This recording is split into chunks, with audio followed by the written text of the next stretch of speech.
Good morning, Calimera. We will start our program in 5 minutes. I repeat, good morning, everybody. We're going to start our program up in 5 minutes.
Everywhere you look, there's proof that semiconductors are changing the world. They're enabling new technologies that help save lives, enhance access to education, and shape the future of business and computing. But as semiconductors become increasingly critical to our world, demands continue to grow for them to become smaller, more efficient, and more sophisticated. At Lam Research, we're innovating to meet this demand every day. We create machines that enable modern chip production and push the boundaries of what's possible. We partner with customers to boldly take on the world's biggest challenges while supporting communities and driving greater sustainability. From enabling atomic-level precision to breaking down barriers to collaboration, we're transforming our industry and creating the breakthroughs that make so many other innovations possible. Because at Lam Research, we know semiconductor innovation will change the world in ways we can only imagine. Now, let's prove it.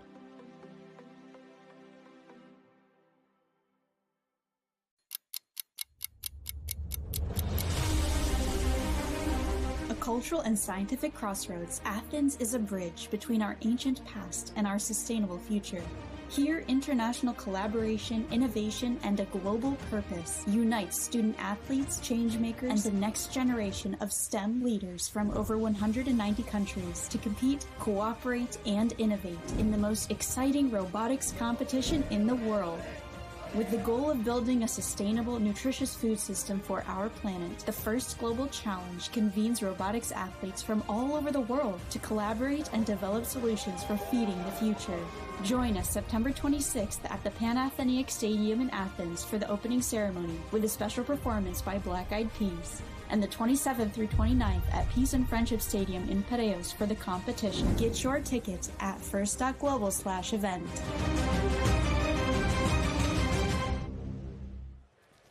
Good morning, Kalimera, and welcome back to the Peace and Friendship Stadium in Athens for this third day of the 2024 First Global Challenge. Yesterday, teams kicked off the competition with the first rounds of ranking matches, and now they're back and energized for a full day of competition ahead. We'll be taking you through every single step of the way today as these teams turn their dreams into reality. My name is Tim Dodds, and I'm pleased to be joining you for another day of this amazing event. I'm Manisha Rajagata. I'm thrilled to jump into the exciting agenda we have for all of you today. Yesterday, teams got their first taste of the competition during the ranking matches, but this event is going to heat up. The real action is just beginning. Let's take a quick look back at our teams arriving in Athens and some of our standout moments from yesterday.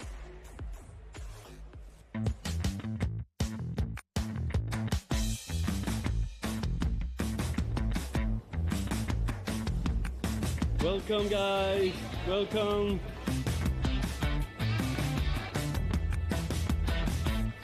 We are Team Kenya!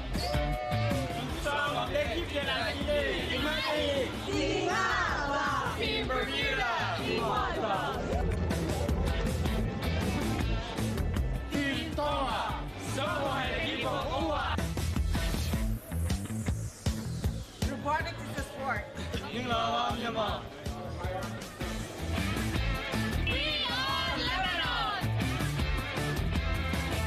We're Team Korea! Team China Taipei! Team Brazil! Team Bangladesh! Team Guam! We are Team Qatar! Malaysia! Team Saudi Arabia!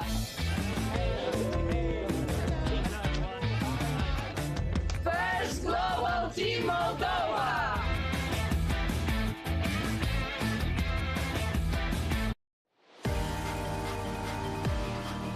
Three, two, one, go!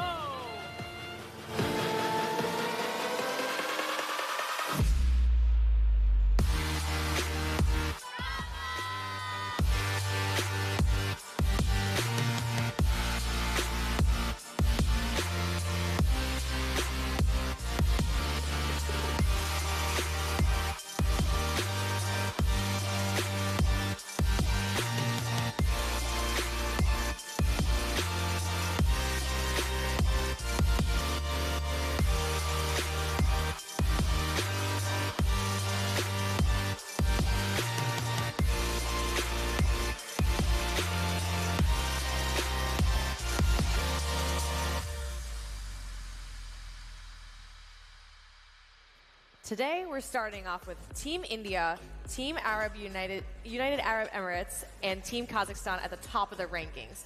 Teams each completed a couple of matches yesterday, and they've had all the time to make their modifications on their robot. It'll be really interesting to see how they improved on their designs and their strategies going into today. And just as teams are innovating new ways to make their robots more effective and efficient, this year's theme of Feeding the Future challenges us to rethink how we grow, distribute, and sustain food production on a global scale. Ensuring a sustainable food system is no easy task, but it requires innovative solutions that address food security, resource management, and equitable access. Let's hear from some experts about the critical challenges facing the world's food supply and how advancements in technology can help us build a more resilient and sustainable future for us all. Each year we try to pick a theme that has substantial global significance, particularly to the future generations. This year, food. People need food. They need quality food, they need safe food, they need enough to live on, and they need it every day. It's an enormous stress on our environment to be able to produce all that food for 8 billion people. A sustainable food system is one that, in first instance, feeds everyone on the planet in a way that is nutritious and healthy for them. A common misconception is simply that we already have a sustainable food system. Unfortunately, we don't. People don't realize that 1/3 of global emissions are coming from the food we eat. We've got to change the way we grow this food, the way we process it, the way we transport it, the way we dispose of the waste. The nexus between food and climate is very important. We need a healthy climate to produce food. The nexus between food and nature is also absolutely critical. We need healthy ecosystems to be able to produce food. Our crops rely on a whole host of biodiversity that keeps crops healthy. Food for the world is going to require ever more sophisticated understandings and applications of technology. If there was ever an example of a place where we need communication and cooperation across borders, across technologies, across cultures, it's supplying food to many, many billions of people. Youth need to be at the center of this. Young people have ideas, young people have energy, young people can change the world. Programs like First Global are critical because that ignites that energy. It ignites the power of youth to solve problems in new ways. We give you an unreasonably difficult problem to solve. We give you way too little time to solve it. In the real world, we never have enough time to solve our problems. We never have enough resources, and we have to get out there and deliver our solution to a problem. For all of the students that are appearing in First Global, congratulations. It's just beginning, and this is set to be an amazing experience, and one where I hope it sparks that ingenuity in you. It sparks those ideas. It gives you the energy to get out there and invent our future.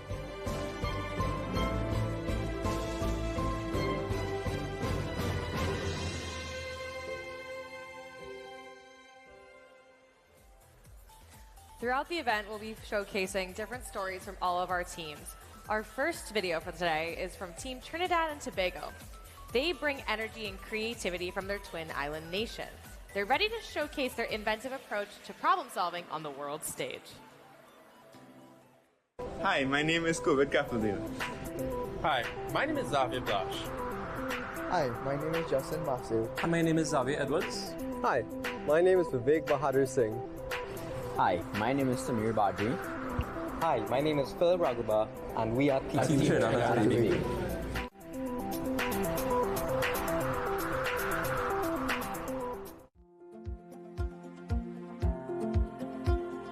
I think feeding the future is really essential for Trinidad and Tobago because being an island nation on the equator comes with its own unique set of challenges.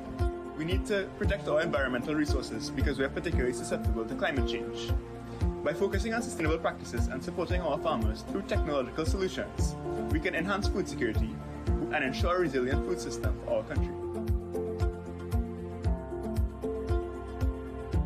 Using one of this year's theme, the recognition of robotics as a sport, we have spoken to government officials to push for this as well as to encourage robotics in all levels of education and learning. which would improve the critical thinking in our nation. While preparing for the competition, we've experienced many obstacles, namely the problems with the scheduling for in-person meetings, as well as conflicting ideas from members with regards to the prototype. However, as time passed and our team synergy increased, we have now solved these issues. See you in Athens.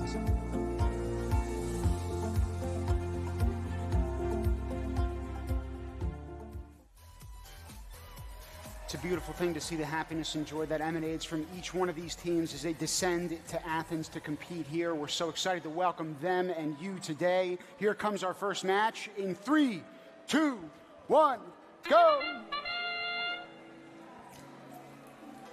Our teams on the field right now are Team Trinidad and Tobago, Singapore, Guatemala for the Red Regional Alliance. Over on the blue side, we have the Dominican Republic, Cayman Islands, and Serbia. The first global challenge, ladies and gentlemen, has changed sites and locations for each of the years that it's been in effect. Since 2017, it started in Washington, D.C., right in my own backyard back in the States. It has since expanded and grown to go to multiple continents, across multiple oceans, much like the teams that are in competition today. We'll talk about Singapore shortly.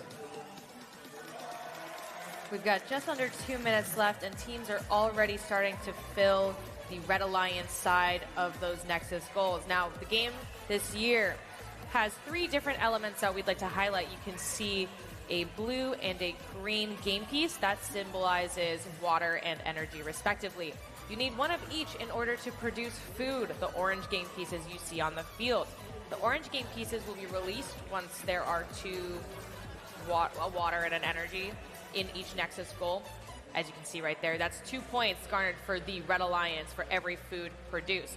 Now, the next part of the challenge is for our teams on all sides of the field to then convert that energy that is, the food that has been produced, and then store it in the warehouse above the field. You can see that the Blue Alliance is making quick work of that right now with their human player utilizing the fork, a large trident-looking piece, to deliver the food to the warehouse for an additional 2 points per game piece.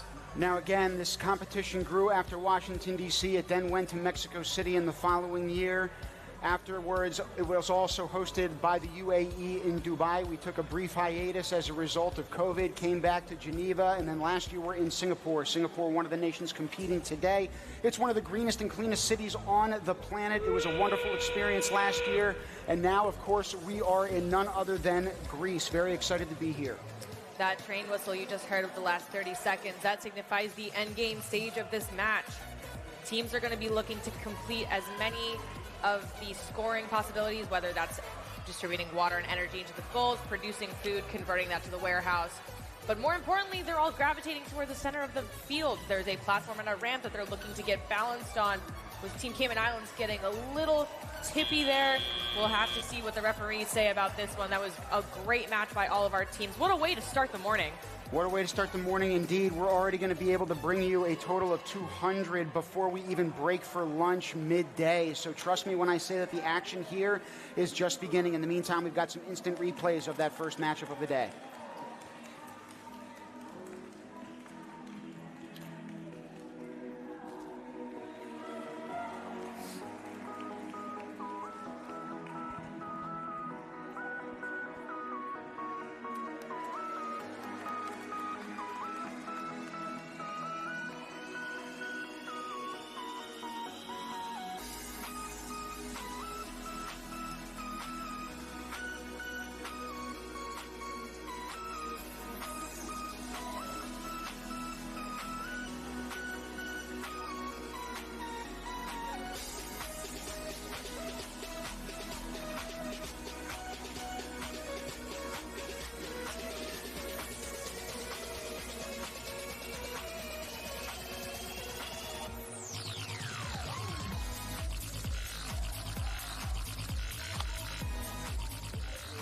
We're going to have our scores up for you in just a moment.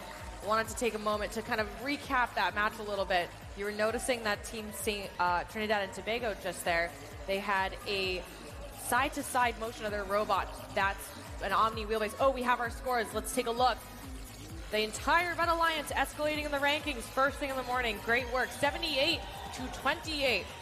The score breakdown for this one, the Nexus points plus the food produced points with that bonus multiplier in effect here, that meant that 3 robots were ascended onto the platform or the ramp at the end of the match.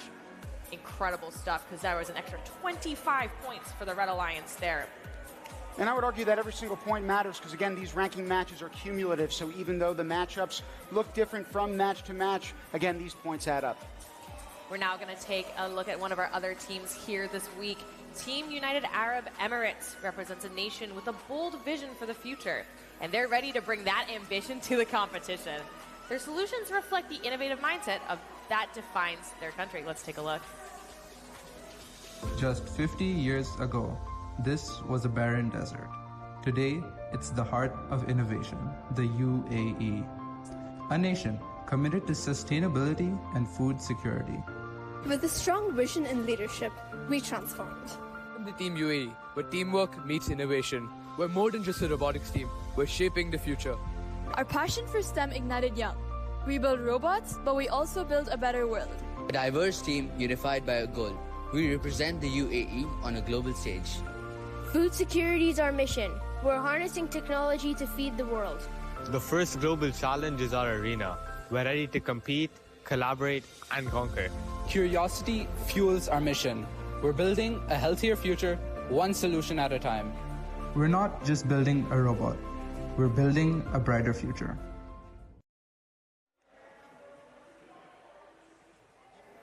To hear that curiosity fuels their mission is something that I'm sure we could all take a page out of their playbook from. That's an example to emulate and something that's inspirational, I suspect, for a lot of people who are watching at home. We're now going to take it back to our field for match number 120. For those tuning in at home, there are streams for every field, but we're on 3. In 3, 2, 1, go. In this matchup, we've got Mongolia, the team from the Netherlands, alongside Croatia. They're competing for the Red Regional Alliance. In the Blue Regional Alliance, we have the UAE, Senegal, and Team Venezuela. Right now, we're looking at what I believe is Team Netherlands. They were delivering some energy and water to those back half of the platform adjacent Nexus goals. It's something that's interesting. Over the course of the competition, we expected teams like Venezuela right there to approach those Nexus goals on top of the platform. But we're noticing that a lot of teams are also approaching it from the sides. Now, one great thing about Holland and that team of gentlemen and ladies that are in attendance, we talked yesterday, Manisha, about how they like to gamify their experience, and if we could throw any words into the broadcast. Yesterday was stroopwafel for me. So again, it's proof that these guys, regardless, as they're in the pits, as they're in this arena of competition, they're here to play around, they're here to have a good time, and we're certainly having a good time watching them compete on this field today. Let's take a moment to highlight what Venezuela just did. They had 4 game pieces in their robot, approaching it from the side of the Nexus Gold platform, generating 2 food. You can see that they rolled out on either side of the platform there, and one went straight over to the drive teams for the Blue Alliance. Our teams are going to be looking to capture that food that's been produced off the field and convert it to those extra 2 points to feed the Global Alliance. Now, that's something that is very unique about this game. While the teams are competing for their own regions, the red and the blue respectively, at the end of the day, it's about this global challenge that we're all trying to come together to face. So any food storage points go towards both blue and red regional alliances. You can see Team Mongolia right there delivering some food to their human players. One of the teams on that Red Regional Alliance is also Croatia. I want to highlight them for a brief second. They come from what is referred to as Club Net. It is focused on conducting STEM workshops in the field back home, promoting and teaching knowledge to the young and to the elderly in Croatia. So again, they're walking the walk in terms of trying to spread the power of STEM throughout the world through their action. It's inspiring to watch. It's a pretty tight match right now, 33-60, because these final seconds really count. Our teams are looking to score as many water and energy as possible as well. Look at the food warehouse growing with the quantity of food with just 2 seconds left. They also get the ramp balance signified by that purple light. What a commendable feat. all of our robots coming together at the end of that match. I cannot wait to see the scores on this one. And I mean, we're going to introduce the next guest in the booth shortly, but regardless, the reason why I'm enjoying this all the more is because the mentor of Team Venezuela is in fact up here. So we're all celebrating from multiple levels in this arena. I'm sure their supporters back home can say the same after that match, but again, we're going to wait on the judges' tabulations. These teams are off to a hot start today, Manisha. I'm loving to see the action. It sounds like that well-earned rest last night and coming together for the cultural celebration where all of our teams gathered to learn about each other's cultures, share food, share stories. I feel that energy in the venue today. It is. It's palpable. It's something that definitely transfers if you are in attendance. We're trying to do our best to bring this kind of show to you at home. And again, it's expanded every year. So to the thousands of you who tuned in, not just for the opening ceremony, but yesterday's first day of competition, trust me when I tell you that, again, it's only going to heat up. These teams are doing phenomenally so far, including what could be one of our highest scores thus far. I think we hit 169 yesterday, but yes. A $142, that's not too shabby. This is a high score for field number 3, 142 to 90. Incredible work. All of our teams are ascending in the rankings in this match. Team UAE now holding strong at the first position. What a great match. You saw a bonus multiplier. The balance multiplier is 2.2. So every team, every alliance will have a foundational base of 1 point. For every robot that is balanced at the end of the match, it's a +2. So 2.2 means all 6 robots, which then yields that 30-point bonus in the cooperation bonus end of the equation that tabulates these scores. Amazing to see right off the bat. And amazing to have with us in the booth is Emanuel Andrade. He is the mentor of Team Venezuela. He was just celebrating a couple seconds ago with a couple very emphatic fist pumps, and we're excited to have here in the booth. He's a first global alum. He's worked really hard to expand STEM education and robotics and access to all of STEM education to students across the country through what is called Copa Kai. It's a national robotics tournament, and this past year was its 3rd edition, if I'm not mistaken, hosting teams from a total of 27 schools. We're so happy to have you here, Emanuel. Thank you so much for having me. Well, I was going to say, you're also a very familiar face. This is not the first time you and I have spoken, and in fact, we got to see each other in the pits just a couple of days ago. What has First Global's impact, particularly this year, been on for Team Venezuela? Speak to that experience. Yeah, you know, there was a story I was sharing yesterday. In fact, the first time I heard about robotics at all was when I received the proposal of joining First Global. And to be honest, the first reaction I had was, they told me, you can build a robot. I said, no, I don't know anything about that. But you know what's the most important thing? That today in Venezuela, you can go anywhere, in any state, any city, and you will ask a kid, do you want to build a robot? And now they will say yes, because they know they can. Last year was a very impactful year for the whole country. The last year we had the honor of winning the Albert Einstein Award, and it was a trending topic for almost a week in Venezuela. We had millions of people talking about First Global, and the most important thing, as I said, is that now youth is convinced and inspired to join in STEM education. Wow, that sounds like quite the impact in just a season, it sounds like, too. Can you highlight some of the opportunities that the Copa Kai competition has opened up for students in Venezuela? Yeah, we basically wanted to have a competition that allowed people to every year experience something like this in our country. So this competition has led them to build a robot, but more than that, it has opened already the doors of, for example, universities for sponsorship or for scholarship for students. And it's also something very beautiful when you see these kids knowing that they got a new path, you know, because they see robotics as something new that they have never seen before. And this is an opportunity that they value a lot. And you have, if I'm not mistaken, tried to provide a lot of your services to underprivileged communities and underserved communities. As a public school student, I can't thank you enough for that, but tell us more about that work. So sure. In Venezuela, well, I guess everybody may have heard about our current situation, but it's also very inspiring to see that, for example, public schools, which had never the opportunity of experiencing something like this year we counted on 15 teams, more than 200 students that joined the Copa Kai, and 500 students that got a preparation in robotics and artificial intelligence. And this is something very inspiring because, as I said, they see now their way to the future with technology, not with things that they had seen before that may not be the most positive, but they now see innovation as their pathway. I would argue that they need examples to follow as well. When you said that you didn't know anything about robotics and stepping into this kind of role, again, that requires some mental fortitude and an ability to take a risk on yourself, right? That's synonymous with science. That's synonymous with self-growth and exploration. So thank you for living that example for your students. Thank you so much. And we appreciate you being here with us in the booth, pal. All right? Gracias. Thank you. We're going to take you back down to the match right now. We've only got about 40 seconds left in this matchup. It looks like we've got St. Vincent and the Grenadines, the Maldives, and Sudan competing against Cabo Verde, Slovenia, and Team Argentina. We're now at the last 30 seconds of this match. You can see that Team Maldives are trying to score some last-minute energy and water, trying to release food. There's a lot of food in motion here. You can see that there's Team St. Vincent and the Grenadines trying to shuttle that food out of the way so that they may ascend the ramp. This last 9 seconds are going to have to work towards the balance multiplier, maximize the score potential of this match here. St. Vincent and the Grenadines is the team right in the middle of that shot that you just saw, hopefully trying to balance towards the end there to get those balance multipliers. That's a nation that's done a great job to educate its youth.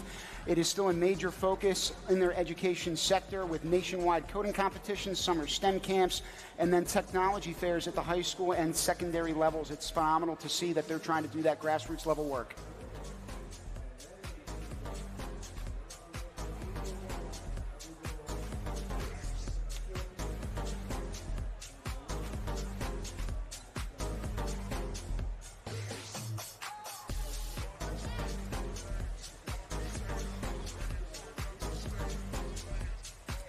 Take a look at St. Vincent and the Grenadines robot there. They have like side hoppers where they queue up 3 sets of game pieces to score.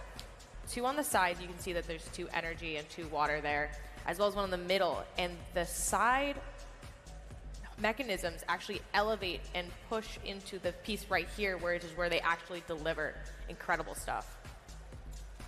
And these teams in between each of these 2-minute and 30-second matches get the opportunity to go back into the pits. It is an absolute petri dish, and by this I say everything positively. There are so many different ideas, right, that are being disseminated, a lot of different opinions, ideas, like I had said earlier on, just collaboration. It's a place where all of that is ideated, centered, and fostered. So these teams come back in with tweaks and adjustments, and they do ultimately reflect in some of these scores, and here we have them for the most previous match. Nexus points in food produced 18 for the Red Alliance. We're seeing some motion in the rankings. It's still really early, though. I know it sounds like it's been a lot of matches with qualification match number 123 on the board there, but we have a ways to go, and our teams, anything can happen, and you love to see it. They persevere through all of this. We're going to take you down now to the field for the next interview. Blair, Melissa, who do we have? Thanks, Tim. I'm down here on the field with a team member from St. Vincent and the Grenadines. What's your name? Jordan Harrington. Jordan, so you are the designer of the robot. Tell me about your inspiration and where you came up with your design theory for this robot. Well, we had decided we wanted to carry like 4 balls, but then it was like, nah, we can do better. So 6 it is. Our robot's name is actually Octavius from... Okay.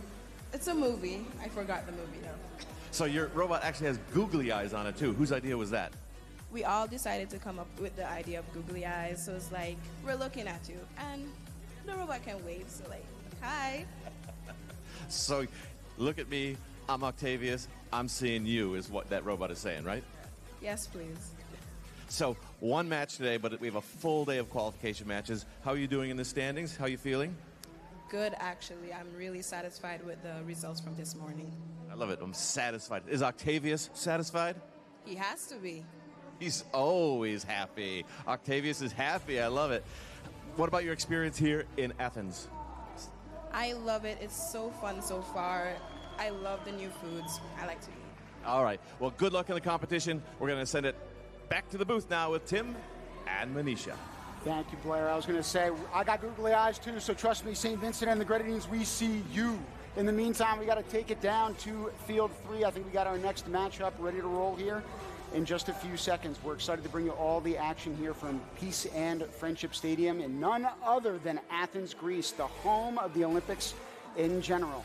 Now, in about 5 seconds, we're going to take you down to one of our 5 fields of play. It is field 3, and we get going in 3, 2, 1, go! It's match number 126, and we have the Islamic Republic of Iran, Bolivia, Angola representing the Red Alliance here. For the Blue Alliance, you have Team Latvia, Montenegro, and Lebanon.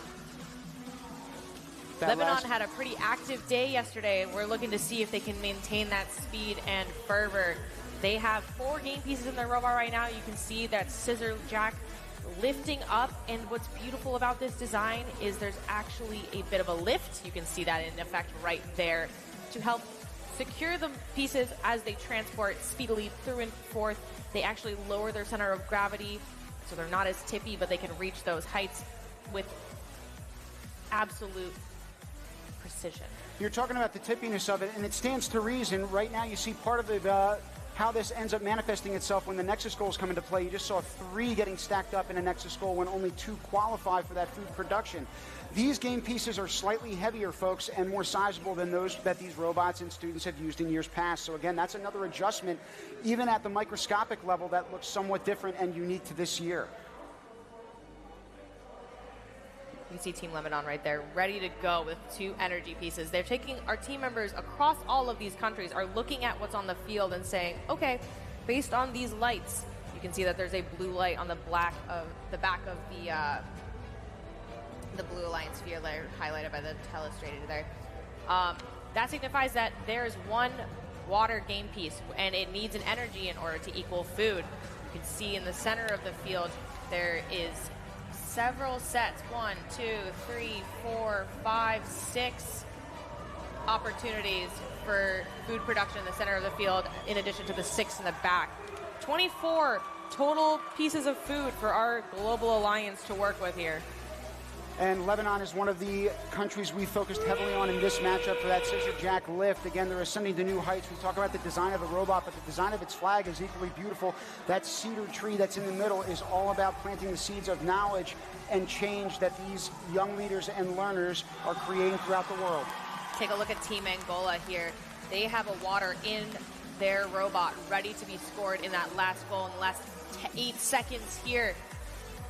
Our teams are gravitating towards the center at this part of the match because there are multiple points on the table. In addition to all of the water and energy scored in the Nexus goals, the food produced, you can see the food stored in the warehouse in the back there. They also have the ability to have all of that multiplied by a factor of either 1 to 2.2 points. And that's an interesting number, right? Why is it 1 to 2.2? For every robot ascending the platform or balanced on the ramp at the end of the match, that adds 0.2 to that multiplier. So the more points you get during your initial part of the match, and then that end game really just enhances your level of play. That's how we're seeing such high scores throughout all the fields of competition here.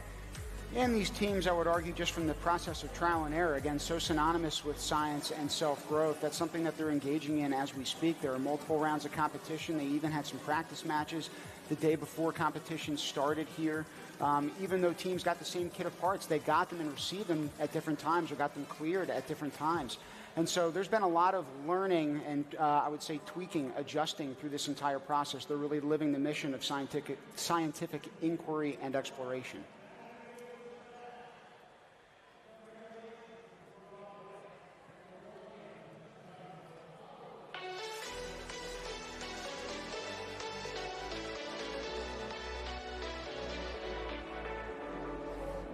We just took a look at Team Angola there. While we're waiting for our scores, I'd like to highlight their aesthetic design. A lot of our teams, they're focused on making sure that their mechanisms can, perform the game. But then there's some teams that also have the eye for design, and that's just the aesthetic. That's the aesthetic in addition to the functionality that's required to perform our game here. And I love seeing different specks of culture. It's not just the team flags. They're visible on here. Over the course of the competition, we'll be able to highlight some of these symbols or some of these important features that our teams like to incorporate as part of their robot in this challenge. Yeah, the infusion of creativity in STEM really knows no bounds, right? There are so many different ways to be able to collaborate with one another and to culturally show what you're about. to be able to articulate and self-express. There are a lot of ways that these teams uniquely do that, and it's not just the mechanics or the design of the robots, but again, in some of the cosmetic pieces that you see as well. Congrats to these two alliances on that most recent result. As mentioned earlier, the bonus multiplier is 1.8. That means our teams were able to secure 4 robots on the platform at the end of that match, resulting in 22 and 30 points for each of our alliances. The Global Alliance worked together to secure 14 points in the warehouse. That's food being taken off the field, delivered by the human players to the warehouse, which is the rails above the field. Incredible work by our teams there. Sustainable food production, everybody, is one of the defining challenges of the 21st century. This year's Feeding the Future theme challenges First Global teams to address and navigate the obstacles and opportunities for providing the global population with equitable, safe, nutritious, and environmentally responsible food. Let's learn some more, please. Every day, each of us is faced with the same question. What am I going to eat? Food is our fuel, our culture, and our comfort. Yet in a world of abundance, more than 700 million people are going hungry. Our global food system, which encompasses producing, processing, distributing, and consuming food, is a complex and interconnected web that is sensitive to many factors. It is straining under the effects of inefficiencies, changing consumption patterns, conflicts, economic shocks, urbanization, and environmental degradation. And the rising cost and scarcity of food is impacting everyone. In many ways, our world produces enough food, but inefficient production and consumption causes 30% of all food to be wasted. Resource-intensive meat demand is skyrocketing, and conflicts are blocking food from millions. Agriculture is the largest consumer of fresh water, while food production and delivery consume approximately 30% of the world's energy.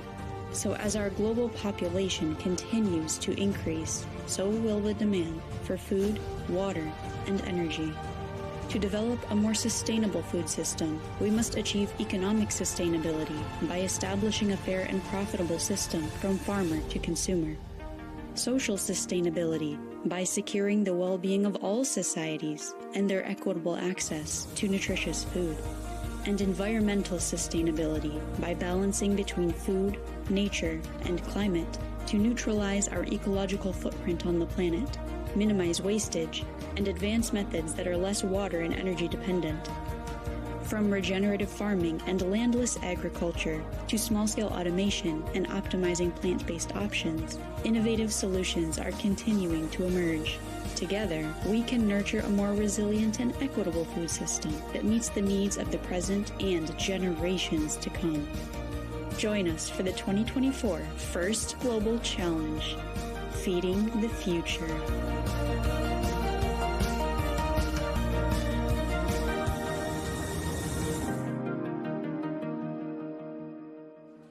With 193 teams competing in First Global this year, we're now entering match 129 on Field 3 in 3, 2, 1, go! Squaring up for the Red Regional Alliance, we have Slovakia, St. Kitts and Nevis, and Estonia. On the Blue Regional Alliance, we have Hong Kong, China, Norway, and Jamaica. 2 minutes and 30 seconds. May sound like a lot of time for some, but with our teams, they're working as quickly as possible with Team Estonia and Team Hong Kong, China in the view right there. Now, they have to score as many water and energy as possible to produce as much food for the Global Alliance to be able to score in the warehouse by the end of the match. Now, if we get to the bird's eye view of the field, what you see again are the sides of the platform being attacked right from the onset by both these alliances. That left and right side of the platform is doubled up. So if you can attack that with both an energy and water resource element or particle, effectively filling out those 2 Nexus goals, you can then come around the side of the platform and fill out the remaining 2. So again, 3 total trips that you could be filling in that entire group of 6 Nexus goals if possible. You can see there that our Global Alliance is already quickly working to secure food in the warehouse. That will count towards a global score for our team. So all 6 teams want those extra points on the board. Working together is the goal here at First Global Challenge. We've got just about a dead heat, and we are just about halfway through this match with only 1 minute remaining. Right now, you see food being stored in that warehouse on the V-rack in the very back. That's done by human players with the forks. It's happening simultaneously. It can also be done by the robots as well. You can see in the center here, we have 2 water to complete the set of 1 water and 1 energy needed. Team Estonia already lining that up within the confines of their robot to be scored in the back of the platform here. Estonia lifting to new heights. Their robot does a great job of it. I think in the entrance of our Parade of Nations in Panathenaic Stadium as well, they had guys on each other's shoulders. So talk about their robots and human players effectively doing the same thing and ascending this program to new heights. It's no mistake for Norway here. Their aesthetic design is incorporated into their mechanisms. You can see from the field eye view, you have the flag of Norway right here. They were quick to secure the platform balance multiplier. They were the first robot on there. Let's see how many robots join them with Estonia ascending the ramp there. Meanwhile, we, believe, have Jamaica and other teams looking to join on the ramp at the end of the match here. Buzzer beater, ramp action. Let's see what the referees say about this one. From that LED illumination, it looks like we've achieved balance, but we'll let the judges decide. In the meantime, we'll take you through some instant replays of that most recent match.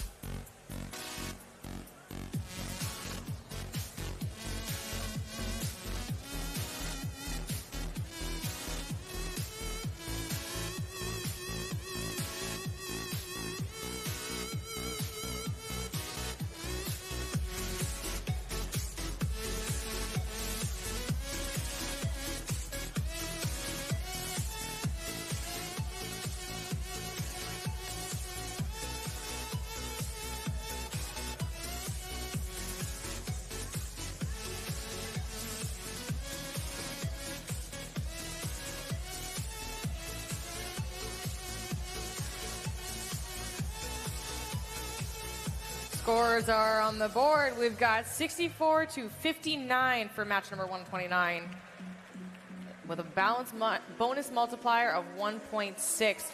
That means that there were 3 robots elevated by the end of that match on the platform and the ramp, respectively, yielding in 18 and 16 points for our Red Alliance and Blue Alliance, respectively. Very close match. If you look between the net point difference, food production was a 4-point difference. It was anyone's game, in my opinion. Anyone's game. I want to give my hats off as well to Jamaica in particular. We saw a couple shots of them with the drop door and dropping a couple elements into those Nexus goals. Great job to all 6 of those squads. In the meantime, we got to take it to the pits for our next interview. Who do we have? Good morning, First Global. I'm here with Canada. So this is my friend Joanne. Hi. And Canada, the team representing Canada, is an all-girls team. How great. So please tell me more about this. So we're Team Canada, and we're an all-girls team. So we would like to advocate for girls, which was why we started an all-girls team. So basically what we wanted to do was initially at the start, robotics is a male-dominated sport, and we wanted to change this. And in order to do that, we decided to create an all-girls team. So through that, we were able to make girls more comfortable in joining more like robotics and STEM fields. So we noticed that after we made this all girls team, in general, not just other people, but in our school as well, there have been more girls joining robotics. So not only does our team have all girls, but other teams have more girls as well. That is so good. That is brilliant, and it's really what we need, advocating for more inclusion in STEM fields. So are you taking any further action after the competition? Are you planning to compete in other competitions, robotics? Yes, we normally compete in the FGC. However, this year we're very fortunate to join FGC and become the representative of Team Canada this year. And we also have a nonprofit called Girls for STEM. So we do further advocate girls in that way. That is brilliant. Thank you so much, Team Canada. Back to the booth. Thank you, Melissa, and thank you to Team Canada. Thank you to all of the girls who are here competing and all those watching at home who are going to take that leap into this world of STEM. It's a beautiful place, and all the more so with your involvement in it. We start our next match up in 3, 2, 1, go!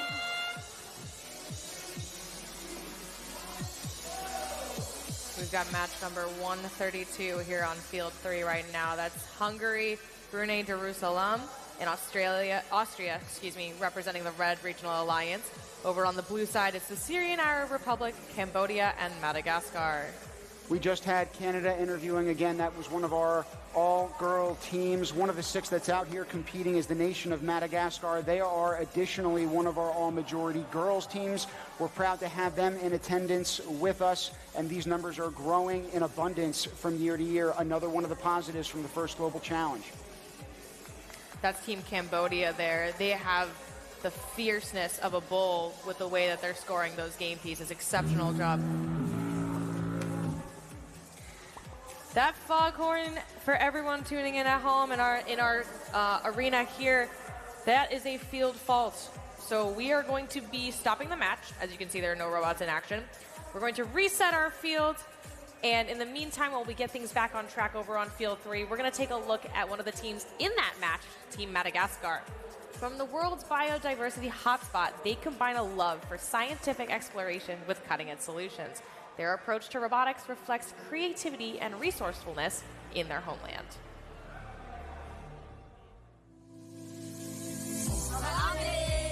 We are Team Madagascar. I'm Maria. I'm Saz. I'm Emric. I'm Aina. I'm Chris. Hey, my name is Anjan. I'm the team manager. Team Madagascar is driven by more than the pursuit of victory. It's about innovating, collaborating, and inspiring others to share the passion for the things we do. I joined the first Global Challenge 2024 to ignite my passion for technology and to make a real impact, because it's not just about building robots, it's about building a better future together. Feeding the future is a very potential for us, since it's really capturing our country. Although we have all the needed resources here, the system isn't able to feed all the people in action. So I believe we could change the situation here for science and technology. The first Global Challenge is given transformative experiences. I've learned the power of teamwork, innovation, and STEM education. With all these lessons, my mission is to integrate advanced technology in Madagascar and inspire the next generations to pursue their careers and dreams in STEM fields. I am really excited for this year's first Global Challenge.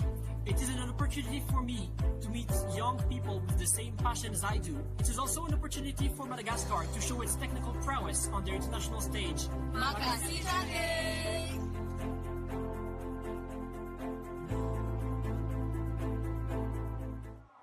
We're excited to watch that squad show its technical prowess in the field of competition shortly. Back on that same game field, we're going to have them competing. We'll show you the other 5 nations that are alongside them.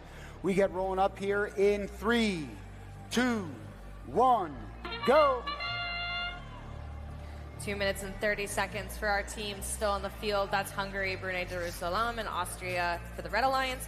For the Blue Alliance, we have the Syrian Arab Republic, Cambodia, and the team from the video that we just took a look at is Madagascar.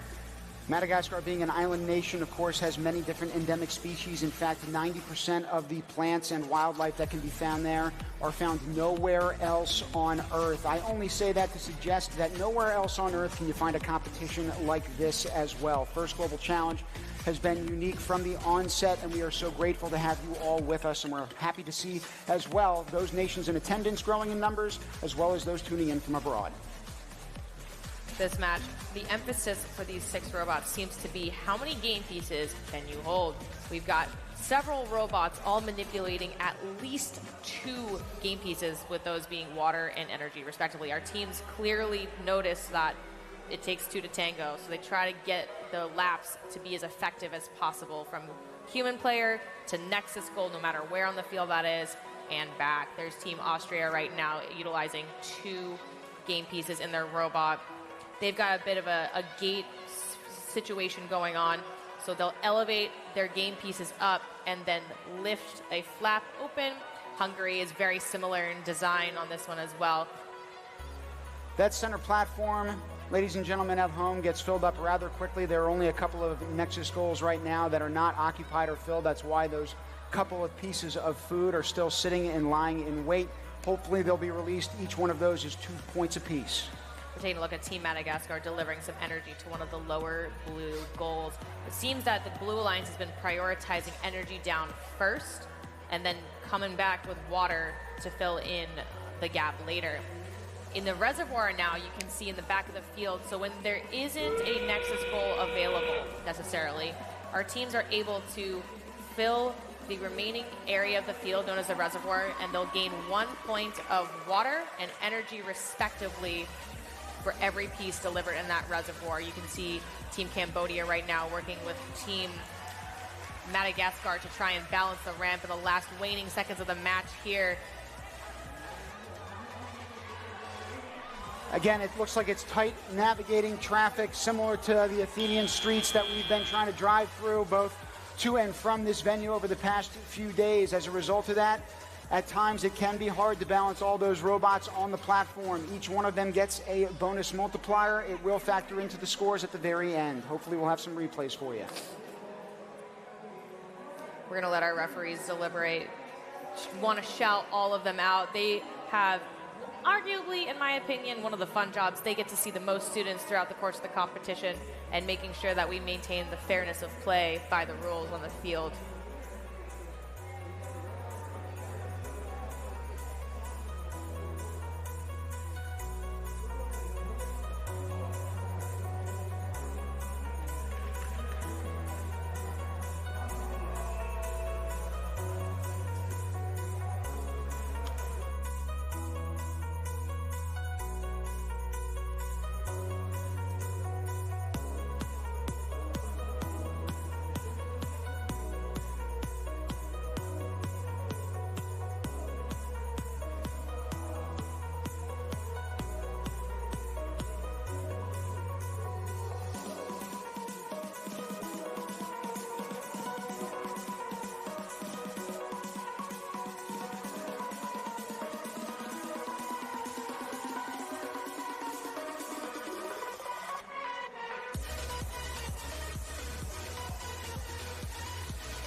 Scores on the boat.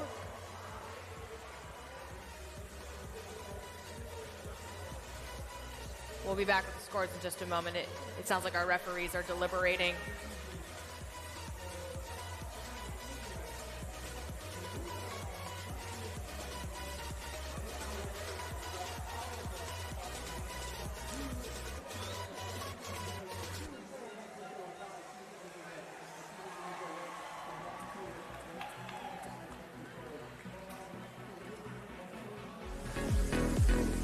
Казвам се Виктор Киселов. Аз съм Александър Алексиев. Аз съм Марио. Аз съм Хлумиров. На 16 години съм и харесвам да излизам с приятели, да програмирам и общо взето да се забавлявам.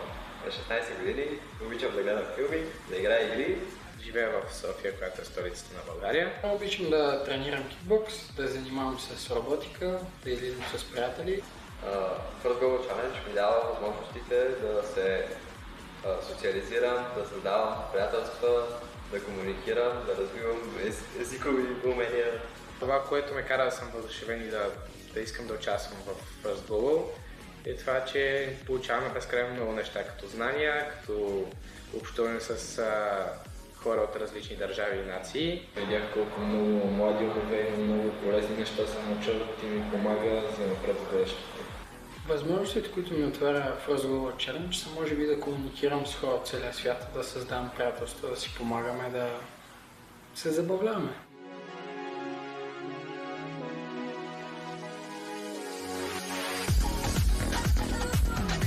Seeing all of our team stories and a little glimpse of home when Greece obviously isn't their home country, but all of our teams have traveled all over the world, and we thank Bulgaria for making it out here, and we can't wait to see them on the field in just a short moment.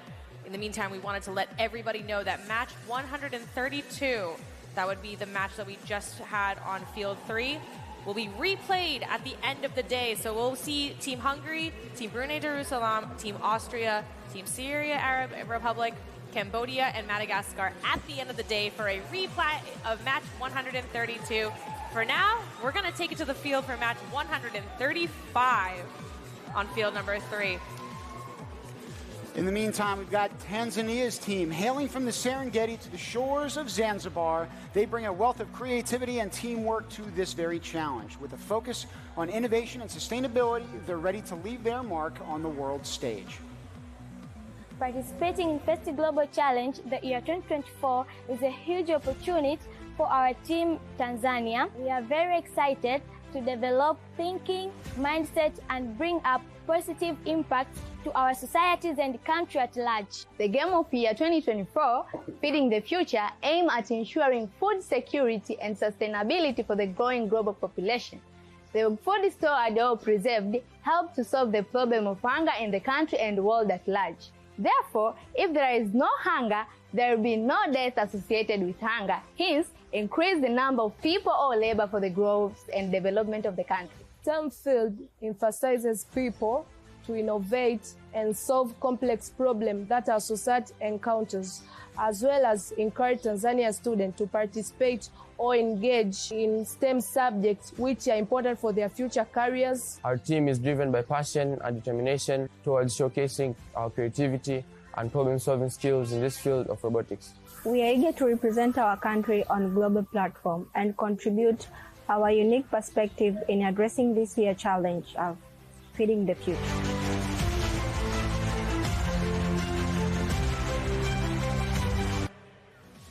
Yes, the game is feeding the future, but each one of these teams is feeding us with content that fills the soul, and I could not, frankly, be at this point any more enamored with the group that is in attendance, the types of narratives that you hear about, the adversities that are overcome in every single semblance and sense. It's something that, again, you're not going to find anywhere else on the planet. I know I've alluded to it a billion times today, but every single match as well, when we get into the 2 minutes and 30 seconds on the field, also looks somewhat unique. We're now going to take it to field 3 for match number 135. If you're not seeing your field on our broadcast, make sure to tune into their field-specific streams. For now, field 3 in 3, 2, 1, go! 2 minutes and 30 seconds, counting down. We're looking at Team Bulgaria, Team United Republic of Tanzania, the two teams you just saw videos of, as well as Team Romania representing the red side of the field. Over on the blue side, we've got Team Cyprus, Belarus, and Uzbekistan. Now, Team Cyprus in the top right corner on that blue regional alliance. They've got a mild, sunny climate that's ideal for crops, but farming is vulnerable to drought and other climate-related events that are getting all the more extreme. The island uses 70% of its water resources for irrigation, so the government is promoting wastewater treatment, drought-tolerant crops, and new markets. So there are strategies in terms of feeding the future that are incorporated not just with technology, but diplomacy back home as well. Food is already being stored in the warehouse here. Love to see the early action towards this global alliance on our field right now. The center platform is starting to take shape here. There's an L shape specifically over on the red side. The goal seems to be that they're focusing on the platform adjacent Nexus goals. Get that food out of the way for Endgame so that they can ascend to the center of the platform with no issue. Team Uzbekistan here in the center, committing some gracious professionalism and adding some extra game pieces over on the platform there for all of our teams to benefit from. Now the scores look somewhat tight right now. We're 1 minute and 30 into this match. Match number 135, folks. Again, we're going to have over 200 here in store for you today. I'm sure that the arms of some of these human players, those in the background, are going to be exceptionally tired because both of these alliances are doing a great job using the forks to store that food in the warehouse. I think it speaks to the balance of how robotics is one of the newest sports to make it to our world stage here. It's not just about the technology, it's not just about the brain power, but you also need some brawn to complement it for a well-rounded student, which is what we're seeing on the field here, some well-rounded team play. Last 25 seconds here, and we already have 4 robots on the platform contributing towards that bonus multiplier, as well as the cooperation bonus. Romania joining the ramp with that purple light illuminating with plenty of time on the clock. This team's goal, this global alliance, I should say, their goal was to make it together at the end of the match, and they did it exactly that. Look at the celebrations happening field side. You love to see it. Time is up for match number 135. We'll take it to the replay while our referees tabulate their scores. 6 robots center stage. Wow, look at that.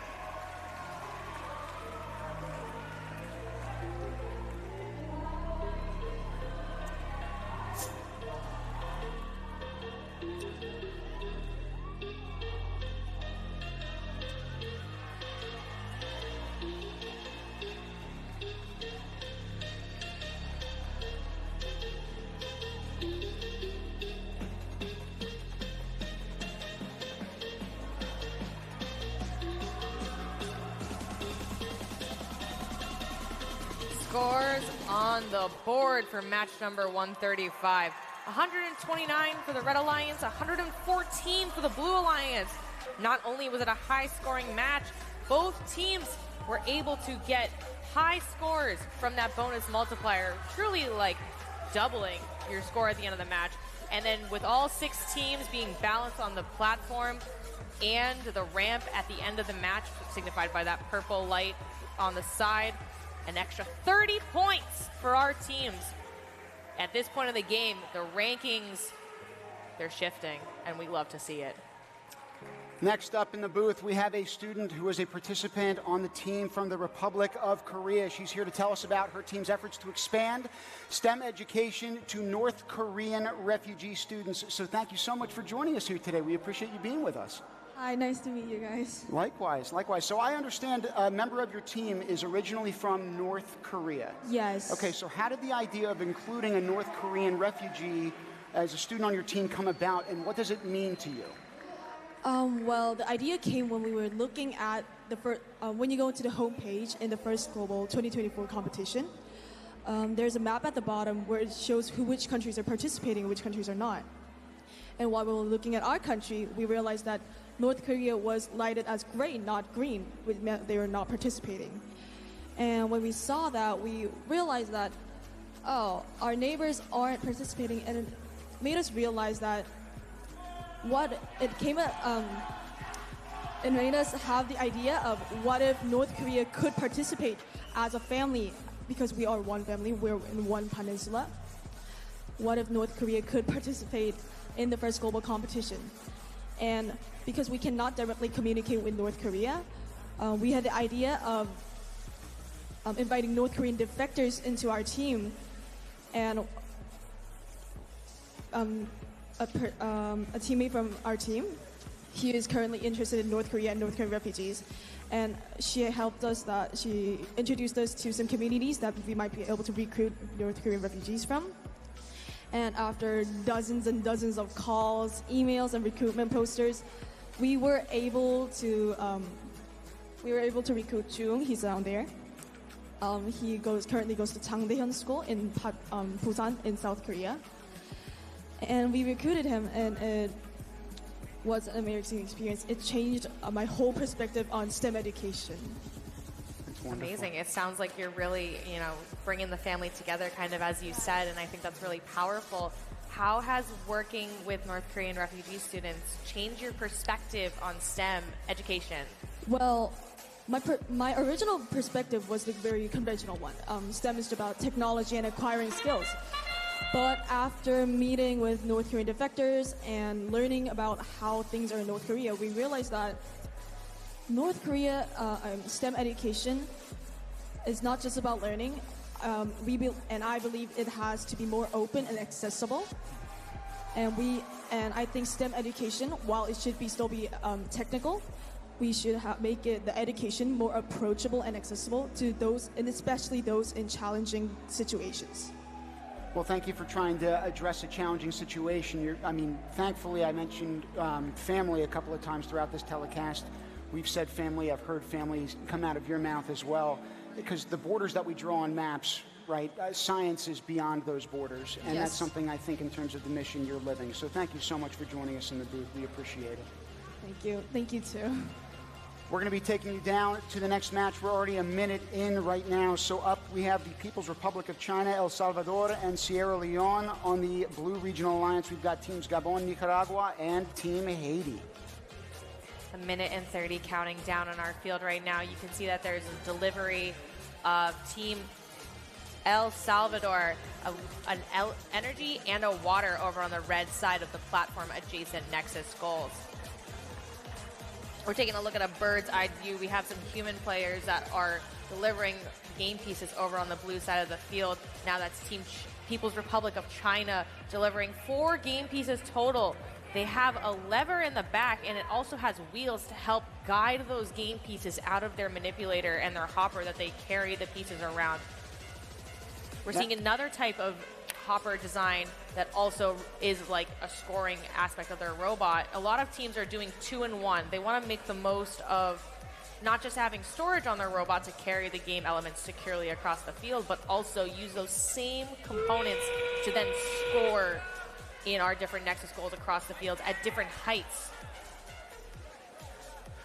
El Salvador, one of the countries that's competing on this current field of play, has much in terms of the way of family farms. It's about 70% of the country's basic grains that are produced there, and 57% of the country lives in rural areas. So when we talk about land use, when we talk about deforestation, when we talk about agricultural practices, technologies, and genetics in order to make our world more sustainable, this is a place that is focusing a lot of its efforts on sustainability.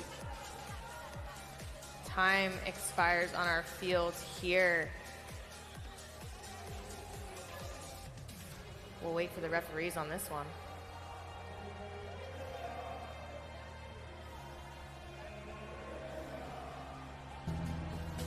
I'm excited to participate in this year's 2024 First Global Challenge because FGC really opens up different opportunities for me, for everyone. You get to make new friends, you get to experience different cultures, and also you get to share your love of robotics with everyone.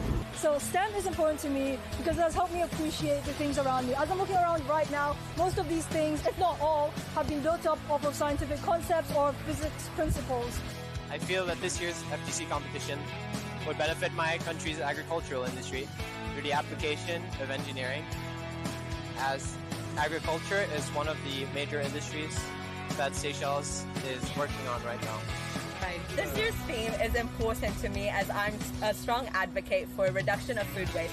As for our country, the theme highlights the need for a more sustainable method of food production, especially in agriculture and fishing industries. When I told my family, they were really happy, especially my mom because she loves things like this, so that made me feel really good about this decision. What does competition mean?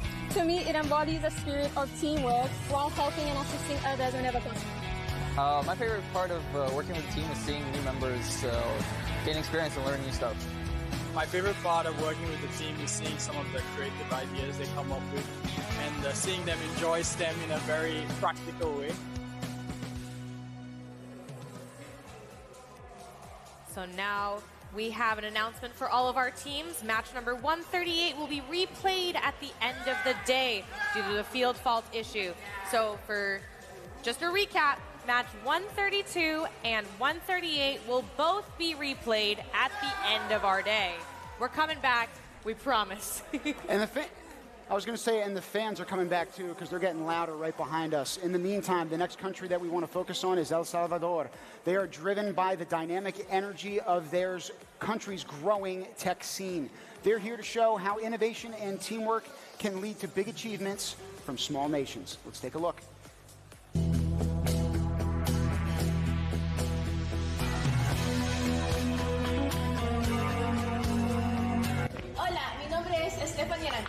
Mi nombre es David. Mi nombre es Jefferson Moldova. Mi nombre es Estefan. Mi nombre es Francisco Andrés. Llevo 2 años en este maravilloso mundo de la robotics. Llevo 3 años porque siempre me ha llamado la atención este mundo de la tecnología y la programación. Lo que más me gusta de la competencia es que no solamente competimos, sino que también generamos amistades entre las personas de los demás equipos. Lo que más me ha gustado son las diferentes tipos de alianzas que hacemos con otros países. Nosotros escuchamos que nuestro robot innove a través de la agricultura y que pueda ejercer diferentes tipos de cargos que también los seres humanos pueden hacer, pero hacerlo de una manera más sistematizada. De una manera eficaz, ya que juntos podemos resolver problemas mundiales. Lo que más me ha gustado de la preparación para la competencia de Food Global Challenge ha sido la oportunidad de trabajar en equipo y colaborar con mis compañeros. Además, a mí me encanta mucho estar con mi team porque desarrollamos habilidades blandas y habilidades técnicas. A mí me encanta mucho participar en todas las actividades que hacemos nosotros en grupo, el tiempo que pasamos como que si fuéramos familia, y nosotros somos muy unidos, con fuerza, porque Together, feeding the future.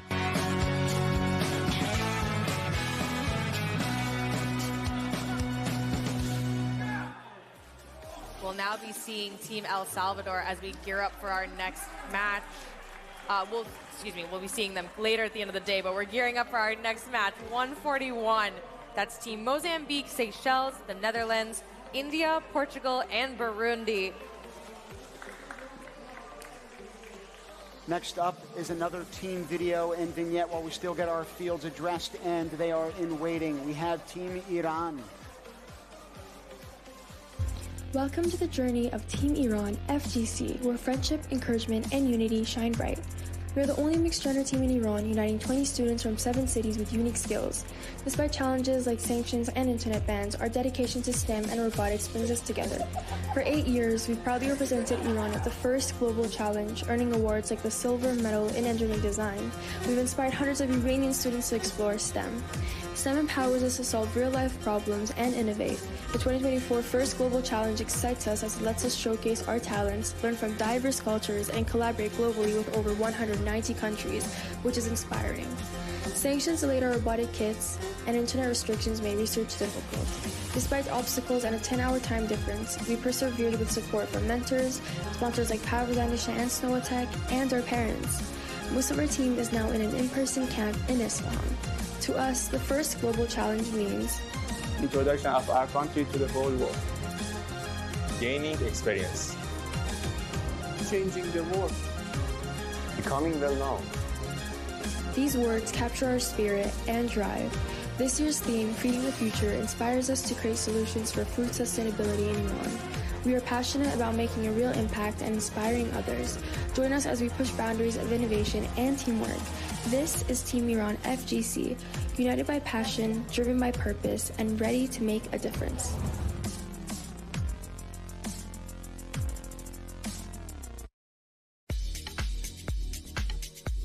My name is Taha and I will be representing Team Maldives in the FGC competition. This is my first time participating in this, so I am a little nervous but mostly very excited to be a part of this competition. Hello, my name is Maz and I'm from Ghiazuddin International School. I am representing Team Maldives. Hello, my name is Kyle Mohammed Mafaz and I am competing for Team Maldives in the FGC competition. I have been doing robotics for the past 5 years and I really enjoy doing it, but mostly the engineering side of robotics. My name is Musa and I'm a new competitor in the FGC Global Competition.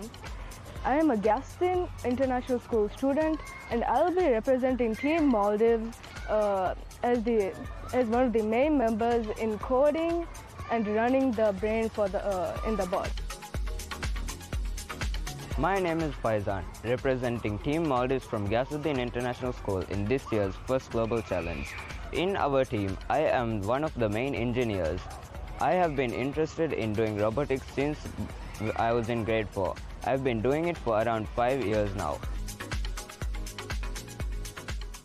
Team Maldives signing out. When you participate in FIRST, you kind of come out with a really good story. To me personally, I think FIRST Global really gave me my first opportunity. I think it's given me the chance to get a really good education, moving from the Caribbean to studying at MIT. I think it inspired what I became today, a mechanical engineer in my studies and founding a company.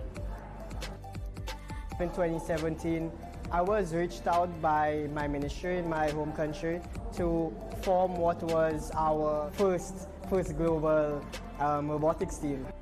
Before I even had the first global experience, I wanted to go into economics and business. I was originally from a small island and I didn't think that much about having a global impact. But I think when I took part in the program and then when we went over to the first Global Robotics Challenge in Washington, D.C., and so where we learned so much about engineering, building robots, so many people solving different problems, and we really got that global experience. And I felt, okay, the work that I have done can be recognized on a global stage. And that's really what inspired me to say, okay, can I do this for a living? Can I become an engineer? Can I have a global impact?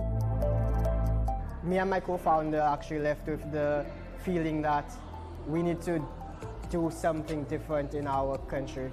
And we came back home and we said, why don't we have a STEM education program and teach students what we learned at first, what we learned about the engineering process, about building something new. The company started off with just me and my co-founder, and we moved from a team of 2 to now I think we're a team of about 9 or 10. Optronics as a whole, we do software development and product development, as well as hosting these STEM educational programs. And that's kind of our mission moving forward. How can we increase the adoption of technology as well as the creation of technology? I would like to give a big thank you to FIRST, and I really commend the work that Dean Kamen started, which I think is very difficult.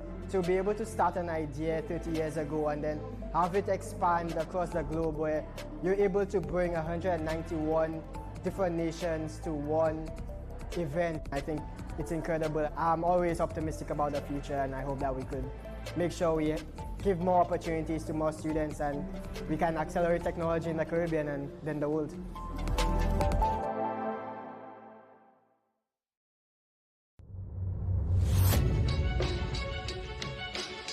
Success doesn't start on the playing field.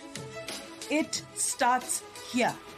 It takes strategy and countless hours of practice. It requires teamwork and adapting under pressure. Athletes aren't born, they are made, because progress doesn't happen overnight. You have to work at it, day in and day out. It's not about the medals, or the news coverage, or the fans. It's about the journey, the relentless pursuit of a better you and a better tomorrow. It's not about what you are made of, but what you are made to do. This is the sport where everyone can go pro. Because with the foundations of STEM, anything is possible. These are more than athletes. They are the leaders who will truly change the world. Robotics is a sport.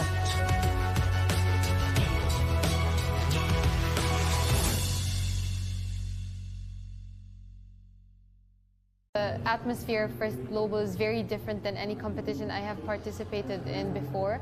The collaboration, the unity between all of the teams, despite all of our differences in issues, we focused a lot this year on communication and collaboration with other teams, because we felt that the main purpose of First Global, beside the robot itself, is to communicate and to bring all of the nations closer together. We ended up having meetings with more than 70 teams to know more about their culture, as well as them knowing about our culture. And we felt like the meetings via Zoom we did with each team were very supportive, especially mentally, like seeing all the teams working hard just as we were working hard.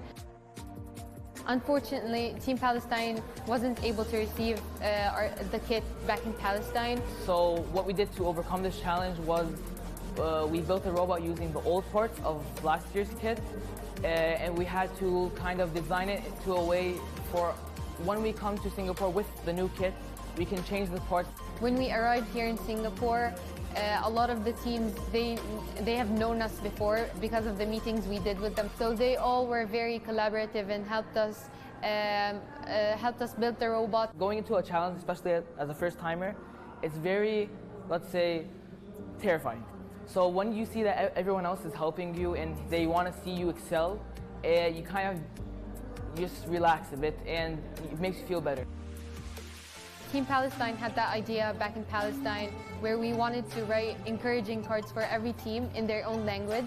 We designed it, we wrote it, and the best moments when we gave the team these cards and when we saw the appreciation in their eyes and how they were very excited.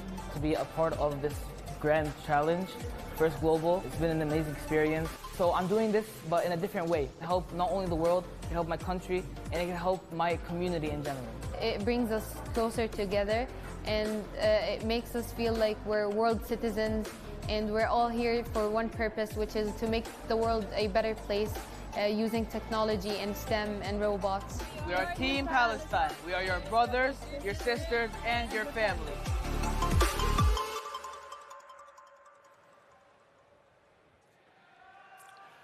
And we're in the booth.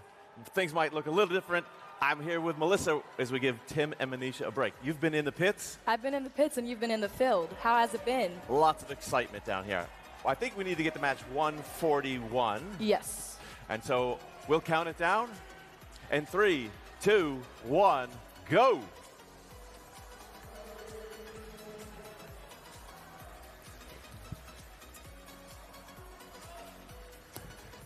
Okay. Copy.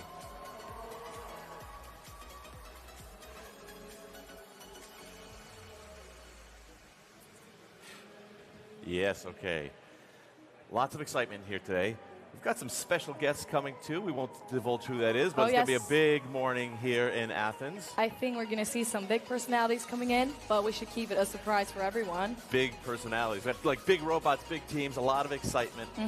This is our first full day of ranking matches, qualification matches. So every team is trying to do the best they can because, well, the scores are cumulative. Take all the scores, throw out the bottom one, and that's the rankings that will go into the playoffs tomorrow.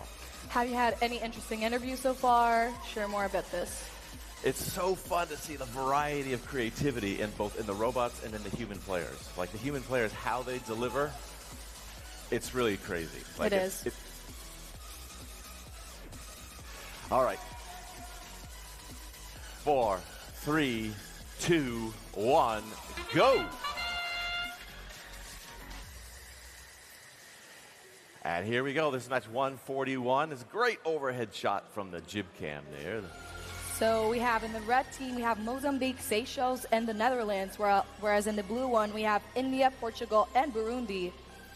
So many different designs. Some of these robots using the 4 game elements, some carrying 2, some carrying 1, some carrying 6, and one robot tries to carry 12.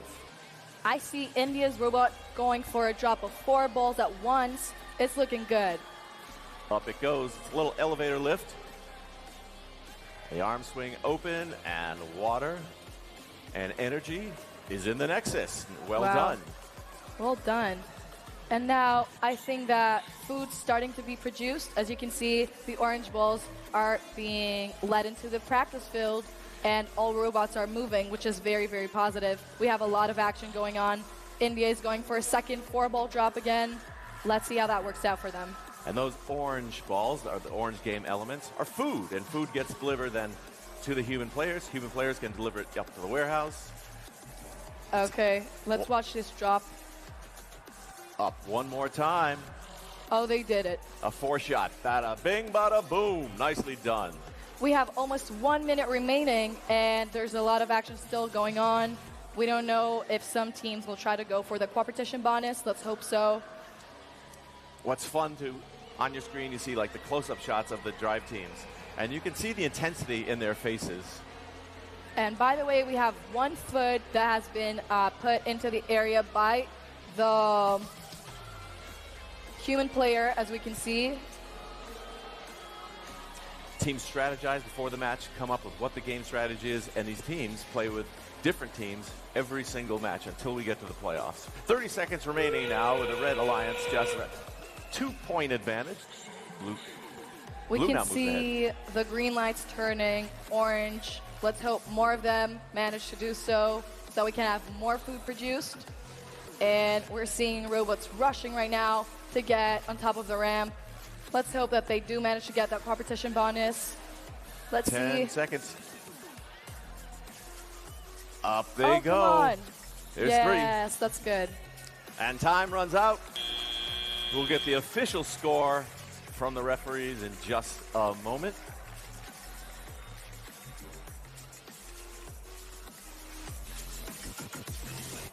And here's a quick recap of match 141.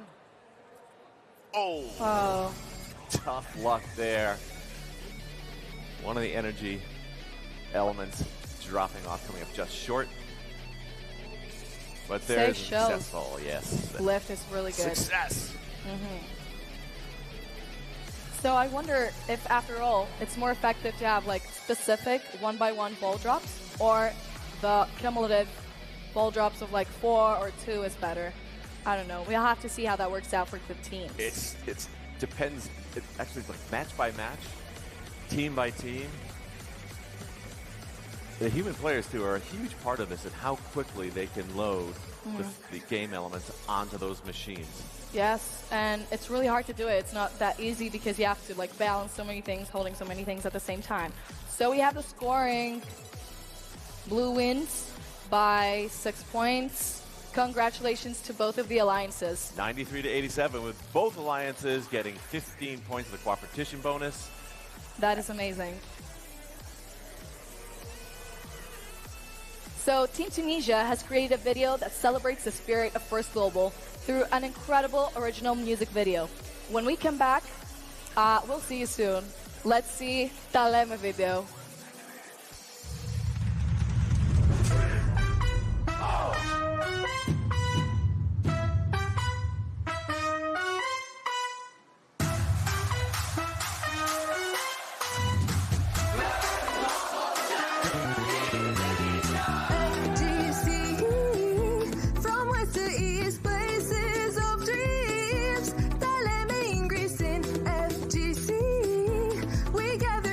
Discover the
Wow, what an amazing song. The team... Okay. The team has an amazing, even like the lyrics printed out, you can get them at their pit. That team is incredible. Like, that video is so well done, so well produced. Original music, original lyrics. They took clips from every first global event. And it's really epic. It wove is. them together. Really, like, amazing.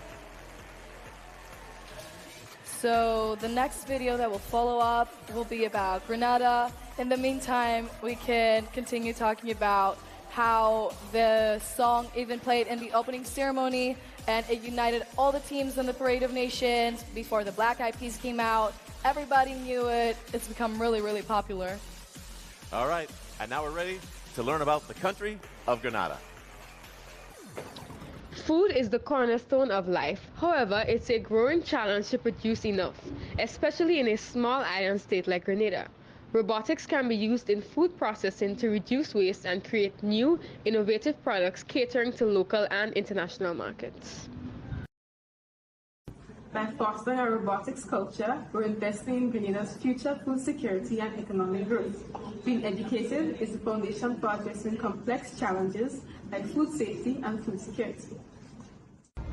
To feed the future is not only about agricultural action, but also about building a strong financial foundation for our nation.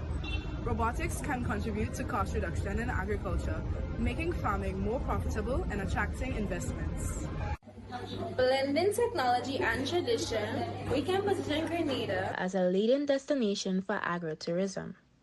Through awareness, agrotourism powered by robotics can be a powerful tool for economic diversification and showcasing Grenada's rich agricultural heritage, ensuring that our future is secure. Grenada's agricultural sector holds immense potential.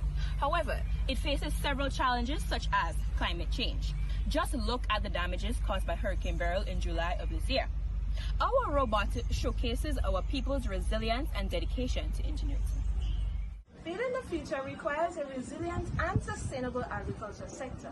Robotics is a powerful ally in achieving this goal. Team Grenada!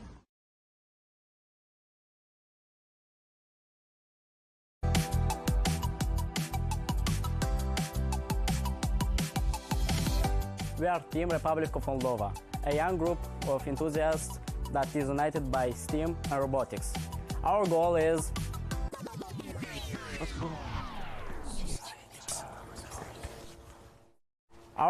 to use our engineering skills, knowledge to impact our local community and also to drive meaningful change in our society. We are excited to join the 2024 First Global Challenge. By participating, we will enhance our STEM skills and gain insights on this year's theme, Feeding the Future. My first experience with STEAM was at a robotics summer camp, where I discovered my passion for engineering and technology. I was captivated by the mechanisms and loved experimenting with them. Now, STEAM is an important part in my life.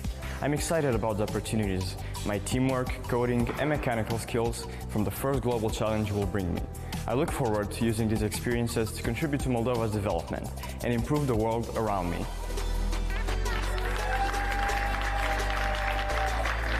We are the generation of change makers that can use technology and innovation to make the most of our farming heritage and meet the world's growing demand for food. Team Moldova, innovating for a brighter future.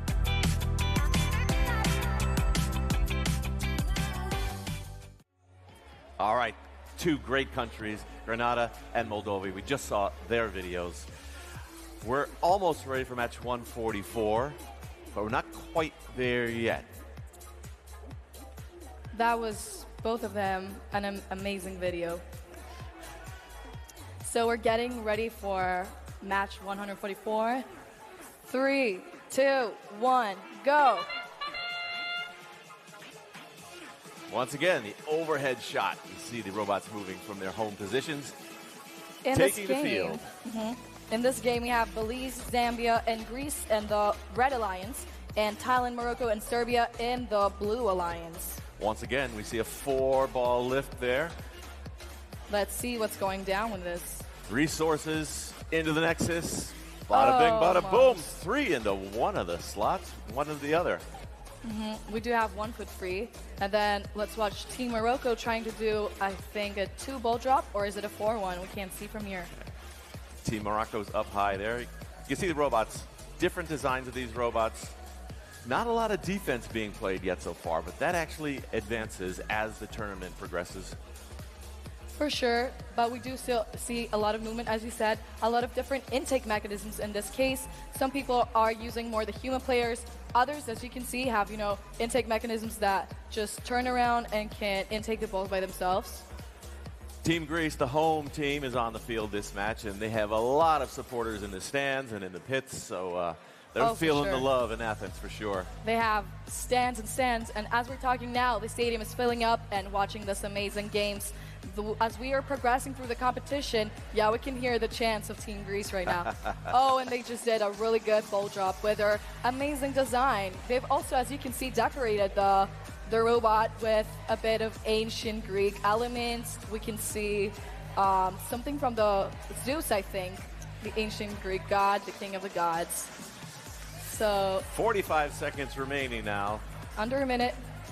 Team's looking to score. Nice stuff. Another ball drop. And we're seeing the graphic turn orange as the match progresses. Let's see the human player action. What's going on with that? Okay, we're good. We have at least 4 balls inside that structure by the human player, so I think that's going to be That's the food going in the warehouse there because they roll down the rails under 20 seconds. Robots make their move now for the ramp and the platform to try to work on that cooperation bonus with only 10 seconds remaining. Come on. Up they go. They're almost there. They're up. 5, 4, 3, 2, 1. That's the match. And we can hear the celebrations. We'll get the official score from the referees in just a moment. Any minute now. Wow, that's a cool design. You can see the wheels and how they're using them for intake. I think that's Team Serbia, if I'm not mistaken. Recap of match 144. Each of these teams, you can see the human player there, the back of them, like providing direction. There's a team leader doing the strategy and actually coaching during the matches. The drivers, like, it's not just what they see, it's what their coach sees as well, the player coach. Yeah, there's so much movement going on both inside and outside of the field. You see the human player just passionately throwing the balls on the robot. They just have to operate really, really quickly because, the robots keep scoring. They're going amazing, so they have to keep coming back. They have to get through training as well for this position for sure. So now we're waiting for the official scoring. Any moment now, we will get it. We see that's a good scene of a food being dropped, but not in the correct area, so they would have to take it there so that the human player can grab it again. It's a great slow-mo shot. Whoa. The robot kicking back, wheels in the air. And we just got our results out. The Red Alliance wins with 99 points against 61 points by the Blue Alliance. Congratulations to both of the teams. That was a good match. 99 to 61, cooperation bonus for both alliances.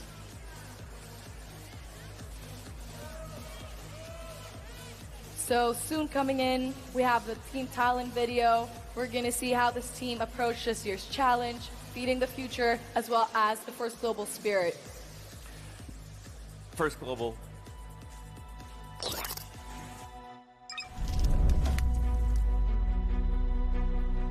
Meet the FGC Team Thailand, a group of passionate students on a mission to create a brighter future. Inspired by the growing global food crisis. After countless of hours of brainstorming, we came up with a revolutionary concept. Building the robot was a challenging but rewarding experience. We faced obstacles, learned from a mistake, and preserved through countless late nights. Once the robot was built, we put it to the test. We faced challenges, but with each trial, we learned and refined our design. This project has inspired us to continue exploring the possibility of robotics and technology. We believe that innovation can create a better world for everyone. Join us in our mission to build a better future. Visit our website or follow us on social media to learn more about our work.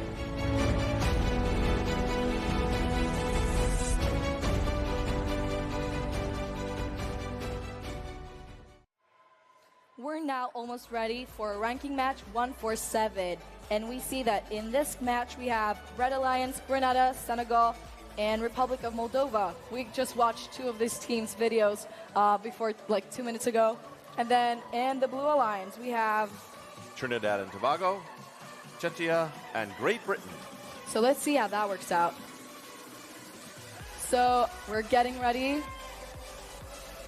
4, 3, 2, 1, go! There's already action with the human players trying to load up the balls on the robots. And that red line just zoomed right out of that and they're off. They just got on the ramp with 4 balls loaded already. Let's see how that drop works out. That was quick. Oh. Very quick. Okay, let's see. They lost 1, up they They go. lost 1, they still have 3 more. Okay, moving on. Plenty of time, 2 minutes remaining. You can There's see. 1 food secured, I think 2 by now, and they made it. They dropped the 2 balls out Into of the Nexus they go. Under 2 minutes remaining now. Scores 11 for the Blue Alliance and 6 for Red. And there's 1 water and 1 energy resource. And we see as we see the orange getting turned on in the Nexus goal, which is amazing. Did you see that claw mechanism that the robot had? That was epic. 1 minute, 20 seconds left. Blue Alliance just ahead by 10 points. Plenty of time remaining for the Red Alliance to catch up. And the first human player ball was also dropped in that structure. And we see Team Czech Republic. In they go, bada bing, bada boom. 4 resources at once. Nicely done. We only have 1 minute remaining, but still there's so much action going on. Human players are loading and reloading the robots. A lot of Nexus goals have now turned orange, and more human player balls have been dropped. This is an amazing match. Food now goes into the warehouse, rolling down the rails. More resources up in the air. Let's see. They did it. We've got 1 robot up on the ramp with 35 seconds remaining. This is just about the time when the Endgame comes in, where they'll start making their way up there for their cooperation bonus. Once today, I've seen all 6 up there on field 3, so that was a big, big win. Let's hope we see this again. It's great, and it's a huge bonus. It's 30 points if you get all 6 robots up there in the cooperation bonus. 15 seconds remaining. Blue Alliance ahead just by 7 points. They're trying to get up the ramp. I believe that they can do it. They still have creeping up. 8 seconds to go. Urging their robots up the ramp are the human players with 3, 2, 1. That's the match. Another well-played match on field 3. Look at the recap. That robot makes getting up that ramp look so easy. It's so smooth, baby. Yeah, some teams are choosing, their strategy is just to go straight to the ramp and those part of the Nexus goals. Others are just trying to go to the furthest way possible to drop them and then just keep going to a closer point. It's got to be heartbreaking to make it up the ramp so quickly and then get there and just not be able to get the resources into the Nexus. 50%. We're almost ready for the scoring, and we're going to see the official scores of this match. There it is. Yes, we've got them. We have a win of 70 points by the Blue Alliance versus 58 points by the Red Alliance. Congratulations to both of the teams. 70-58, the final score for match number 147.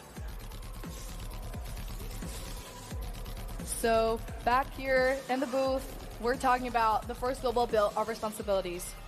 This is something that was introduced last year in Singapore, and I think will continue being a long-standing tradition of First Global. So the First Global Bill of Responsibilities and Declaration of Interdependence represent the foundational core of values of both First Global and of every student, mentor, and volunteer who has participated in this challenge. What's really interesting is yesterday we had that great shot of you in the pits with Team Algeria, was it? What? It was Team Armenia, actually. Armenia? Close. And we managed to do a pit interview and do it right where they were signing it. and explain. Okay. So let's watch this video. But united in purpose. Because we understand the world's problems cannot be solved alone. That all people have special gifts that make them innovators, colaboradores, and change makers. Every person has a role to play. It all starts with you and me. The time has come To declare our interdependence. We are committed to a greater purpose. And when we work together, there is nothing we cannot accomplish. The greatest challenges we face Do not stop at arbitrary borders. Global challenges require global solutions. in order to build a more peaceful world. we must embrace our interdependence. We declare the following principles to be true. Throughout history, Innovators have risen from adversity. When we see paths to see implementations, we realize the strength of unfamiliar ideas. Our role is built On the shoulders of the visionaries. we learn, we must continue. Through science and technology, We can find unity. Our unity is a powerful tool To combat poverty, disease, hunger, and inequality. without conflict or division. and now, more than ever before, We must promote opportunity for all. Y elevar cada mente. from a citizen into a leader. Our shared goal is a sustainable, peaceful world. build our mutual understanding. To embody this principle And as great as possible. to ourselves, our planet. And to one another. So we commit. To the following responsibilities. 1. We foster peace. By working in collaboration. 2. We display unqualified kindness to one another. And always work hard. 3. نحمد مساهمات الآخرين. And learn from each other. 4. We celebrate each person's success.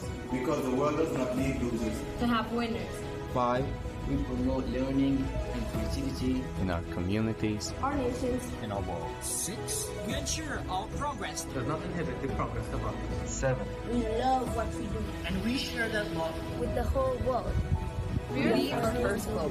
Our principles guide us. Our responsibilities bind us. And together, And together. And together, we can build a better world.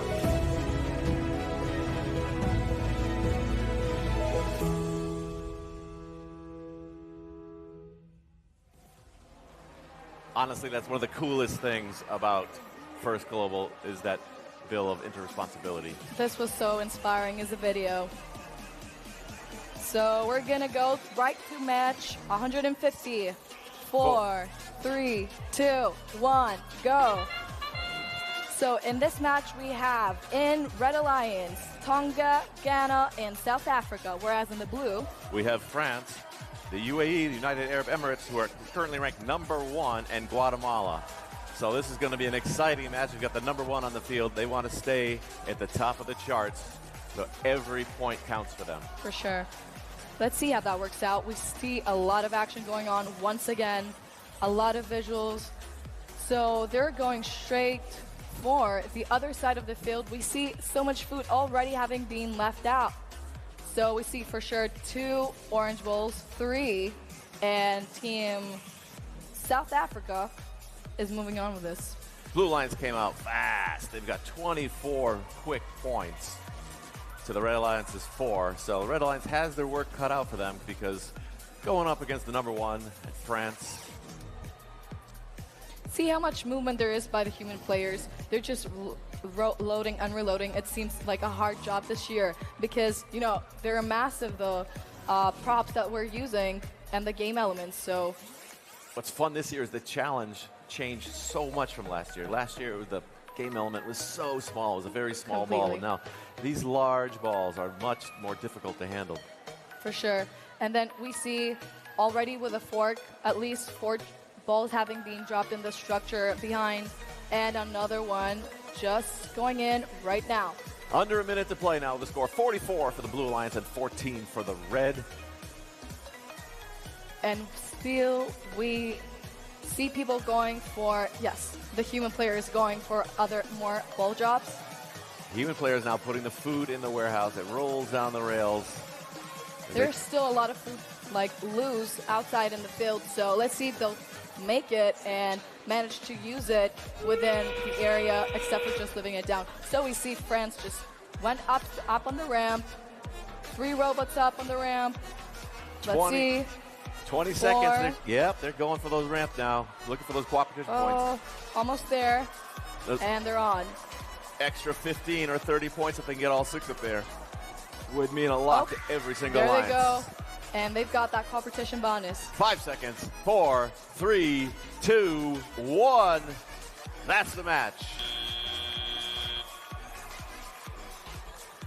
The intensity was there throughout that match. Oh, Look yes. at the official score. We can see it on the players' faces, how stressed, but also how excited and energized they are right now. We're going to watch this recap video to remember a few moments and a few highlights from the match. It's South Africa loading up their robot.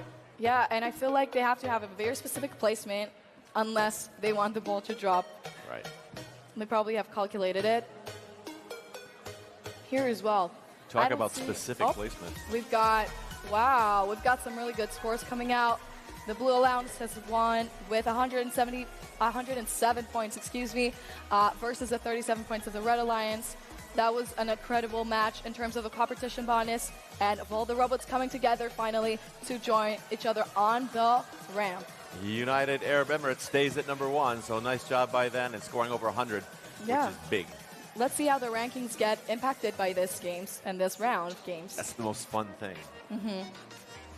Okay, now let's go to Vietnam. Team Vietnam, from a nation known for its dynamic growth, brings a focus on collaboration and innovation to the competition. They're ready to present their ideas and contribute to solving global challenges.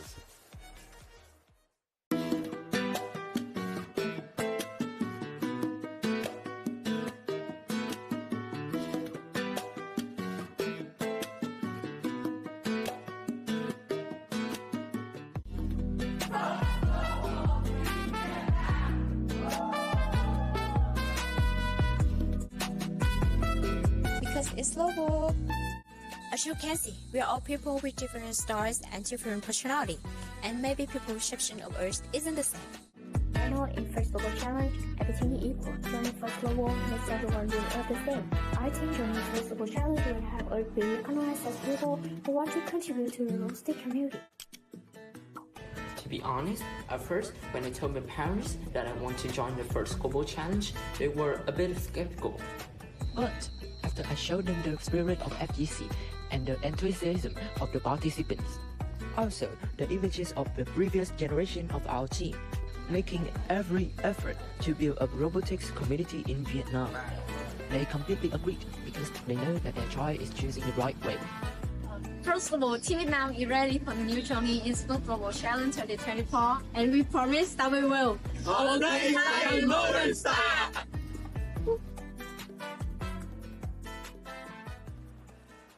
And we are back at Peace and Friendship Arena. We've got team vignettes coming at you from all different corners of the globe, 193 nations in total, and only 2 anchors in the booth with you right now. We just had the previous 2. Many thanks to Blair and Melissa for giving us a little bit of a spell, but we're happy to be back with you. I am so excited to see the competition continue to fire up. The students behind us are so excited, seeing all the different chants. What I'm seeing more than anything, though, is students hanging out together. And I would love to hang out with all of you at home on field number 3. We're getting ready for match number 153 in 3, 2, 1, go! Squads in this matchup are Chad, St. Lucia, and Guam, alongside teams from Slovenia, Vietnam, who we just saw that vignette of, and Team Philippines. 2 minutes and 30 seconds counting down.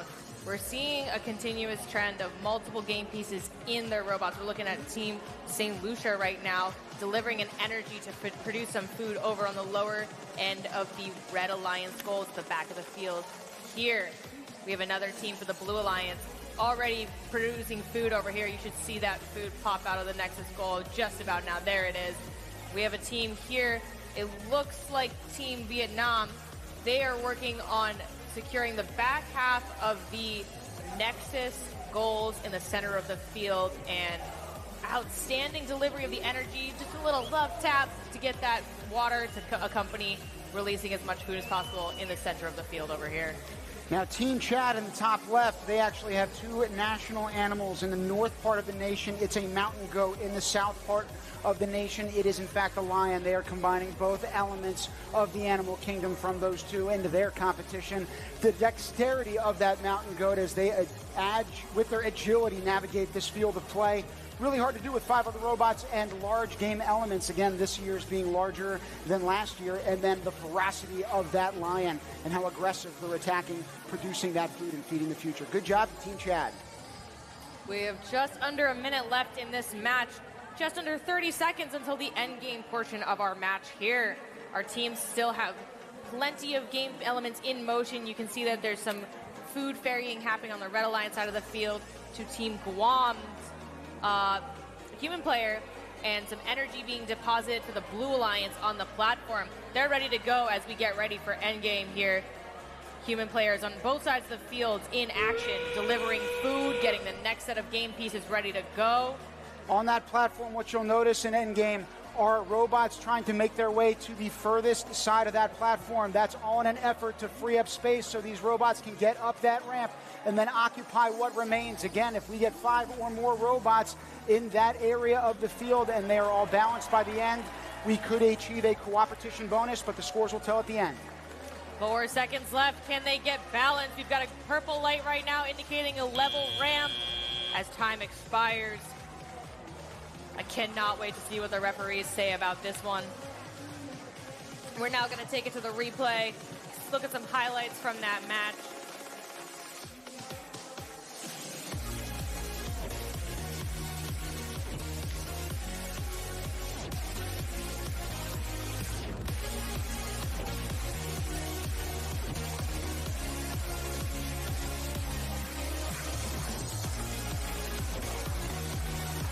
Great utilization of the reservoir during that match too. For every point, you can see that the Blue Alliance got 4 points, Red Alliance got 1. Match scores were 53-31. 20 points for the Red Alliance thanks to that bonus multiplier of 1.8. That means that there were 4 robots on the platform at the end of that match. Great work for all of our teams. 8 points of secured points across the board for this Global Alliance. We're now going to take it to the field for an interview. Blair and Melissa, who are we talking to? I'm now left the booth. I'm now back on the field with a member of Team Guam. What's your name? My name's Ethan. Ethan, your team is ranked in the top 10, man. How does that feel? Honestly, it feels really good. Our team worked really hard to get to the spot that we are at now. So has the robot been consistent, or have you been climbing the rankings and tweaking the robots in the pits between matches? Oh yeah, our robot has been consistent throughout all of our matches. And I think that with the teams that we've been working with, we've been able to collaborate really well. Yeah. So that's a big part of this is who is your alliance partner in each match, and how much strategizing do you do with them?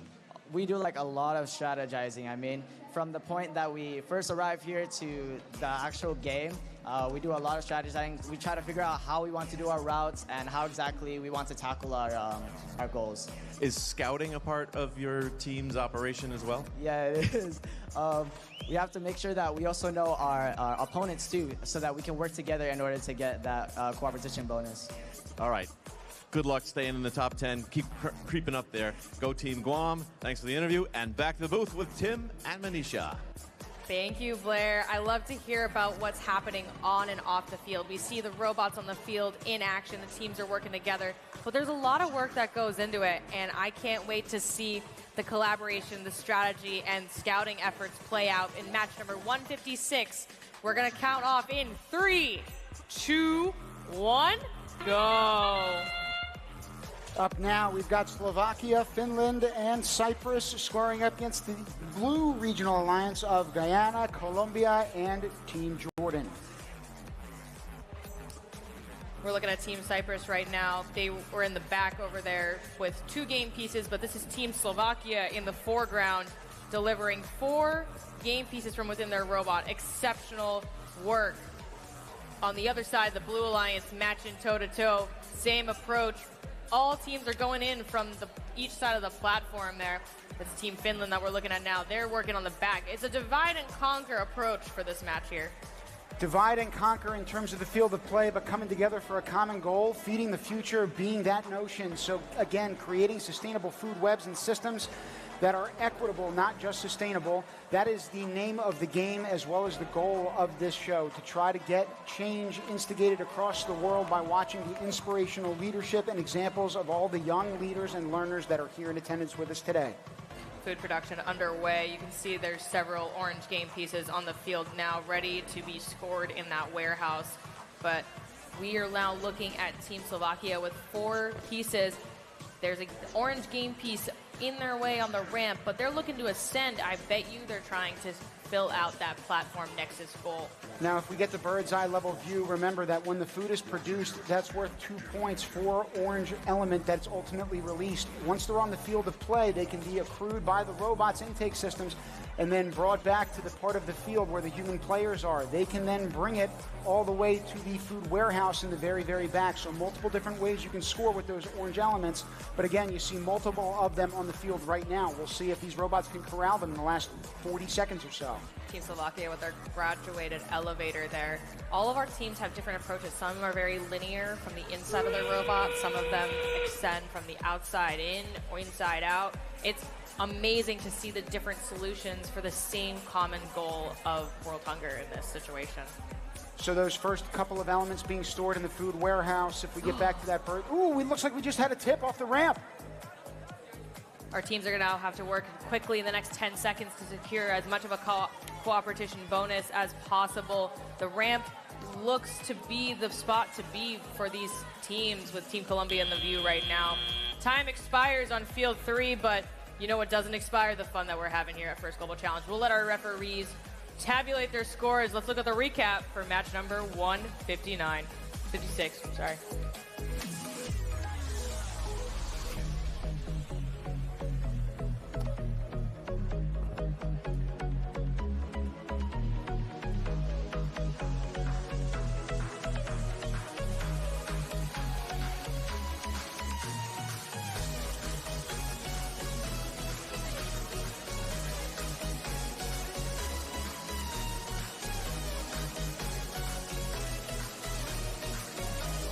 For those tuning in at home and wondering what happens when there are 3 game pieces in a Nexus goal, it's okay. As long as there's 1 of each, the food production will still count. We now have our scores for match number 156. Some motion in the rankings here. 58-33 with a bonus multiplier of 1.4.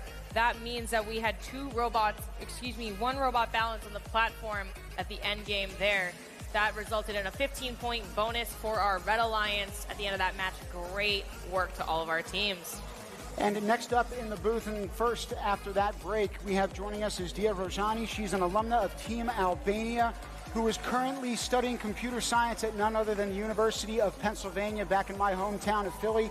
This year, she's joining us yet again as a volunteer, and it's so nice to have you back with us. Thank you for having me. Thank you for joining. What personally sets, in your opinion, you've been involved multiple years, First Global apart from other activities that you've been involved with in the past? First Global has been one of the most special experiences of my life. It definitely is one of those things that sticks with you and changes your whole worldview. Something that I really love about First is definitely the community. It's like, unlike other engineering competitions, here we have the entire world in one arena, and there's no other place that can replicate the energy and the atmosphere that First Global creates. What do you enjoy the most about supporting the next cohort of First Global participants? Well, First Global was the reason that I decided to study robotics. So I see this change, that it had this impact that it had in me, and that is the reason why I keep wanting to volunteer and talk about First Global's mission to our supporters and make this the best experience possible for the next generations to come, for the next generation of innovators that First Global creates. A lot of students, myself being one of them, but obviously so many years ago at this point, aspire to be a student like you at a prestigious university like the University of Pennsylvania. How do they achieve that? What advice would you give those students who have that goal? Definitely follow your passion and do things that you are interested about. but also it's equally important to explore new opportunities. I think I wasn't first interested in robotics or programming, which I started a bit earlier. It was very random how I found an avenue to these fields, and I never pictured myself following this career. But just taking a chance and exploring new opportunities can lead to amazing experiences that can shape your entire life. I am so inspired by you. I remember meeting you back in 2019 when First Global was in Dubai, and to see you grow and just become so confident and passionate about coming back year after year. It's a blessing to have you in the booth with us today. Thank you. And we're going to get back down to the field of action right now. We've got 2 minutes remaining in this match, so we're about 40 seconds through already. We've got teams El Salvador, Montenegro, and Laos, People's Democratic Republic, alongside teams India, Cote d'Ivoire, and Team Singapore. We're now looking at Team India in the foreground right there. They're on the platform next to the ramp with 4 game pieces in their hand. It looks like they could use some help with the ramp there, and those game pieces scored with just 1 minute and 30 seconds left. A lot of robots in action right now. You notice a white dot next to Team Laos, People Democratic Republic. We just had a tip. Looks like it could be okay, but I'm excited to see the way that Team India recovered from this as they continue to move forward. With 1 minute left, I wonder if anyone can help them right themselves. That's something that we've seen in competitions past for First Global Challenge. The collaboration of our teams extend past just scoring the game elements, but getting each other back up in adversity. Now, in terms of trying to get through the adversity of feeding the future, there are a lot of ways that we as countries can achieve that. Cote d'Ivoire, the Ivory Coast, is the world's top producer and exporter of cocoa beans, and they are growing at an exponential rate. It's an 8% GDP growth per year. So in terms of their economy growing from agricultural practices, that's something that they're balancing well with sustainable practice. It's now the endgame stage of this match. With under 30 seconds left, our teams are gravitating towards the ramp and the platform now. You can see that purple light. Excellent teamwork between Team El Salvador and Team Singapore there, balancing that ramp with plenty of time. They wanted to make sure that they were nice and secure to get that bonus multiplier as high as possible for our teams here. Tough days, they're long days, but you know what? As long as people persevere and still find the fun at the end of the day of being in here all together, we're going to have a blast as we continue on with the rest of the competition. I was going to say, the energy and the emotion in this building is palpable, and usually it's overwhelmingly positive, right? But at the same time, you see all the preparation, all of the work that has gone into just making this type of moment possible for these teams. You were trying to unpack their stories, but only they know how much work and time they put into making this experience for themselves possible. Congrats to these two alliances. The score delta was only 4 points, and though the rankings shift a little bit for Team India, looks like they're still in the top 10. Congrats to both alliances, however. Good work.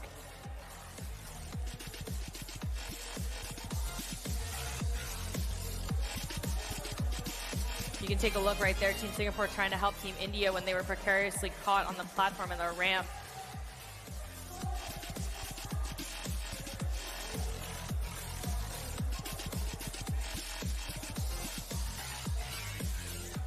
I was going to say that last robot tip. It's a precarious world out there, including on that field of play. These robots are doing a wonderful and magisterial job of navigating all of the nuances, not just the moving elements that are those balls we've talked about a few times, but the other robots in play. Right now, we're going to get you to the field interview because they're in play right now. Who do we have lined up, everybody? Hey, Tim, I'm down here on the field with someone from Team El Salvador. What's your name? Stephanie. Stephanie, you are so happy. You're wearing a hard hat. You've got the safety glasses on. You're like the queen of safety here. Your mentors are right here behind you. How proud are you of your team right now? We are proud of my team, and you are doing very well. They are doing very well. So everything that you did in that match, you only had 2 robots on your lines that match, and you still won, which was crazy. How did that make you feel? Yes, we feel so proud of us because we are only 2 robots and we do a great job. Because if we were in the Global Alliance, we made we make more points. we are so excited for that. If we work together, we can change the world. You did work together. Did your strategy change because you only had 2 robots? Yes, but we are that hot in that system. Oh, so has your strategy changed over the event? Yeah, everything changed in this event. Everything changes match to match to match to match to match. How are you, Jefferson? I am amazing, excited, and I am proud of you, my friend. They are great. All right.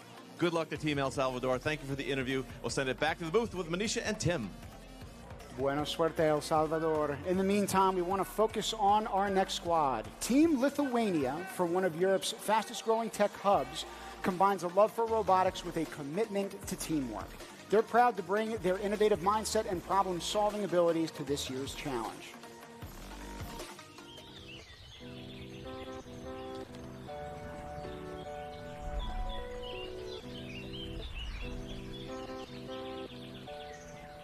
Greetings, we're Team Lithuania, 5 robotics-interested students from 2 different FTC teams, both members of Lithuanica X, a Lithuanian student robotics community. We come from 2 different cities and 3 different high schools, but despite our differences, robots unite us together. This year, we have the honor of representing our country in First Global Challenge. FGC is an international competition where high school students get together to solve world problems using robots. The main goal is to foster cooperation, a blend of competition and cooperation. This is crucial for a team because it encourages teamwork and mutual support. Just like the rest of the world, Lithuania faces the problem of food waste. This sets us behind our goal of resourceful food production. This year's theme, Feeding the Future, invites the younger generation of Lithuania to choose more sustainable food options and join forces with other nations to create a better future for us all. Competitions such as First Global foster technological innovation, which boosts efficiency and also improves various industries. One good example is an automated cow farm in one small Lithuanian village, where all manual labor is done by a mere total of 2 robots. Go Team Lithuania!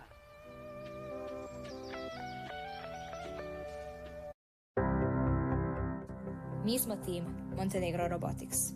Grupa mladih, talentovanih ljudi sa strašću prema nauci i tehnologiji. U srcu Balkana, mala, ali ponosna Crna Gora, zrači neizmjernom ljepotom. I ponosni smo što možemo da je predstavljamo.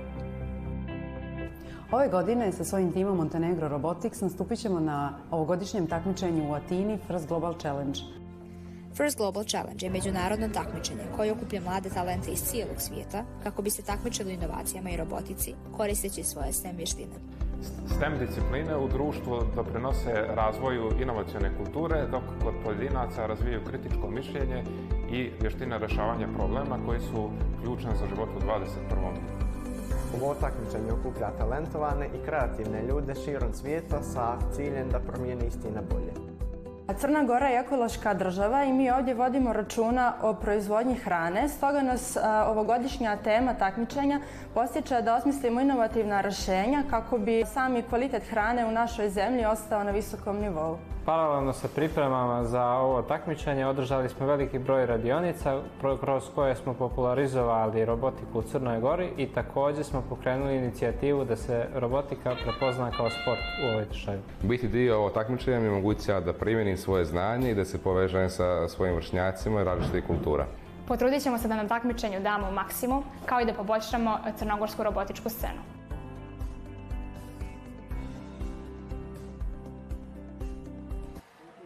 Now, at this point of the competition, we're just under halfway through our qualification matches here, which is really hard to believe. There's 360 of them. We're already cruising into the 160 range of matches. Let's take a look at the rankings now that we're at today's stage. All of our teams have now played either 5 or 6 matches total. They've got a few under their belt. They've warmed up, fine-tuned their strategy, fine-tuned their scouting, their robot performance, their driving. We're now going to actually comment about the match. So match number 160 underway, 162, excuse me. People on the field, we're looking at the British Virgin Islands, Peru, Lithuania, Romania, Serbia, and Latvia. We're looking at the Peruvian robot right now. they've had this awesome zigzag level collector system that they then will one by one deposit. So it's kind of a nice pattern because they've got one energy, one water, and they know the winning combination here. It's a winning combination for all the people in attendance. Frankly, you're hearing the noise start to build, and it's not only because of the guests who are in attendance, but because of the home team that is also playing on one of the 5 fields of play. There are a lot of hometown Greek fans joining us. We're so welcome to have the rest of you joining us remotely across the globe. Only 45 seconds left in this match. The scores are pretty tight. It's 28-40. You can see that there's some food in some robots. They're looking to deposit those to their human players. You can see in the back of the field, the warehouse is starting to fill up. We're looking at the team Romania drive team there, Team Peru, Team British Virgin Islands. Team British Virgin Islands, let's talk about them for a second. This is their first year in First Global. We just had Dia in the booth as well. Remember, she came from Team Albania, and one thing I want to quote her as saying was that the entire world is here in one arena. She couldn't be any more spot on with that assessment. If you take a look behind me and some of the images that you get, it's not just the players on these teams that are coming from 6 different spots, but those who are in support as well in attendance. Strategy playing out here. You can see the communication that's necessary for these matches to be a success. Look at that triple-decker stack. 2 energy, 1 water. It looks like they're scoring 1 set of the energy and water into the Nexus goal first. That's Team Latvia, I believe. You'll see these human players on the side holding on to a couple of those elements. We'll have the scores up for you shortly. Remember that the robots can start with only 1 at the very beginning of the game. Once that clock begins, then players can add more of those elements. So there is that human component right on the outside of the confines of that 4-walled field.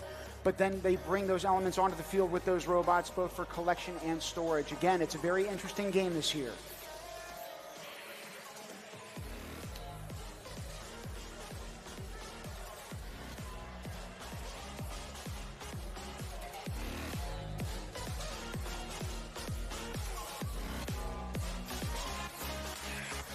Yep.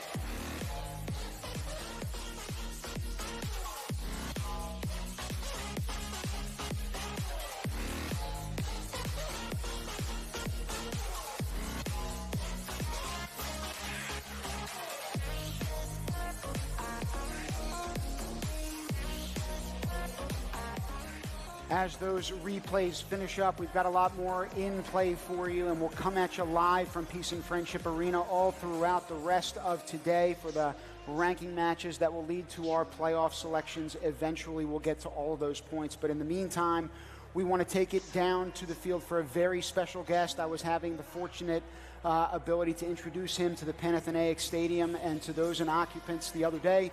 So here we go once again, none other than Dean Kamen. Dean, take it away. Tim. Hey, everybody. Hey. We have a very, very, very, very special guest here. As you know, the host country for this year's First Global competition happens to be the country known around the world as the original source of sports, but particularly of using sports to unite the world. They've been doing it since 700 BC. Well, here to show support for First Global and here to start the next round, we have the Prime Minister of Greece. Welcome, welcome. Dean, thank you so much for putting together this amazing competition. Welcome everyone to Athens. To Piraeus. It's such a great honor to be able to host you. There is so much positive energy in this arena. I understand we have 193 countries represented. I just came back. Special applause to each and one of you.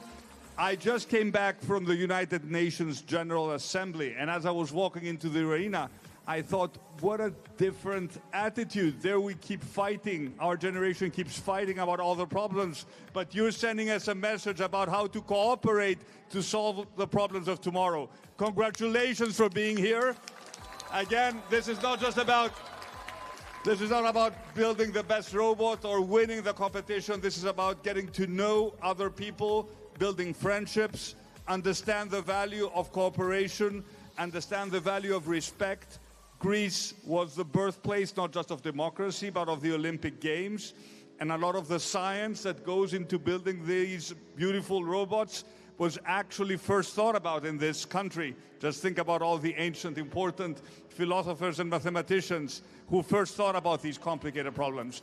I have tremendous trust in your generation. It's your brains that will help us solve the complex problems of tomorrow. So just have fun, enjoy this competition, enjoy Athens, make good friends, and I'm sure this presence of yours in Athens, these memories will stay with you for the rest of your life. So welcome again, all the best, and I guess I have to 3, 2, 1, go ahead.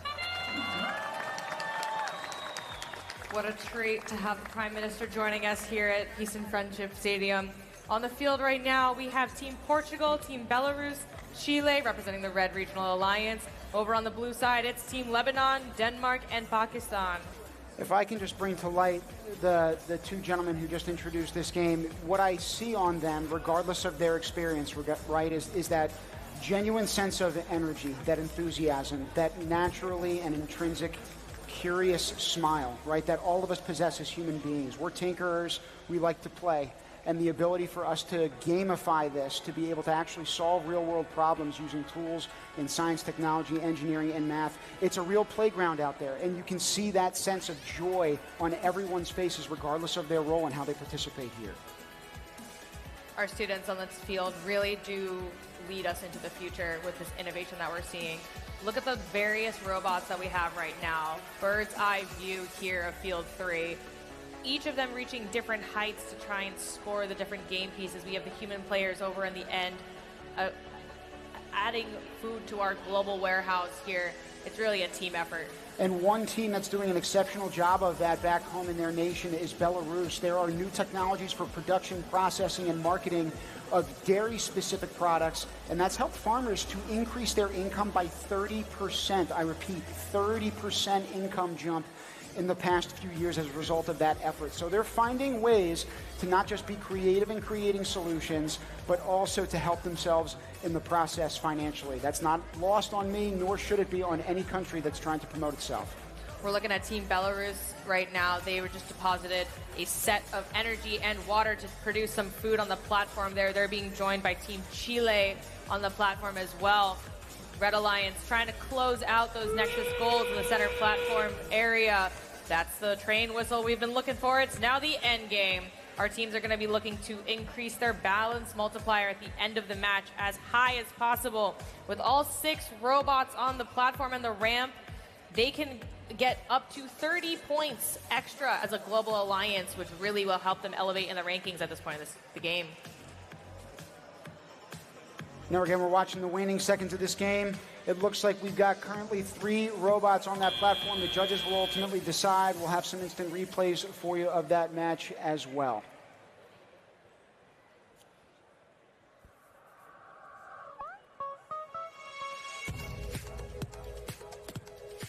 This bird's eye view really highlights the opportunities that our teams have to score and work together here. The platform, it's important at every stage of the game. The different Nexus goals next to the platforms are at different heights for our team. So depending on what your robot focuses on, wow, I'm sorry, I gotta look at these scores real quick. 39 to 38, the 1-point differential came from the Nexus points here. That made the difference as the bonus multiplier was 1.6 all around. 10 points for each of our teams here. 12 points secured in our warehouse overall for our global alliance. What an amazing feat. We also have an update from match 162, which happened prior to this. The Red Alliance had a score of 44, with Blue scoring an outmatched 75 points. Congrats to both alliances, but again, in that last match, 162, we've got Blue 75 and Red 44. In the meantime, we've got a pit interview ready to rock for you. Take it away. We're out here just watching the match that the Prime Minister of Greece announced. We're both fellow Greeks and have been part of robotics in Greece for a long time, and we're feeling very proud. How do you feel, Thalis? I think it's an honor to have the Prime Minister of the host country here in Greece and be presenting one of the deciding games of this competition. It is really, really important, and we do hope that more governments worldwide recognize the aspect of sport that is included in robotics. It is really important to bring more people and get to show them the vision of First Global and of the First Global alumni and participants. We feel extremely proud. Any further comments on your interaction? No. That's it. Okay. We're so proud to be doing this. They just came in, they met the Greek team, they went through the pit area, and this is such a symbolism for the future of robotics, both in our country. We have been both in competitions for many years, and we have been striving to get it more recognized in our country, get more people to see this community and join in. It is a great honor after all. So, through your journey in robotics, what has been the most significant moment? Do you think that this is one of the most inspiring moments that will keep you going? I think this is a deciding era of robotics in general, and the sport will be more popularized as it goes. For sure, and the fact that the competition this year happened in Greece, it is completely connected to the fact that here is the home of the Olympic Games, the original sports competition, and we have the values and we take them and implement them in this competition. There is no exactly competition between us, there's cooperation, there is sportsmanship, there's so many great values, and we're trying to get them out as much as possible. So the fact that the Prime Minister was here today is such an honor for our community, both in Greece and internationally. So in which way do you think that this will inspire your future vision and community outreach on how it will change the future of robotics in Greece? I think that with Mr. Mitsotakis' appearance, there will be more political debates about robotics as a sport, and this will help a lot for the recognition of robotics. For sure, and in general, we are really glad to have him here. Thank you for being here. Let's go back to the booth once again. Thank you, Melissa. We look forward to exploring more of this beautiful city, the home of the original Olympics, as we have our Olympics of our own heating up over here. We're going to be taking it to match number 168 on Field 3 very shortly. And by very shortly, I mean in literally 5 seconds. Get ready, everybody. In 3, 2, 1, go. We're looking at Team Tunisia, Turkey, and Haiti representing the Red Regional Alliance. They're joined on the field by our Blue Regional Alliance comprising of Eswatini, Senegal, and Sweden. Team Tunisia had made a song that is frankly just so characteristic of the convening of the world this weekend. I've been talking to them about how we got to get this thing not just on SoundCloud but on Spotify, because the number of clicks and likes that this thing could get, especially with people tuning in, we got to be able to make sure that you're bopping at home just like I have been the past few days. It's been keeping me alive and awake. It's the power of steam, right? That's the missing component to make this harmonious, beautiful world continue to thrive and grow. Bingo. They're making music on the field of play as well. It looks like their robot right now is ascending with those 8 game pieces, everybody, and then Team Sweden doing the same with the Blue Regional Alliance. That might be in the foreground right now instead. Highly efficient regardless. Again, the country flags will be on the back sides of these robots, as will the artistic expressions of each one of these teams. It takes on the life of its own. Different complexion, different characteristics. It is the hallmark of this competition, everybody. Team Sweden has been consistently performing an 8 game piece deposit every lap they take. It's very efficient use of their time and energy on the field right now. Another one of our Red Alliance teams picking up the food that Blue Alliance released. That part is a Global Alliance task. Food production is automated in about 5 to 7 seconds after adding water and energy together in our Nexus goals, our food production. Good things take time. Speaking of which, we only have about 45 seconds left in this match. We're looking at Team Turkey right now in the foreground, collecting some food to hand over to a human player in any side of the field. That Blue Alliance in the bottom right corner has the hard hats on, and it makes sense. They are very hard at work, trying to push the pace as you hear that whistle that indicates endgame. So now we're going to start seeing all these robots make their way towards that ramp for the multiplier. We're looking at Team Sweden right now getting in position to ascend the ramp. They're trying to complete those water elements that are looking for some energy on these side of the goal, the Nexus goals adjacent to the platform. Oh, it looks like we're just caught on the lip of that side of the ramp. It could be a good ballast hold, however, for anybody trying to get on that ramp from the opposite side. Good job making space. Great job. That's Team Tunisia ascending the platform right as time expires. I bet they're singing along right now on that field. Talk about navigating traffic. I could certainly use them in rush hour back home where the DMV drivers are absolutely woeful. These kids are outshining and outperforming them in every which way. Great job. Wyclef Jean making an appearance on our field, but he's the gracious sponsor of Team Haiti, and I think they're carrying him and his spirit with us on the field, bringing music to my ears. Wow. I was going to say, we've referenced now music twice in just one game. Talk about the energy that has happened, not just in that 2 minutes and 30 seconds, but the fact that we've got 300 plus matches coming your way. We got a little boom boom pow on the screen right now. It's 57-25 in that match. Some motion in the rankings, still plenty of time on the competition field. Take a look at that Blue Alliance, 16 Nexus points, 12 points of food produced, and our teams are able to work together to gather 12 points in our warehouse for that food secure points you see on the board there. Incredible stuff. Again, the rankings will change over time. In the meantime, we'll also change the guests that we have in the booth for you. So next up, we've got Mustafa Essam Ahmed and Mab Essam Ahmed. They are a brother and sister duo who are representing Team Sudan, and we're the only members of their team, including their mentors, who were able to make the journey to Athens. It's great to have you both with us, and we're so pleased to have you. Thank you for having me. I'm very happy to be here today with you. So about our journey, it wasn't easy. Our team, they are now in 9 countries. We are not together because of the war in Sudan. So some of us in Saudi Arabia, in Qatar, in the United States.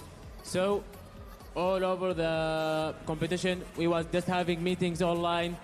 Our mentors was having, giving us courses in designing and everything. So the kit comes to us in Saudi Arabia before the competition with only 3 days. So we built our robot, our design was ready. So we built it in 3 days. Then we come here to Greece. So when we come here, the robot doesn't work. So we canceled the idea. Yesterday we played 4 matches and we didn't win in any match. So today we are just playing with a drivetrain and we win 2 matches. There we go. Yeah. It sounds like... That's crazy, but it was a risk, it was scary, but it worked in the end. I love the positivity that you're emanating here in the booth with us right now, because that is challenging, right? Your mentors aren't here, your other teammates aren't here, you had such limited time. How are you making the most of your time here in Athens with the competition? Just like making the most of our time and like learning and discovering new stuff. It's a really wonderful experience. It really is. So who, in their absence, who is mentoring your team? I suspect you're making a lot of friendships and relationships back in the pits. A lot of other mentors are probably jumping in to help you. That's a sign of our global community coming together. Can you talk about that experience? Yeah, as you said, that is the thing that I love in FGC. So it's not, the competition is not just about winning and build a good robot. It's about have new relationships. It's about sharing knowledge and experiences.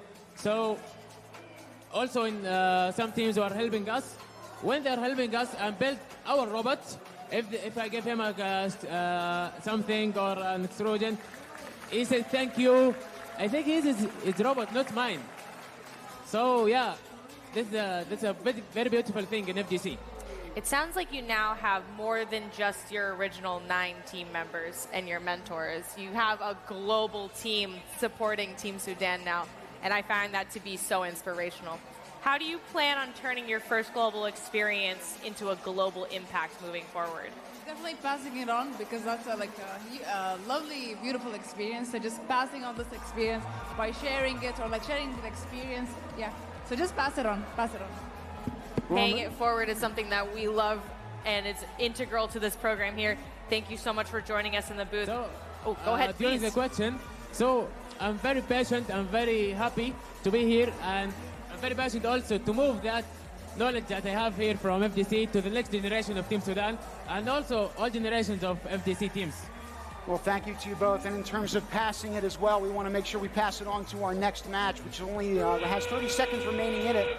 Thank you to you both for joining us. We really appreciate it, guys. So up now, we've got Venezuela, Panama, and Estonia finishing up alongside Ghana, Italy, and Hungary. Here we go.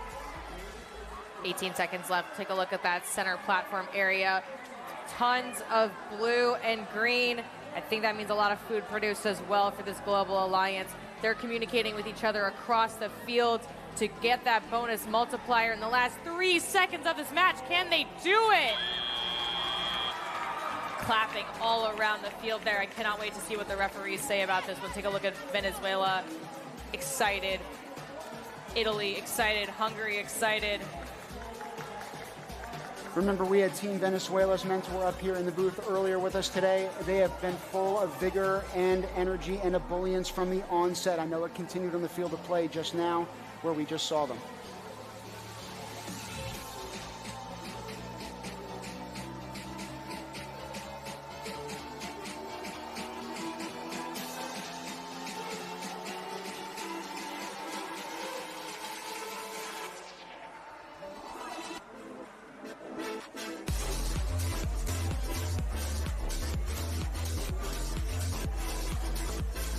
We have our scores for match number 171. It's 68-62.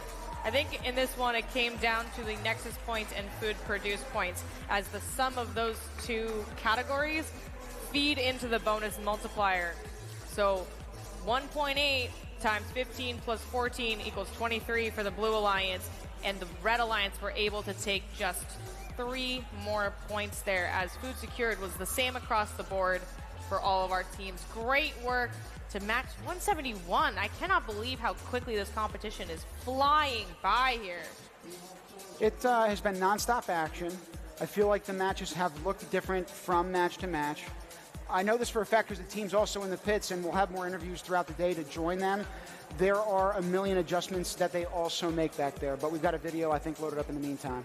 Yes, Emanuel Andrade is a current mentor of Team Venezuela, and he himself was a participant in the inaugural 2017 First Global Challenge.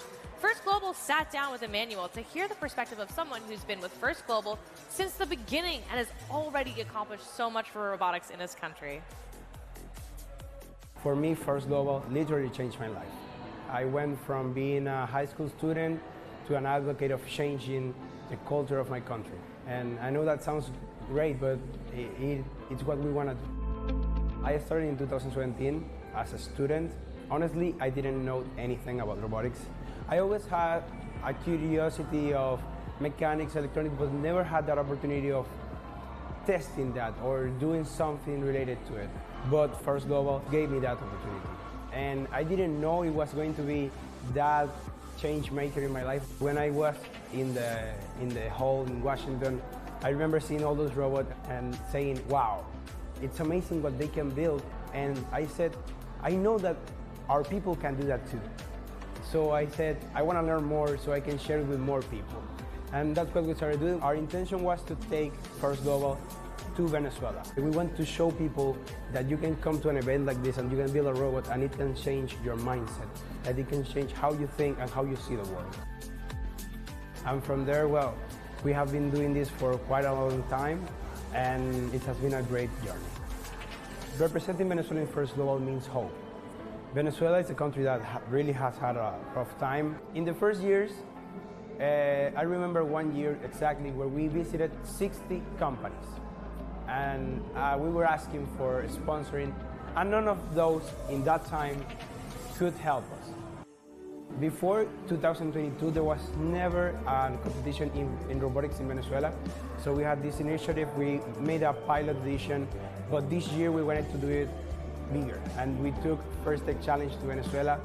We had 137 students in Venezuela from both public and private schools. That had never happened. We confirmed 10 teams from these schools, and they built their own robot, and they competed in a very energetic event where we saw all the potential that our kids have. I think First Global, it's an accelerator for all the things that have to do with mechanics programming and all the technical part, but also working in groups.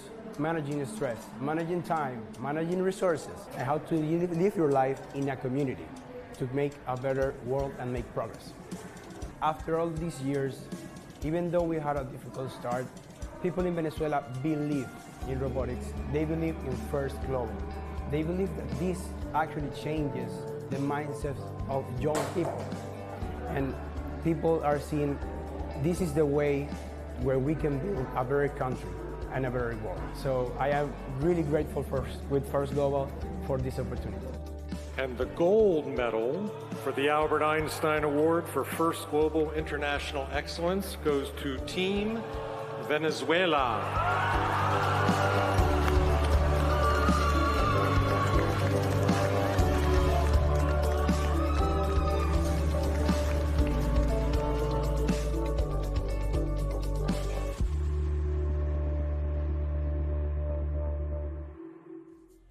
I have absolute goosebumps after watching that vignette, and I cannot wait to channel that goosebumps into some field action.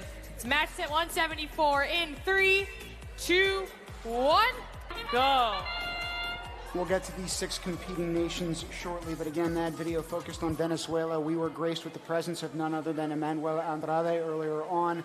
That team has a superlative mentor. I know so many others can boast the same, but when you've got a country that has undergone its fair share of adversity and yet still trying to promote STEM fields, technologies, instruction, and education in the way that they so effectively have, it's phenomenal, and it's an example we should all emulate. That Copa Kai competition, as an example, is in its 3rd year, and yet it's hosted teams from 27 schools. They've done that organically and from the ground up. In the meantime, we got to talk about these 6 teams, though. We're looking at a little bit of a tilt over on the platform. I think that's recoverable. It looks like Team Kosovo with the ramp. It's all about teamwork when it comes to balancing the ramp here. We're looking at Team Sri Lanka with the fierce lion representing their nation. There it is. That's the teamwork we love to see, thanks to the Kiwis from Team New Zealand pushing their teammates across the globe, so to speak, Team Kosovo into the right position, helping them get back in the action. Now the allocation of those elements, blue and green for water and energy, are placed in that fashion because you need one of each to release a food element. Again, it's a 1-to-1 ratio for 1 food produced. So technically 4 total points if you can fill a Nexus goal. It's 1 point each for the water element and energy element, and then 2 points once that orange element is released from the field of play. Again, very engaging and interactive, this pitch.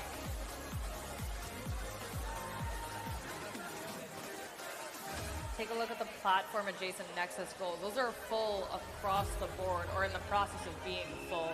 Our Blue Alliance is now looking to complete the back end of their Nexus goals, as well as food makes it into the warehouse as well. That was Team Macedonia in the back there.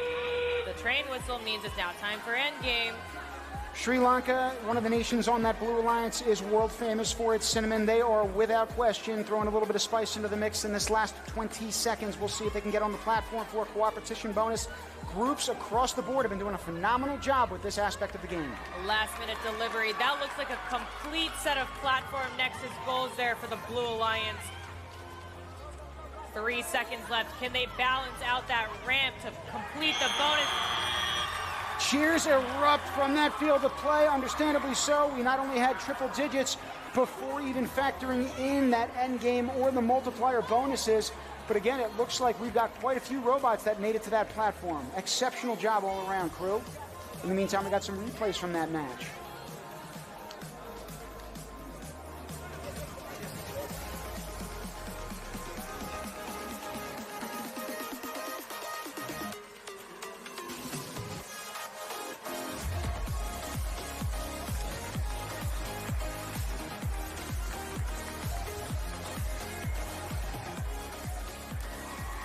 .158, that is rivaling what is almost our highest score. So again, teams across the board are starting to get towards that 100 mark. 2.2 for the bonus multiplier. Kudos for the 30 points cooperation bonus. That's indicative of the fact that every single one of those 6 robots made it onto that platform. A 59-point advantage to Blue, and that thanks to that bonus multiplier. Exceptional work. It looks like every single one of their Nexus goals were full. We're now going to take it to the field, learn some more insight about what goes into the communication in a match. Let's take it to the field. Blair, how are you? Manisha, I'm great. I'm here with a member of Team Moldova. What's your name? My name is Vladimir. Now, Vladimir first came up to me and said, I could barely breathe. I'm screaming so hard. My ribs hurt. Like that, talk about communication. That was an amazing match. Yeah, it was amazing. I mean, we talked with each other, with the opponent alliance, and we put on a good strategy to climb, every single robot to climb the ramp, and it actually worked. And we're so happy right now. And 6 robots. Cooperation bonus points, man. That was a huge score. Is that your first time? I mean, this is our first time to climb 6 robots on the ramp. So, yeah, this is our first time for 6 robots. Congratulations. I've only seen it once before at this competition. A lot of support from the home crowd as well. Like, come on back here, Vladimir. Look, they want to cheer you on. This is Team Moldova. All right, back to the booth. We're cheering you on as well. Congratulations on the win, Team Moldova. We're now going to take it to match number 175 here on Field 3. We're cruising along into this match. Ready in 3, 2, 1, go. We're looking at Team Indonesia, Kenya, Trinidad and Tobago representing the Red Alliance. Over on the Blue Alliance side, we have Team Guinea, Cameroon, and Chinese Taipei. Kenya, some of the fastest runners in the world. We've seen that time and time again at the Summer Olympics. Here at a different type of convening, yet nevertheless important, we have a field of play that is also very fast off the jump and out of the starting blocks. Kudos to all 6 of these teams. We're looking at Team Trinidad and Tobago. They've been very consistent all morning with their game element delivery. We're looking at Indonesia now, absolutely dropping these game pieces into that platform. They're looking to complete it as much as possible. Rumor has it that they can have 12 game pieces at any time in their robot. That is an impressive feat from Team Indonesia. And we're now looking at Team Chinese Taipei delivering 4 game pieces over on the Blue Alliance side. There's a minute and a half left, and we're already seeing Nexus goals being filled up so quickly. It's incredible what our teams are able to accomplish when they all come together. I want to continue to sing the praises of countries that actually walk the walk when their feet hit the pavement in terms of promoting STEM education and robotics. Team Indonesia, we had their mentor with us in the booth yesterday. They are one of 2 official countries that have declared robotics as a sport. So hats off to them. Their squad this year, Team Indonesia, our 2045 is composed of 30 different youth members from various ethnic backgrounds, promoting learning and mutual respect through diversity. So thinking about the power when you can convene everybody to a seat at the table, and their performance very much speaks to that on the field of play in this game as well. They're doing an exceptional job. Is that the triple-tiered structure from them? Yes, it is. We have some robots gravitating towards the center of the field now. We're looking at Team Cameroon right now. The focus, the precision, they're all lining up exactly perfectly at the end of the last 30 seconds of this match. You have to imagine that when you need to get 6 robots in the center of the field, the platform is only a specific size to work with. So getting everybody's various diverse robot size, shape together in harmony in the last 30 seconds. With 10 seconds left now, there's 1 open slot left for our robot here from Team Guinea. Can they make it up there? I was going to say, you're talking about confined spaces on the field. We're also confined in the amount of time. These robots did a great job in the initial part of that end game to try to create and separate space, but it gets oh so hard to climb up that distance at the very, very end, particularly when we're talking about a manipulative bridge that once you enter one side of it, the other side is much harder to enter. Those leverage points change constantly. Overcoming the diversity in their home countries. They're also overcoming the force of the required to push that ramp down. It's not easy for all of our teams, so we're looking at some collaborative efforts here, which I think speak to building bridges between different areas of the world. We're opening doors here. We're opening a bonus multiplier opportunity for a cooperation bonus here on the field. And we hope you at home are opening your hearts to the world of STEM and what it can do for kids. In the meantime, what the last 2.5 minutes did for these 2 alliances was separate them by only 2 points. At the end of the day, it looks like that food-produced points mattered, so they had 1 more particle ready to go. In the meantime, we've got the pit ready to go as well for our next interview. Who do we have? I'm here in the pits again with Tia from Team Slovenia. And what do we have on our heads right now, Tia? We have straw hats made by a wonderful craftsman from Slovenia, Sergej Pike. Years ago, we wanted to have like matching hats, and we wrote to him and we were like, would you be willing to make us straw hats? And since then, he's been making us like these straw hats. Wow, it's amazing. So he's like your sponsor, but also in this way, you're supporting your local community. Indeed, yes. That is wonderful. Now, I see that you have your mascot here with Slovenia's flag, and he also has a matching hat. Of course, all the members of our team have a matching hat. His name is Nace. He's been with us since 2019, so he's been part of this longer than all of the current members. And what is his story? How did you acquire him? What does he symbolize? He was a gift to us from some people in Dubai. And we've just grown to love him so much we can't go anywhere without him. Wow, that's amazing. Now, let's get down here. They're doing some robot work while we're talking about the mascot. What are you doing here? We're just fixing our lifter. Okay, that's good. How's your competition been going? How's your robot been doing? He can answer. Yeah, not as well as expected, but yeah, we're having fun, at least that. That is the most important thing. So I see you have a Caesar lift, right? Yes. Okay, that is amazing. Thank you for this hats, and back to the booth. Good luck as the competition continues. Speaking of, we're at a momentous spot in this first Global Challenge this year. We are about to enter match 180 out of 360 matches total. We are officially at the halfway mark of our ranking matches. I'm so excited to see these robots in action as we fire things up, get into the second half of the competition. All of our teams have been evolving and growing and ascending to new heights, just like that food warehouse at the top of the field. This event as well in size and scope has grown over the years. We've got 193 countries. We'll try to get some content through each one of them throughout the action here, but we got to take it down to the field. We're ready to go in 3, 2, 1, go! On the field right now, in this momentous halfway moment, it's Team Nigeria, Mongolia, and South Africa working with Uzbekistan, Austria, and Rwanda. Now, what I want to look at as well are those racks on the side of the field. Again, that's where human players, and you're seeing it right now, can load them onto those robots. Once they're on the robots, they can then proceed, regardless of the coloration, green or blue, to those Nexus goals to hopefully release those food particles out onto the field of play. Once they're out onto the field of play, different point valuations can be scored because the water can be conserved in the warehouse, or sorry, the food can be conserved in the warehouse in the back of the field. We're looking at Team South Africa right now with 2 game pieces in their robot. Uzbekistan with their trapdoor opening in and out, swinging out like windshield wipers on a car to deliver those 4 game pieces on the platform next to the Nexus goal. That's Team Austria right there loading up their robot to make another lap over to the back wall. They're slowly but surely filling out that back wall of Nexus goals with just under a minute and a half left. Looks like Omni wheels are spinning right now. We look like to have an off-balance robot on that right side of that plank. We'll see if that affects Endgame. We got about 45 seconds before that happens, though.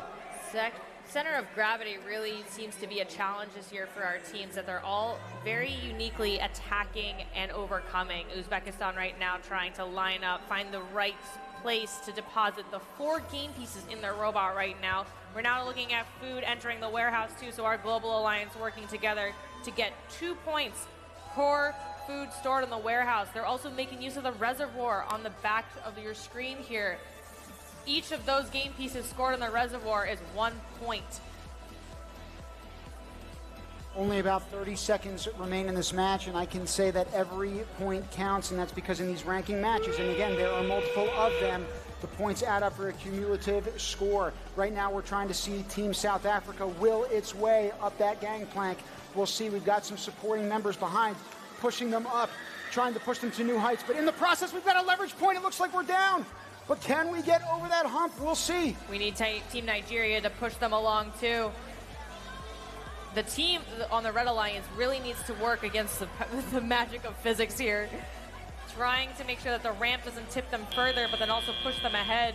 Buzzer beater delivery We'll see what the referees say about this one. What a great effort by our teams here. A lot of teamwork going on as well. Talk about a balancing act. That looked like something out of Cirque du Soleil at the very end. I'm not going to lie to you. So these robots, again, are quite agile.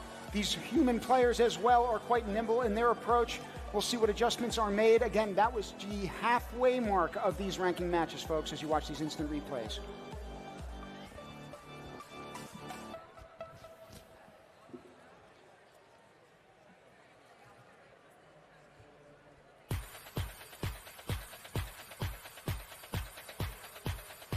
Oh, okay.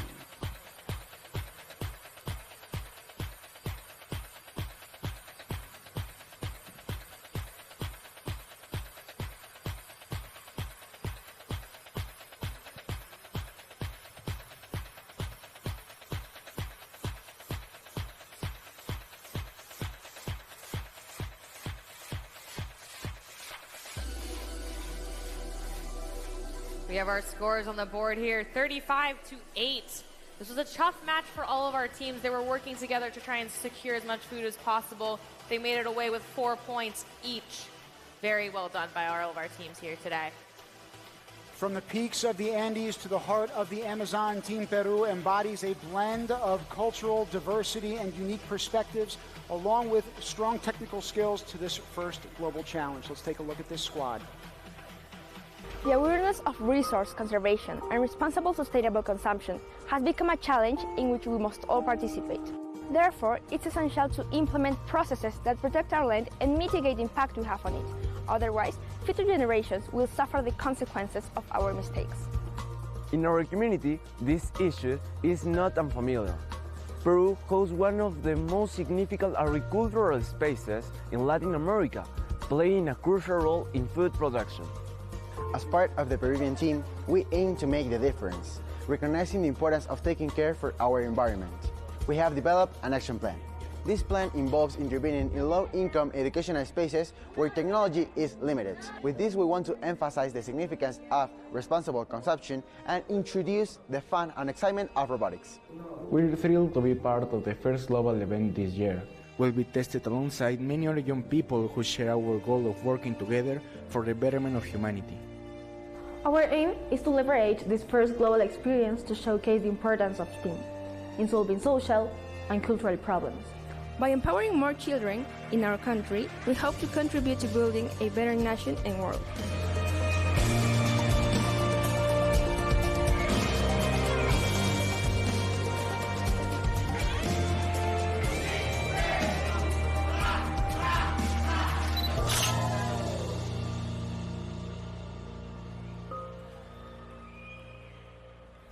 Gotta love that last shot of the team huddle working in and then cutting to that last scene with hands up in triumph. I know that we will see many teams celebrate as they compete here. We'll see who comes out with this next matchup as victorious. We're going to start it up in 3, 2, 1, go!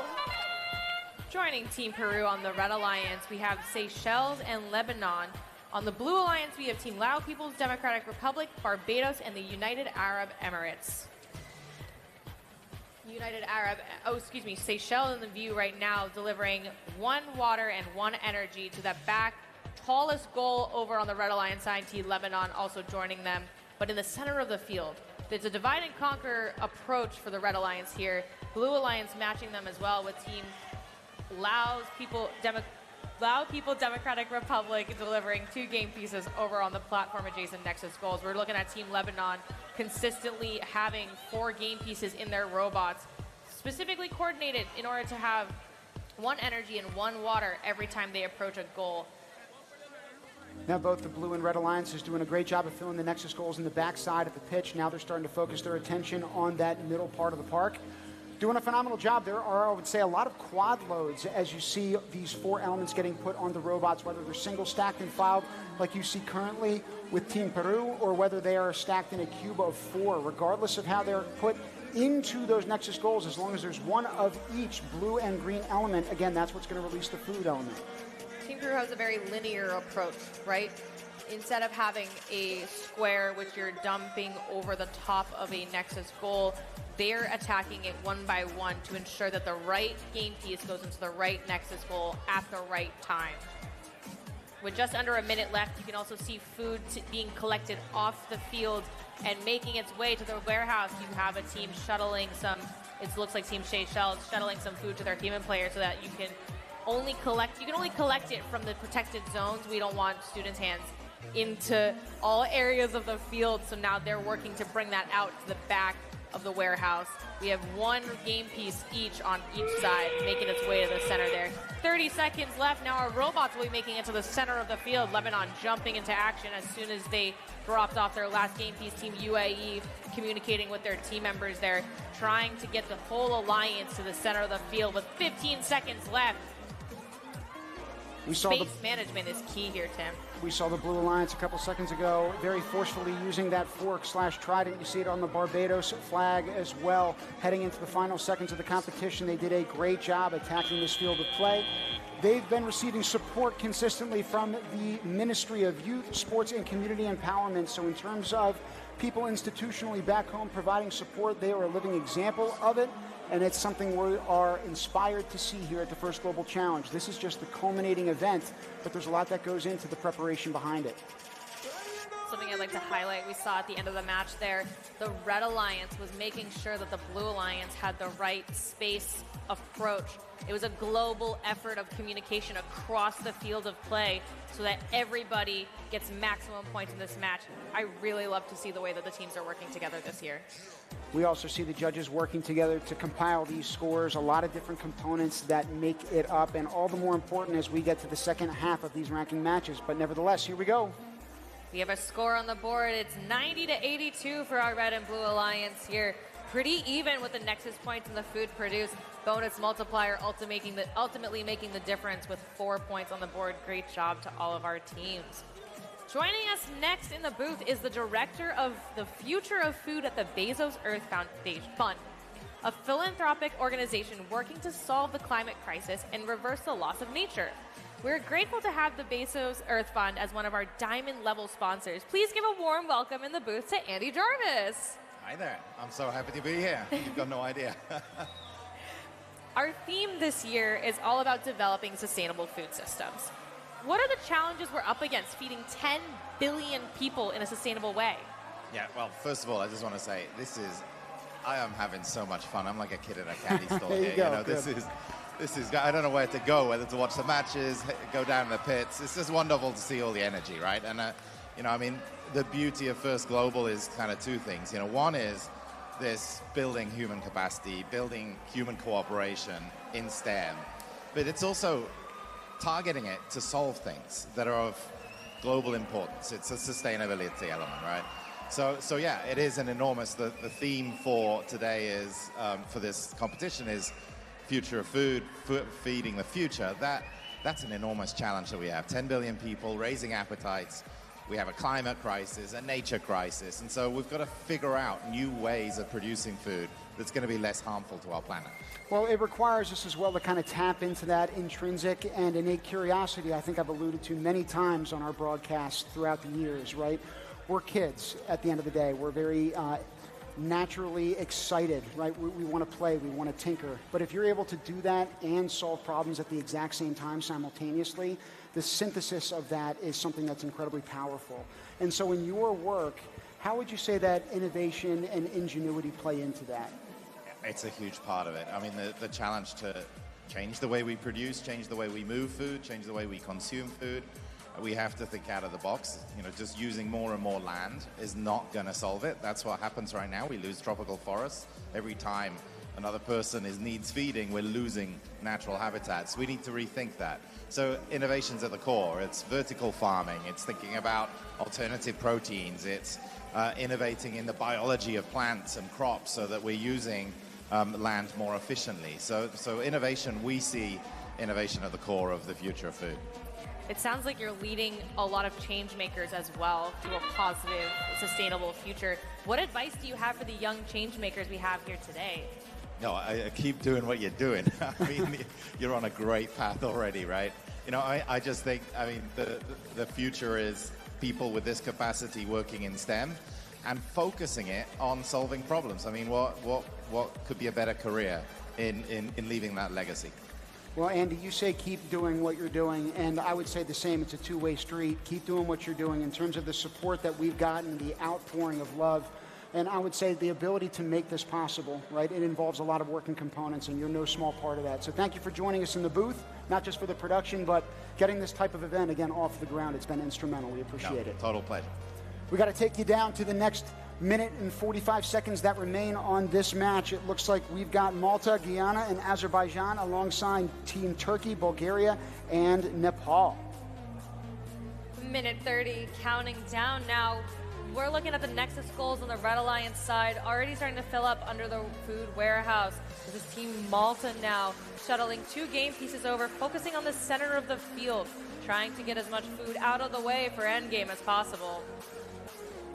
Halfway through the match, a scoring delta of 16 points.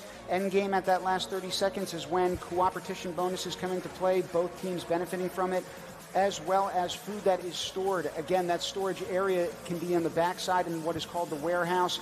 You'll see human players lifting those pieces into that element on the field as they roll out as well. Just under a minute left now. Food is starting to make it into the warehouse. We have 3 pieces, 2 points a pop. The scoring breakdown I'd like to re-highlight for those tuning in at home. It's 1 point for every water. That's the blue game piece that you're seeing on the screen. The green pieces are energy, 1 point as well. You need 1 + 1 to equal 2 points of food. That's when you see food come out of the Nexus goals on the bottom of each of our goals here. That train whistle indicates that it's now endgame. We're noticing that the food that's produced on the field then makes it above the warehouse. So our teams are looking to get as many game pieces off the field as possible and then also get their robots into the center of the field. It's a tall order that we have for our teams, but they're executing it phenomenally today as we enter the next half of our competition here. Now, we just had the director of the future of food at the Bezos Earth Fund join us, right? Andy was just talking about how innovation is at the core. I think even though we're in the second half of these ranking matches, there's going to be a lot of innovation and tweaking that happens back in the pits, the core, the nexus of this very competition. That's where so many ideas are floating around. That's where all the noise is happening, and I say that endearingly so. It's just a complete cacophony back there. But a testament to the melting pot, a testament to the energy, a testament to the human spirit that is being completely contained within this arena, but I guarantee you it's only going to get louder from here on out. Here are the scores from that match. 52-12. Our Red Alliance really put some high numbers up on the board with 14 and 12 Nexus points and food produced, respectively. With 3 robots balanced at the end of the match, there was an extra 16 points for our Red Alliance there. Great work. We're now going to take it to the field to get some further insights on what goes into a match like that. How do you get some teams together and then put that many points up on the board? Let's take it to the field. We're down on the field with a member of Team Guyana. What's your name? Letitia MacArthur. Letitia, you are the driver of your team. It was very intense watching you concentrate and move that robot around. How did you become the driver on your team? Well, I was also the driver of the team last year, so automatically they put me. Yeah. Oh, so you're the best. Yeah. Yeah. You have to outduel everybody else. That's great. And how much actual practice did you do with your robot, your machine? Well, this year I didn't get much practice, but when we came to the practice field yesterday, we got more practice, and that's how we improved. So how long before the robot was finished building till you shipped it, that you got to practice with it? Only about a week and a half. We didn't have much time. A week and a half. So yesterday you were on the practice field like most of the day, just learning how to drive the robot. Yeah. And is it very different than last year's robot? Yeah, this year we don't have as much speed as last year, so it's kind of, stressful to move it so fast to get to the goals in time. Well, good luck in the competition. Nice job in that match. And now back to the booth with Tim and Manisha. Thank you, Blair, and thank you to Letitia. I was going to say you're driving the robot, but then also driving change both here and back home. We're going to get you down onto the field in a couple of seconds for the next match. Again, we're in the second half now of all of our ranking matches. We're going to pick it up in 3, 2, 1, go! Joining us on the field for match number 189, we have Norway, Armenia, and Guinea-Bissau on the Red Alliance. On the Blue Alliance, we have Czechia, Tonga, and the United Republic of Tanzania.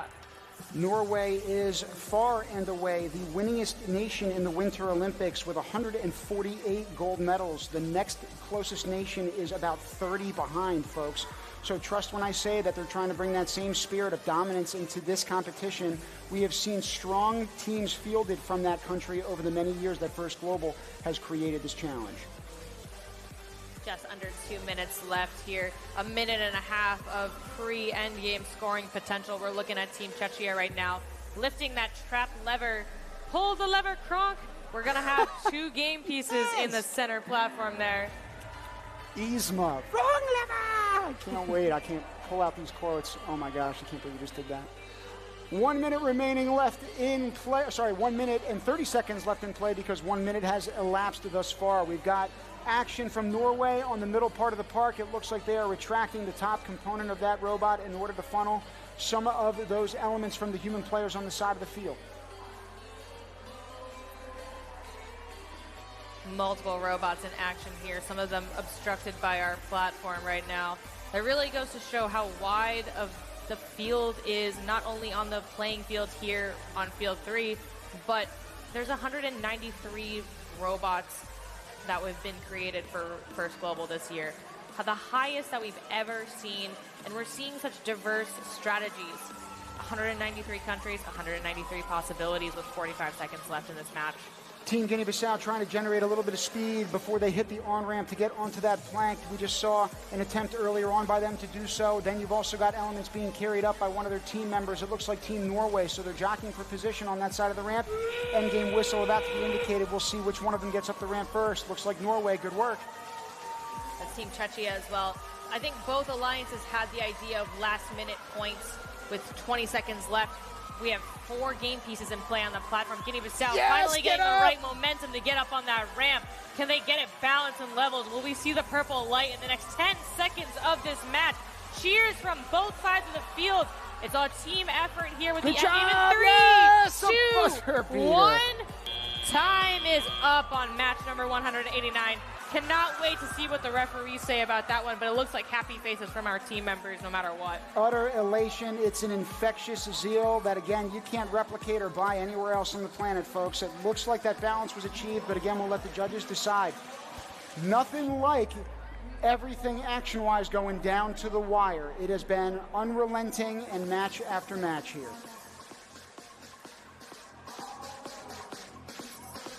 16-34 for match number 189. Blue Alliance runs away with that one.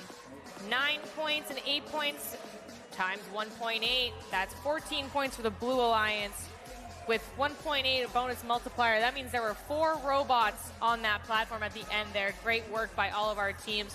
We're now going to take a look at the work behind the scenes. We're going to take it to the pit with Melissa. Who are we talking to now? Okay. Get ready. I'm here with Team Eswatini and Team France. So first of all, Team France, how's it being neighboring pits with Eswatini? This is the best neighbors. It is so good. Such a great experience. We are such good vibes, and this is so cool. Now on to Eswatini. Hopefully you have a same positive reaction. How is it being neighbors with France? It's been such a vibe. They are such amazing people, and it's always vibey out here. So how do you like the competition? Are you having fun? Are you singing? What are those vibes that you're talking about? This is really like the best experience of my life. I don't hesitate on it when I say it. Like, this is so amazing. How about you guys? It's very amazing, and Team Friends always asks us if we need any help or anything, and it's just wonderful. That's the spirit of First Global right here. Sportsmanship and competition. That's exactly what we're trying to get across. So any further comments on how your stay here in Athens has been and how you're using this competition, the competition that you're talking about, in the other aspects of the game? And actually, it's a great thing to, experience new things and create cooperation as well with countries that we don't necessarily know. And yes, create new friendships and meeting people all over the world. This is so good. Great. Thank you so much. Back to the booth. Thank you, Melissa. Thank you, Team France and Team Eswatini. You know, when I talked to Eswatini during my pit walk earlier this week, they'd let me know that there was a 90-degree bend in their robot during transit, and I can't wait to see how we do a 90-degree pivot to this field right now. In 3, 2, 1, go. Match 192, folks. We're approaching the 200 mark, but right now we've got Albania, Namibia, and Hong Kong, China, alongside Burkina Faso, Team New Zealand, and Team Italy. Several game pieces in each of our robots here. The Kiwis are really excited to see their robot in action.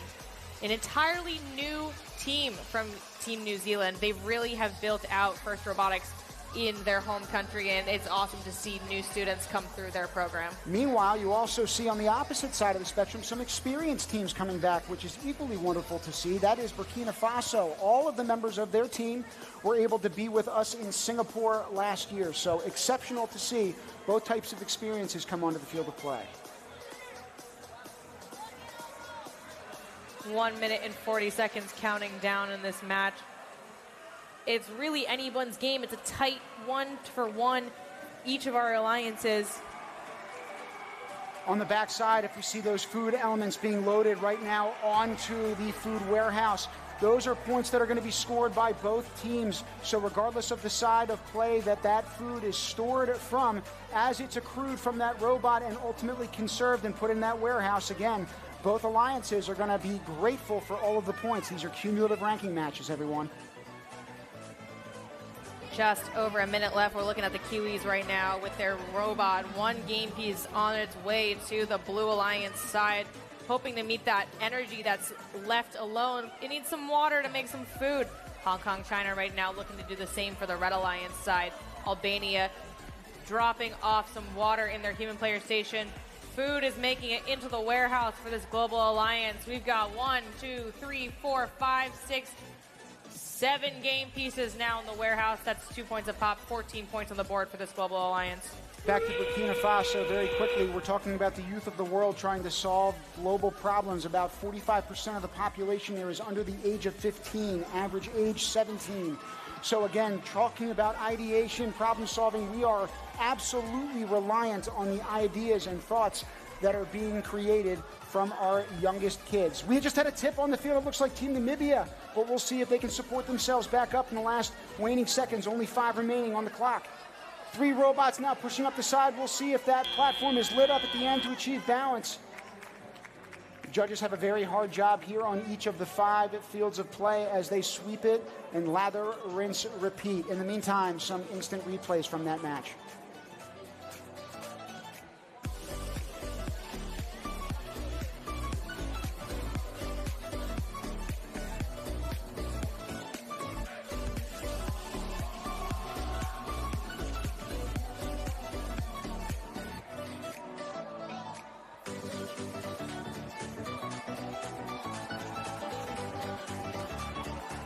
Scores on the board for match number 192, 75-50. 19 Nexus points, 18 food produced points for the Red Alliance with a 22 bonus after that multiplier comes into effect. 16 points secured in total for our Global Alliance. Great work to all 6 of our teams in match 192. We're now going to take a look at one of our next countries coming to the field, Team Eritrea. They reflect the courage and determination of a country that thrives through resourcefulness. Their innovative solutions and commitment to teamwork are at the heart of their mission to feed the future. Let's take a look.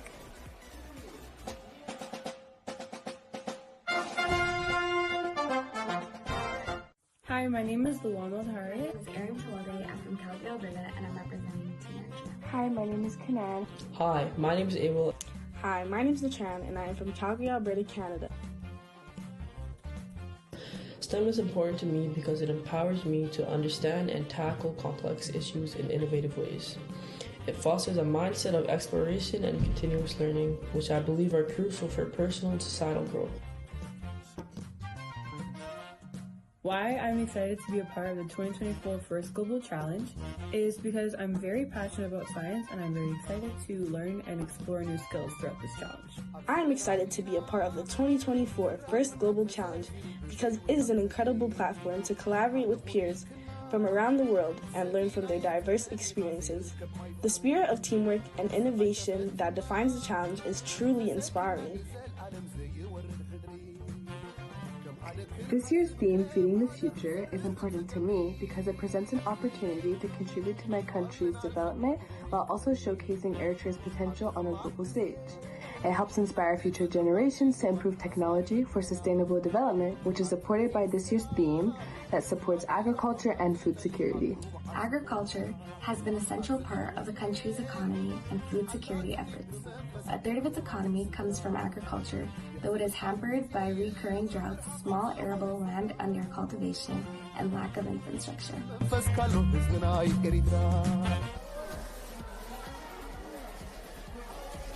Excited to have that team joining us here in Athens, Greece. 192 others also in attendance. We're going to take you down to the next 6 that are competing on the field of play in 3, 2, 1, go. Match 195 in effect on the field here. It's Morocco, Sierra Leone, Egypt over the Red Alliance. For the Blue Alliance, it's Eritrea, Trinidad and Tobago, and Colombia. 4 out of the 5 team members on that video we just saw from Team Eritrea are women. We're excited to have them with us again on our all-female teams or majority female-led teams. In fact, their name, Eritrea, came from the ancient Greek name for the Red Sea, so it's fitting that we're in Athens, Greece. Just under 2 minutes left in this match, and we're looking at Team Egypt ascending to new heights over on the Blue Alliance side. Look at the elevate on the ramp, it looks like. That's Trinidad and Tobago now trying to help out the team. It looks like, look at that focus, look at that approach. They want to make sure that they don't tip over. There it is. Good assistance. That's teamwork, there. if I've ever seen it. You saw some hands raised in triumph in the back. Again, trying to overcome adversity in every sense, including in the 2.5-minute scramble that we've got on each one of these games. Team Egypt loading up their robot right now while Trinidad and Tobago and Eritrea leave their human player station with game pieces in hand.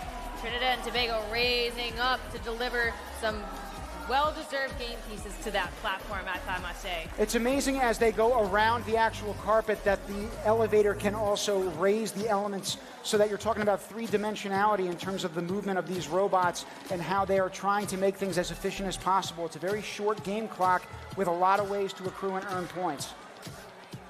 I really love the flick of the wrist on Team Eritrea's robot there. They deposited 1 energy into the platform, going to retrieve a blue water now with 39 seconds and counting down. That's Team Colombia with the awesome hats and awesome team spirit. They were electric during our opening ceremony Parade of Nations, and I cannot wait to see them electrify the rest of this match. Right now, only 12 points separating both of these teams, but again, every point mattering given the fact that they're ranking matches. If you see the LED on that balance in the middle, that indicates, again, that score multipliers and balance have been achieved. We will only find out, however, after the judges get onto that field of play. 10 seconds, we'll see how this scramble goes. Looks like they're trying to alternate their way onto the ramps as well. Talk about cohesion and communication. Part of the reason why is because as one robot goes up the field, that leverage point again changes. The center of mass changes. The purple at the end there. Looks like the ramp got level in the end. We'll let the referees make the final call on that one.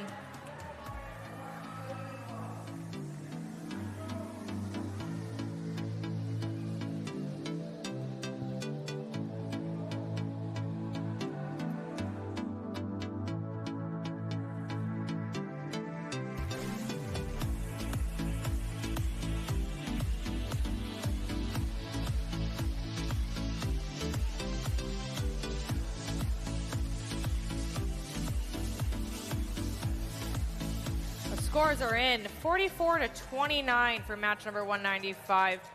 Very close between the Nexus points and food produced. The bonus multiplier ultimately making the difference. 10 secured points for our global alliance here. We're now coming back to the booth where our next guests are from Team Senegal. Mentors Ousmane Bakoum and Wagane Faye, both of them have done an incredible job bringing robotics to the Senegalese students and have dreams to found an Africa-wide robotics championship for first global teams to participate during the off-season. Thank you for coming. Thank you.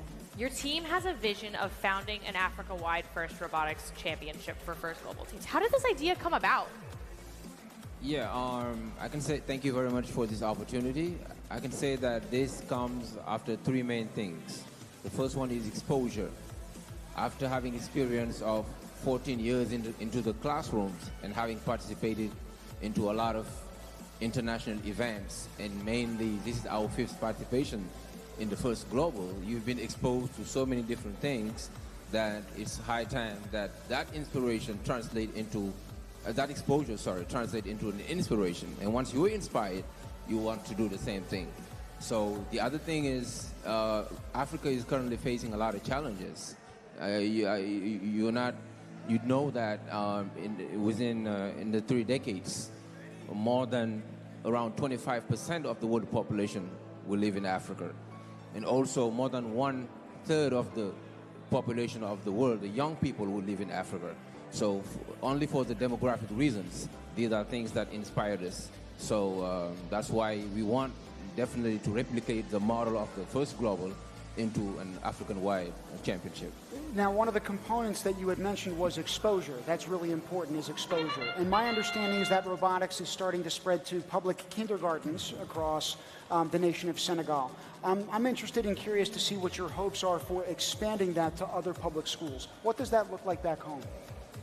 So I can say that we hope that by providing this platform to the other team, we can share between mentors and the young, like that we can create community between us to elevate robotics and allow the young people to be the leaders for tomorrow. What message would you like to send to other African nations who may be considering forming their first global teams in their own nation and then ultimately joining the Africa-wide robotics competition? Yeah, the message we have is first dedicated to our African leaders, presidents mainly. We want every president, every African to grasp this opportunity and make it happen. We want things to move in Africa. We want the number of teams joining the first global to increase every year. We want things to move in Africa so that in every community, in every corner of Africa, robotics can become an inspiration to millions of young people, so that Africa remains a competitive continent in the future. It also needs, I'm so sorry, please. I invite them to start doing this first global, this competition in their own country. Like that, it will be easy for us to organize this wide African competition together. Yeah, Dean had alluded to that in the opening ceremony, right? Not just being here for this competition, but then when you go home, planting that one seed. That's what's going to allow this to organically grow. Thank you so much for doing that in Senegal and certainly in the booth with us these past few minutes. We got to take it back down to field 3 very quickly, as we've got Rwanda, Aruba, and Algeria finishing up against St. Kitts and Nevis, Cuba, and Kenya. There goes Endgame. 26-13 on the board, looking to see how that balance multiplier at the end of the match, plus a potential cooperation bonus. We got 3 robots on the ramp right now. Oh my goodness, gravity too high today. Let's try and see what happens in the next 10 seconds of this match. I think I mentioned Aruba yesterday, but I want to highlight again that they, as a team, won their first ever youth robotics hackathon called Sustainability in Motion back home. So very much thematic of one of the grand challenges we're trying to solve here in Feeding the Future, and something that I'm sure has served them well in the heat of play. Let's take a look at the highlights from that last match.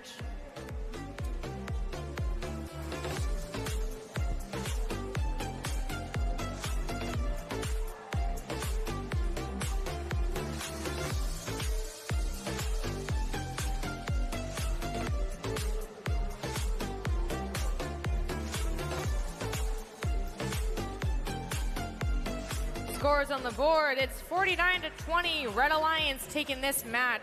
13 Nexus points, 12 points of food produced with that 1.8 balance multiplier of 4 robots on the platform and the ramp.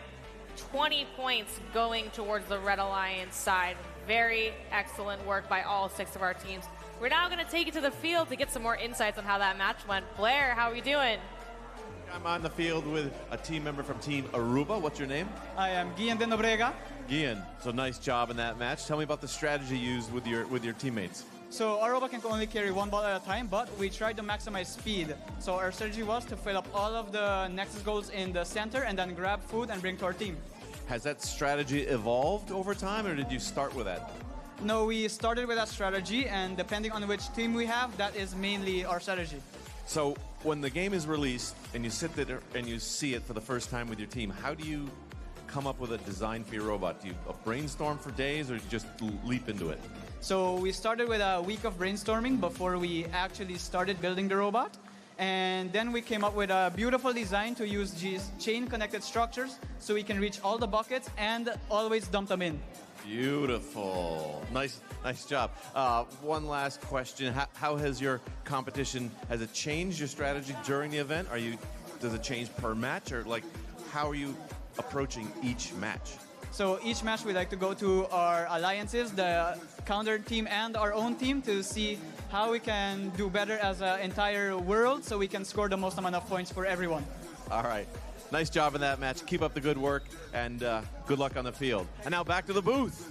Thank you, Blair. We're now going to take it to Field 3 for match 201. We've broken into the 200 level matches here. Very exciting stuff in 3, 2, 1, go! On the Blue Regional Alliance, we've got Switzerland, Serbia, and the Islamic Republic of Iran. In the Red Regional Alliance, we meanwhile have Niger, Brazil, and Team Ireland. Coming from the Emerald Isle, they bring Turanak, which means thunder. They have an alumni mentor who was first on Team Ireland in 2017, now has come back to ensure that FIRST Robotics continues to develop in the island of Ireland. And we have two of those robots on the Red Regional Alliance doing an exceptional job right off the bat at going to those two different parts of the field to fill, respectively, two different Nexus goals. So 4 food particles already released onto the field, and we're only 45 seconds into this match. Looking at Team Brazil right now, look at that absolute vibrant color as well as vibrant delivery of the game pieces into the Nexus goal in the back of the field there. Excellent work by our Red Alliance. Looking over to the Blue Alliance, I'm excited to see the giraffe that seems to be elevating. That's from Team Switzerland, our hosts a couple years ago for First Global Challenge. Now, Brazil, you were just mentioning a couple seconds ago, not only are they one of the largest agricultural producers in the world, they're producing quite a bit of points for their Red Alliance right now. Only 1 point separating these two teams right now, and we are just over halfway through. 27-22, it's anybody's game right now, and it's about to be a global team game. We're looking at Team Islamic Republic of Iran on the platform over there. Team Serbia, excuse me. Look at that Red Regional Alliance just a couple seconds ago. One of those robots on that team of 3 had just brought about 3 to 4 different food particles and elements over to that Regional Alliance. Again, once they're there, they can go back into that food warehouse. That was Team Niger over on the Red Alliance side, feeding their human players to feed the warehouse of the world. 30 seconds almost here. It's now Endgame. We're going to be on the lookout for Team Switzerland to make an ascension over here. They actually have a climber, which we haven't seen a lot across the competition. It's a very unique feature of this robot. We also have a robot party happening on the ramp right now. Look at that. Team Ireland, Team Switzerland with their climber. For those watching at home, it's a tiny piece of metal elevating their robot in the back. They roll over and roll up and over with just a second left. Excited to see our scores from the referees here. Now that giraffe robot, again, when we're talking about the cosmetic components of them, it's hilarious to see as you're talking about it lift up, and it's the first robot doing so on live broadcast. It's got that cheeky smile on that giraffe's face. Understandably so, because that was quite a poised and polished finish to that match.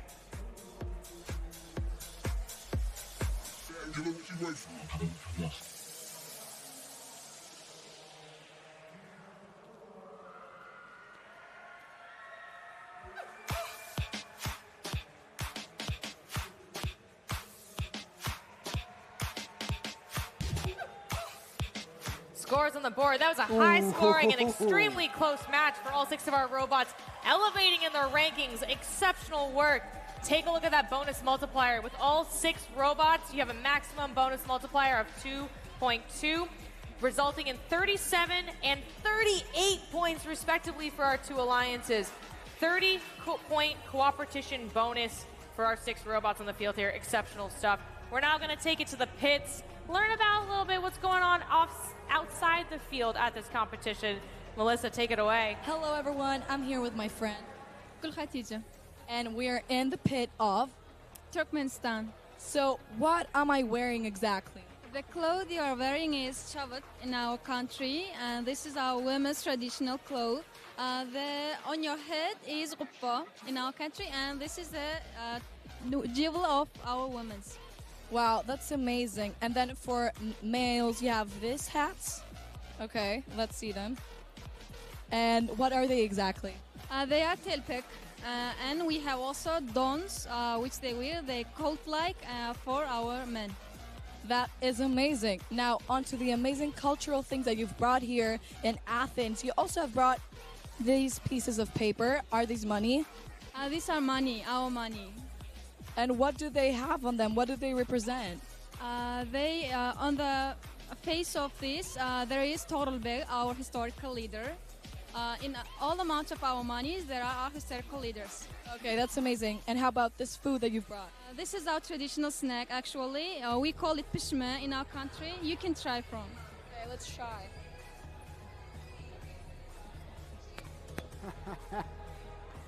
That looks so good, Melissa. And we're just coming up on lunch here, so I'm hoping to make my way over to the pits and get some of that.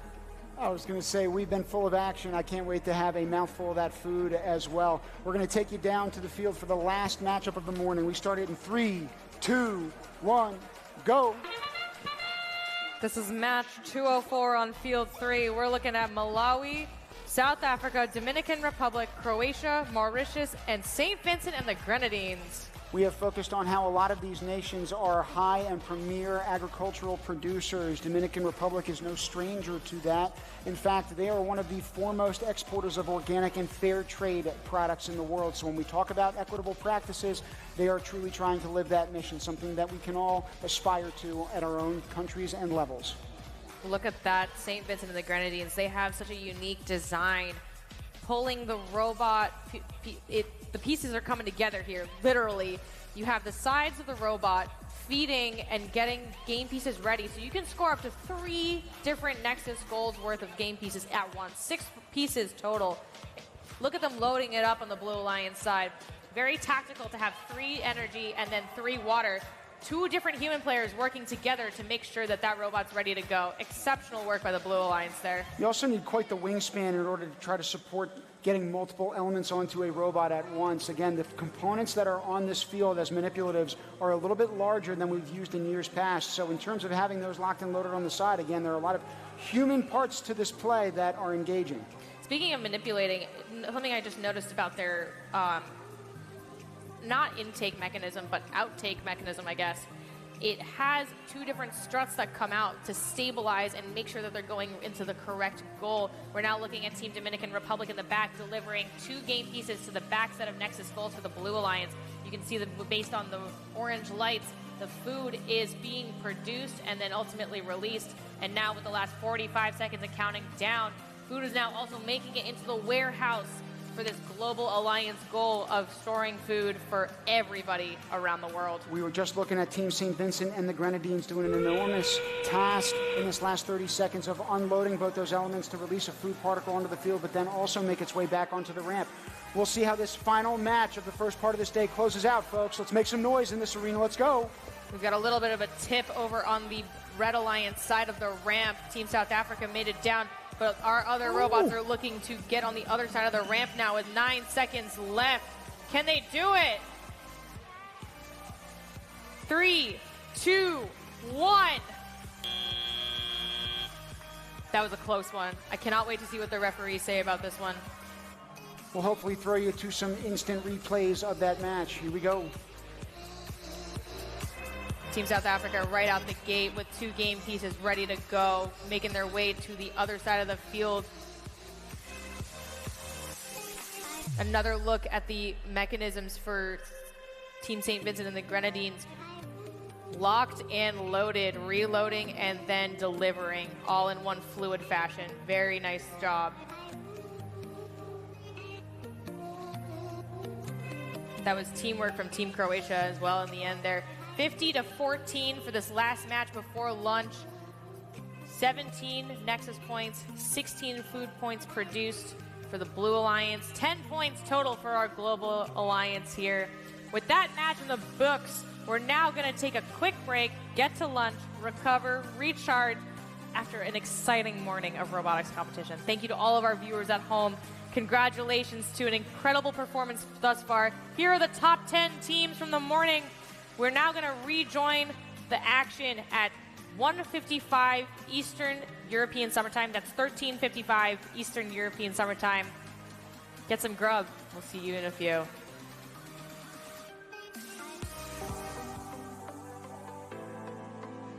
Everywhere you look, there's proof that semiconductors are changing the world. They're enabling new technologies that help save lives, enhance access to education, and shape the future of business and computing. But as semiconductors become increasingly critical to our world, demands continue to grow for them to become smaller, more efficient, and more sophisticated. At Lam Research, we're innovating to meet this demand every day. We create machines that enable modern chip production and push the boundaries of what's possible. We partner with customers to boldly take on the world's biggest challenges while supporting communities and driving greater sustainability. From enabling atomic-level precision to breaking down barriers to collaboration, we're transforming our industry and creating the breakthroughs that make so many other innovations possible. Because at Lam Research, we know semiconductor innovation will change the world in ways we can only imagine. Now, let's prove it. Bring rings to beach wedding. FedEx presents Tall Tales of True Deliveries. Just another day on the job. We did this for love. See what we can do for your business. FedEx.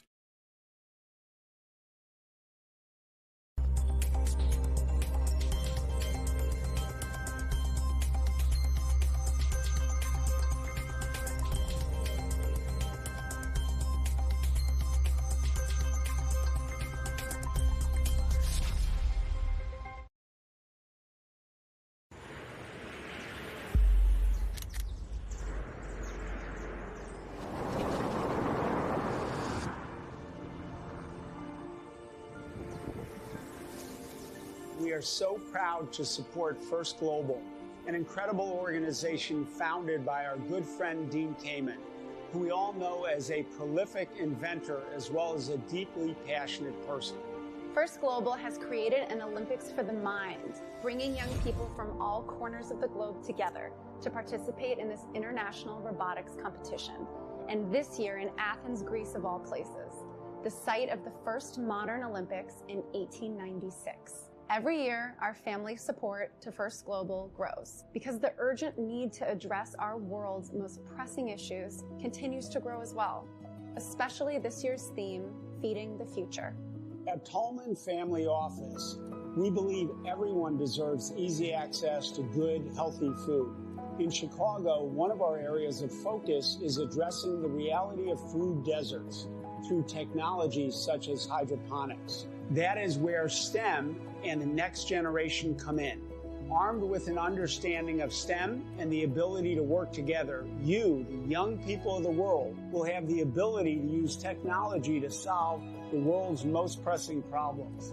Our family believes we have a responsibility to help repair the world. And First Global is providing our youth with the tools to become innovators of the future and to cooperate to build a better world.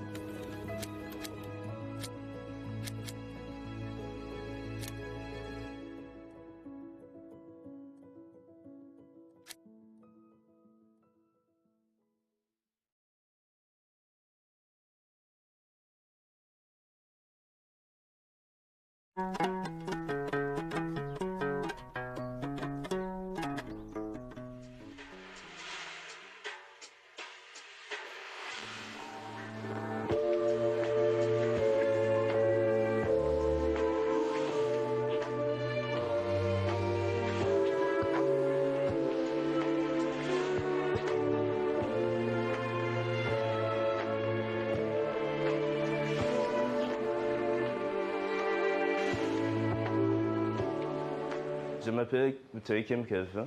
Ce programme de FIS Global m'a beaucoup aidé à découvrir de nouvelles technologies qui impactent beaucoup le monde de nos jours dans plusieurs domaines comme la médecine, mais aussi m'a appris à travailler en équipe et à s'amuser avec les autres jeunes. Mais le plus important, ce programme de FIS Global aide les jeunes à avoir une vision sur leur futur et à développer leur esprit critique. Je m'appelle Bukuru Ian Kenny. Le programme de FIS Global Challenge réunit des jeunes chaque année pour relever un défi. Mais aussi, lors de ce programme, les jeunes acquièrent des valeurs comme la confiance en soi et la confiance des autres, par exemple en cédant la parole aux autres pour exprimer leurs idées. Mais aussi, il permet aux jeunes de développer un esprit d'innovation, de curiosité et de découverte.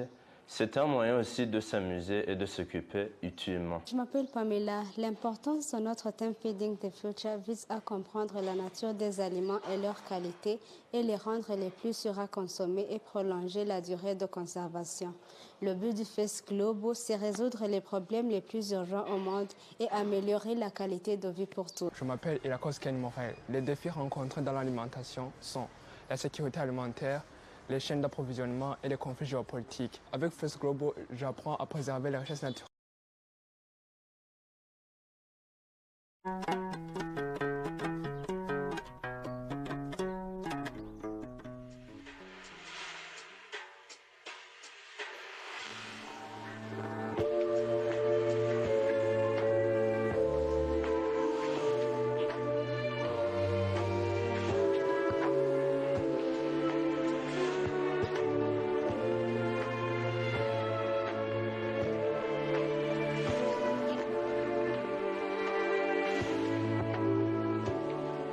Je m'appelle Kim Kelvin.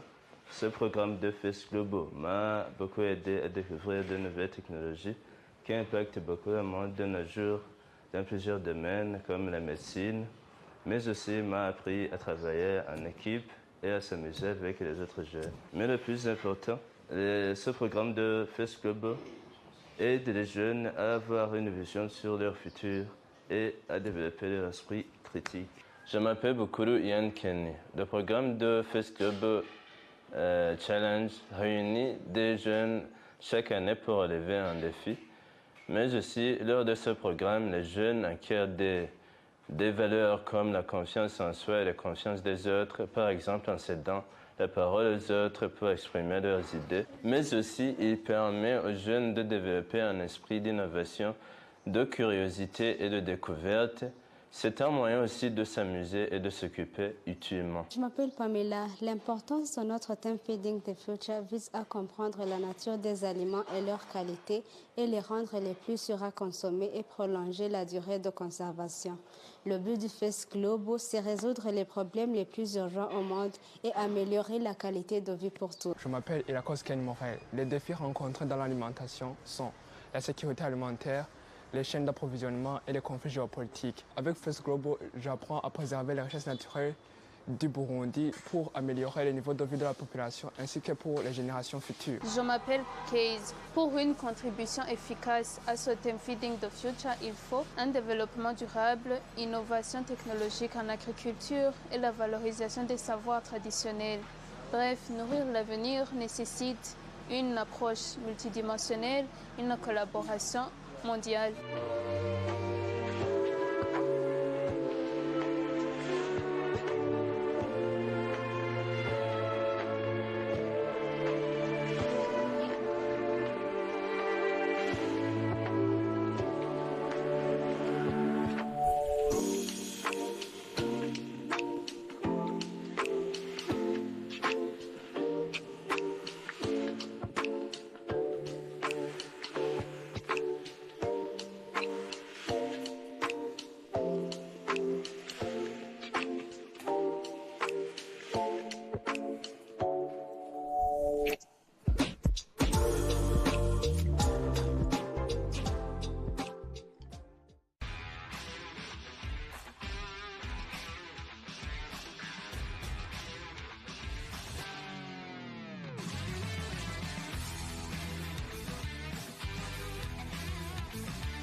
I joined FGC because I wanted to gain more experience, find solutions to global challenges, collaborate internationally, and build a robot.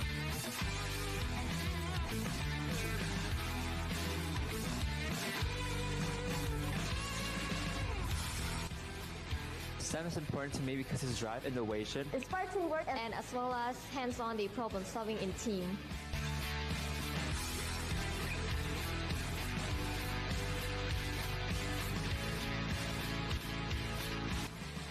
This year's theme Feeding the Future is important to me because it focuses on sustainability, addressing global food security, and ensuring a healthy future for all.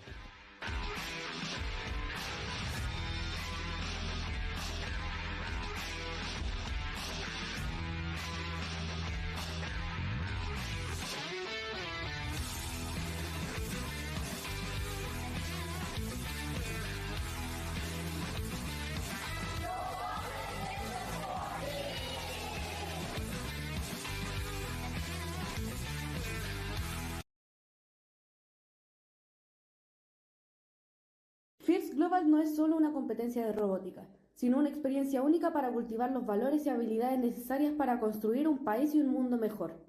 Equipos de diferentes países y culturas se unen para enfrentar desafíos tecnológicos y resolver problemas globales, creando un ambiente de solidaridad y cooperación que forjará a los jóvenes del mañana. Los equipos abordan problemáticas características de nuestra realidad, como el cambio climático, la energía sostenible y la industria alimenticia. Lo cual no solo pone estos problemas en la mesa, sino que también inspira soluciones innovadoras y prácticas que puedan tener un impacto real en la calidad de vida de todos. La misión de First Global incentiva la participación de los futuros trabajadores de STEAM en el cumplimiento de los objetivos de desarrollo sostenible, equipando a los jóvenes con habilidades críticas para el futuro, causando un impacto en el desarrollo de un mundo más justo y sostenible. ¡Somos Team Chile!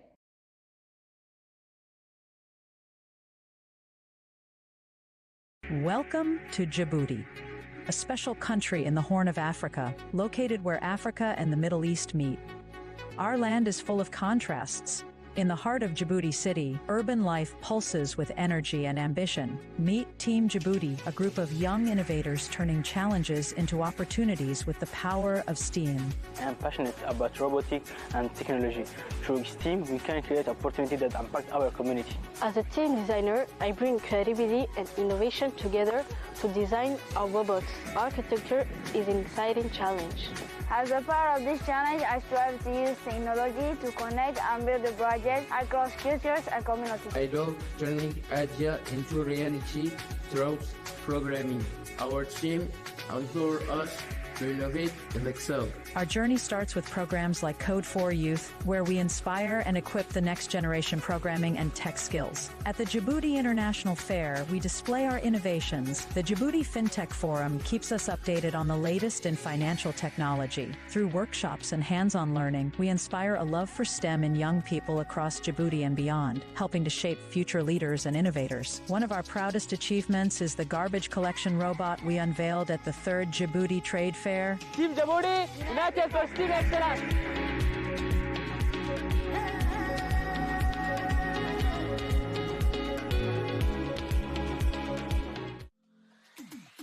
Hola, somos del Team Ecuador y estamos muy emocionados por participar en First Global Challenge que se dará en Atenas, Grecia este año. Somos de Quito, la capital del Ecuador. Nuestro equipo Soy Alejandro. Hola, soy Romina.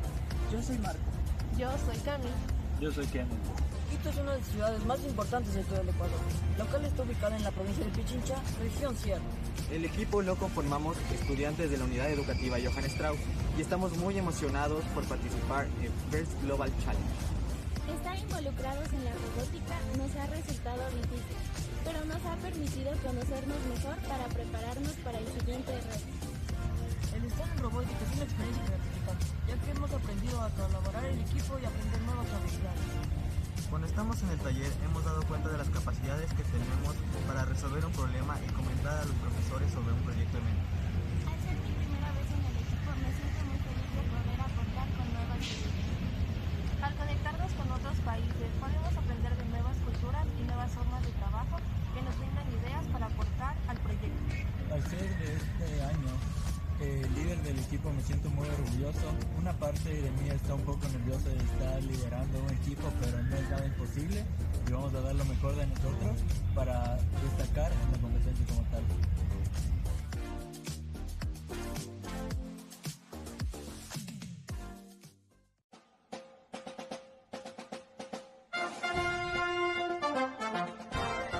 Hi, my name is Luana Hari. I'm from Calgary, Alberta, and I'm representing Tanzania. Hi, my name is Kanan. Hi, my name is Abel.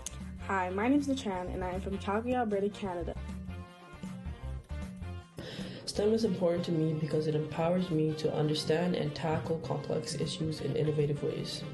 It fosters a mindset of exploration and continuous learning, which I believe are crucial for personal and societal growth.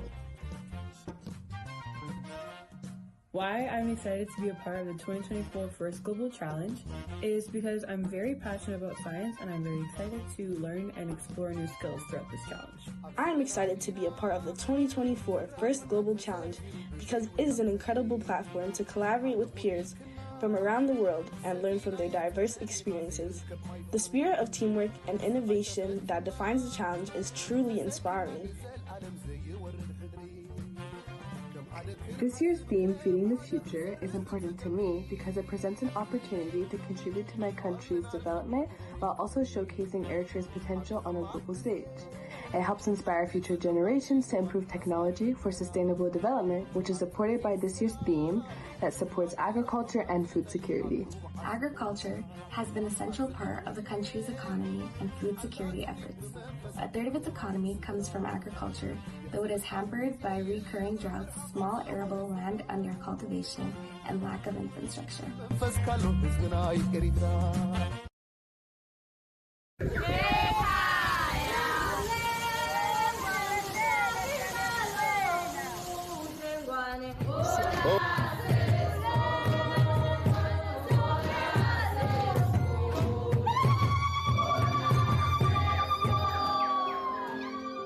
This isn't just another first global team in Eswatini, but very well.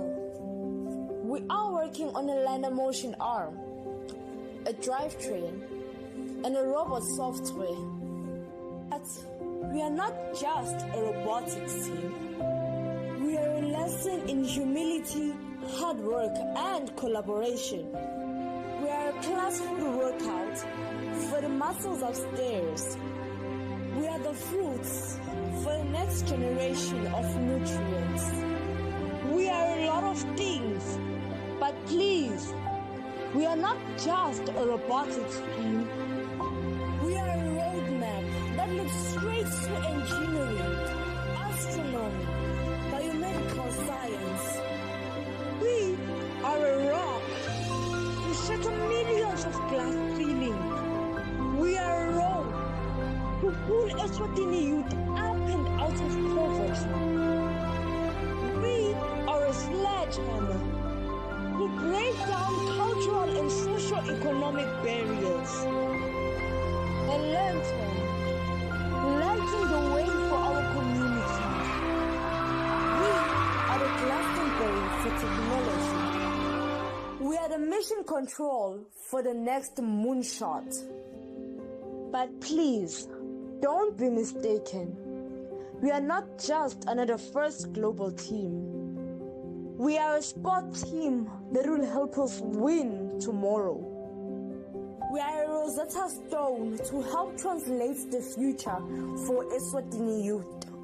Because of that, we are a compass that can help point the way to peace and prosperity, interdependence and responsibility. We are First Global Challenge 2024 Team Eswatini and Singaba. Bonjour, je m'appelle Isounoa Abisou Jacques, j'ai 16 ans, je suis gabonais, je vis à Libreville et je fais partie de la Team Gabon. Bonjour, je m'appelle Mangadi Ndile Alvin Morgan et je fais partie de la Team Gabon. Yo, ici Kenaton de la Team Gabon, j'ai 15 ans, je suis en classe de première S et c'est la première fois pour moi de participer au tournoi de First Global. Bonjour, je m'appelle Elisabeth Junior, j'ai 15 ans, je suis en première S et je fais partie de la Team Gabon. Ce qui m'a marqué, c'est vraiment l'entente et la coordination entre les membres du groupe, entre mes coéquipiers et moi. Et quand je les ai rencontrés, un lien s'est directement formé entre nous. Nous voulons travailler ensemble et nous le faisons car c'est d'abord le principe de la compétition. Quand j'ai vu le kit de robotique, j'étais vraiment contente parce que c'est à ce moment que j'ai réalisé que je suis réellement en train de faire quelque chose qui me passionne depuis petit. Et personnellement, mon objectif, c'est vraiment de tout faire pour gagner la compétition et pour rendre fier notre pays. Notre objectif, c'est de gagner cette compétition et nous allons tout donner pour. Team Gabon, le moral est bandé, reste concentré.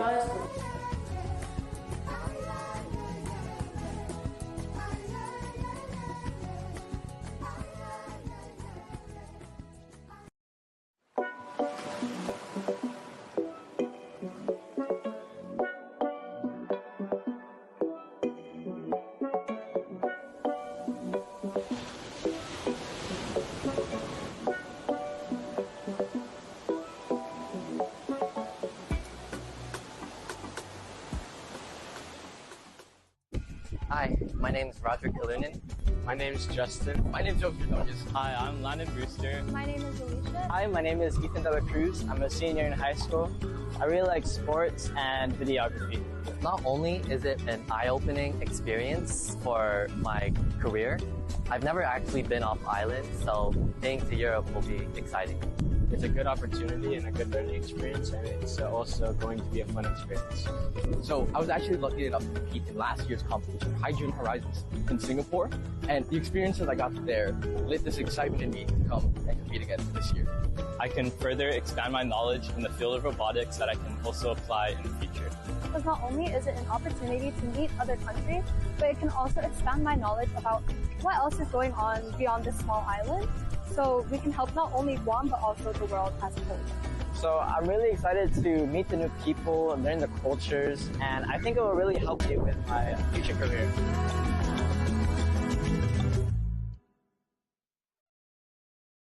These amazing young kids that will be representing Team Honduras at the first Global Challenge come from diverse backgrounds, which allows them to bring a lot of elements to the table, making it more representative of our country. Well, STEM is the foundation to everything because it covers a lot of ways to solve problems, and by studying STEM or relating real-life situations with STEM, you can help facilitate solving problems not only in your personal life, but as a group, as a team, as an individual. I know that this experience is going to be one of the best I'll ever have, and I'm excited to learn about other countries, about robotics, STEM. But I think the thing that has me the most excited is the learning. Esta experiencia creo que es más que todo para generar conciencia. El tema de este año es alimentando el futuro, y con nuestro proyecto podemos ver que en nuestro país existe mucha desnutrición o no tenemos sostenibilidad alimentaria en Honduras, y creo que es muy importante tenerlo en cuenta. I'm really thankful for this opportunity since it's 1 in a million, and being that percent, it's really amazing since I'll be able to represent my country in robotics. No simplemente será un viaje, sino que también será una representación a nivel mundial sobre nuestro país y las bellezas que tiene.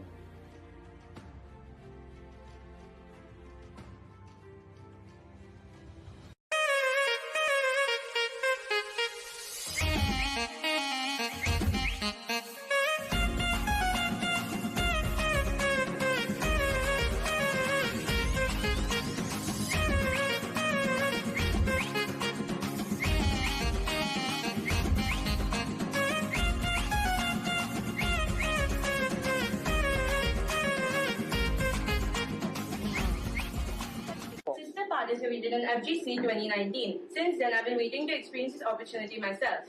I'm getting a chance to showcase my programming skills in front of the world.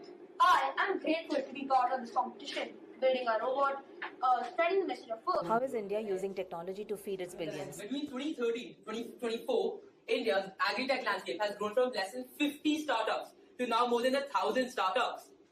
Using technology, India has developed a B2C program to directly sell farmers agrochemicals, fertilizers, and seeds. India has finally started to create market linkages directly in the supply chain to directly connect with the farmers. We are excited to contribute our unique strengths to this challenge and also inspire others to join us. The STEM youth of India are poised to shape the future. They'll embrace curiosity and persistence. Remember, your efforts in STEM can solve global problems and drive progress.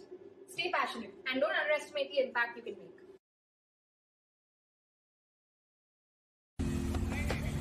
Howdy.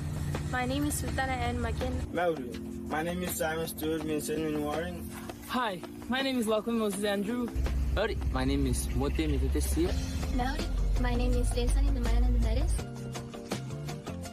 And we are Team Trinidad. STEM is what got me interested in robotics in the first place because it is believed to be a great help to mankind in nurturing and sustaining for a better future. Being a science student, STEM is really important to me because it inspires my desire to learn about the world and solve difficult challenges. I'm extremely fortunate to be a part of the 2024 First Global Challenge. It is a fantastic opportunity to meet and collaborate with exceptional people from all over the world and make a major difference in our countries. As a proud citizen of Kiribati, the impacts of climate change and sea level rise is a threat to me and the future of my nation. Through STEM, agricultural techniques and food preservation methods can be developed to solve this rising crisis. Today, we embark on a journey of ingenuity and compassion, seeking out solutions to nourish communities worldwide. Let us harness the power of technology, sustainability, and collaboration to tackle the pressing issue of global food security. Together, let us sow the seeds of innovation that will blossom into the world where every individual has access to an ample and nutritious food supply. May our effort today pave the way to a more brighter future for everyone. Thank you.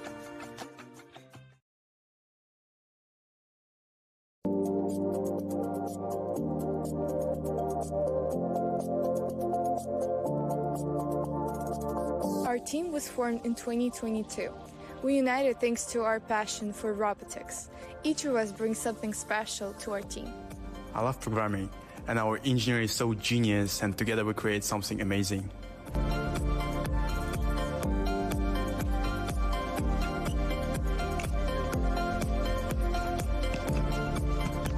When we received our kit, we were so excited, and we started to planning how to better to build our robot. Building the robot took a lot of effort. We found some difficulties, but thanks to our teamwork, we found a great solution and make a great robot.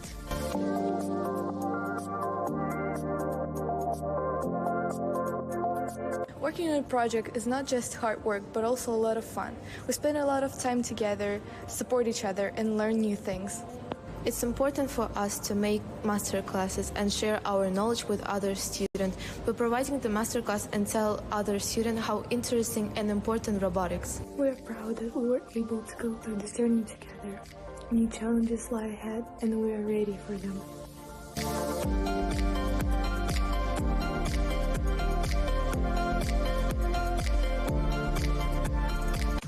Welcome to the journey of Team Iran FGC, where friendship, encouragement, and unity shine bright.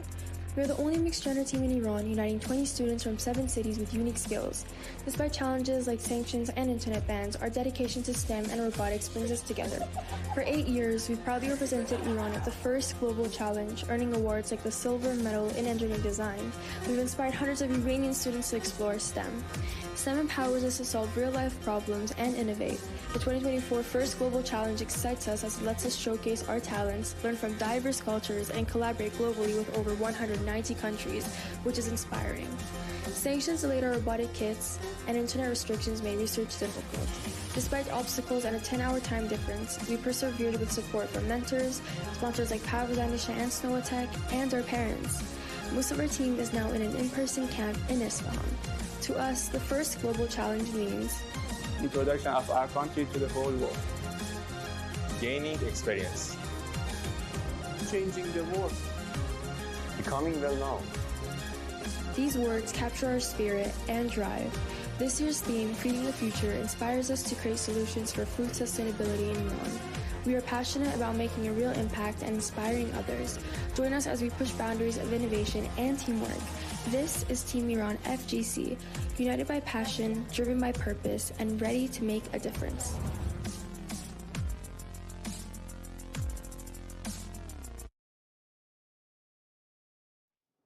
Dynamic city, vibrant culture, advanced technology.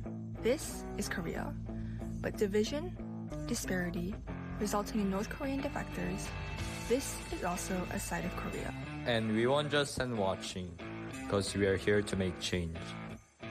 Introducing United Team Korea, with our country's very first North Korean member to join the first global challenge. 안녕하세요, 방주영입니다. 탈북학생 세계 최초로 국제 로봇대회 무대에 참가하게 되어 긴장도 되고 설레기도 합니다. 저의 참가를 통해 너희도 할 수 있다. 형이 꿈을 꾸고 세상에 나와 도전하라는 메시지를 전달하고 싶습니다. Learning STEM helps us develop solutions to a more sustainable and prosperous future for everyone. While Korea remains to be the only divided country in the world, we hope our solutions could one day develop into bigger ideas to contribute to peace for our community and the whole world. Being a part of the first Global Challenge provided us a unique opportunity to learn about other cultures, fostering a spirit of global unity and understanding. This year, we feel even more special and proud representing Korea as a meaningfully united team. By bridging gaps among different countries, we aim to contribute to a more inclusive and innovative global community. Who knows? We might change history!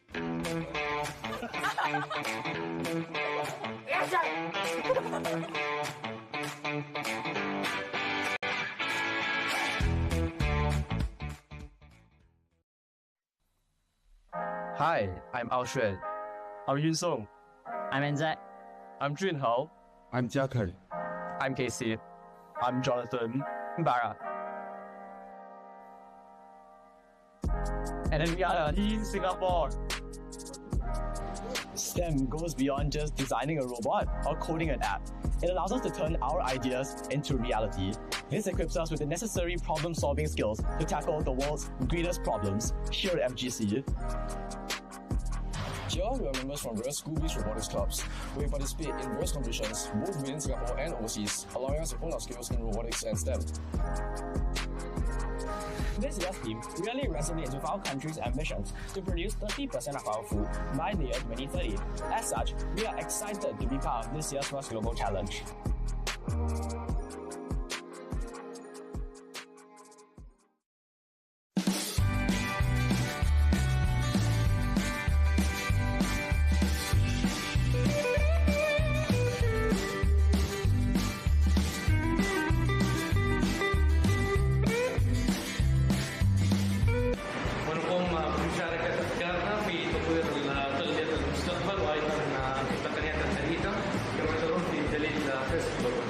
ندعم نظام مسابقة فيرس جلوبال للألعاب الرياضية الأولمبية.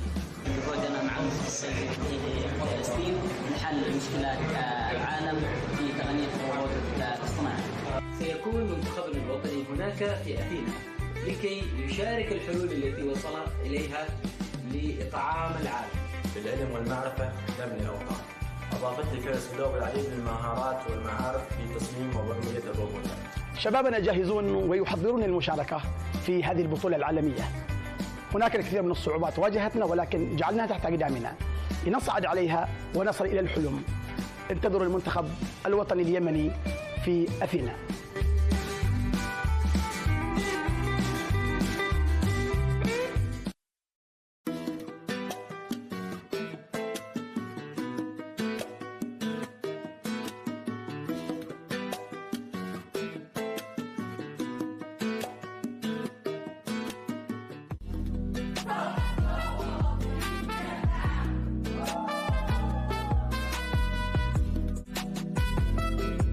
It's Lobo.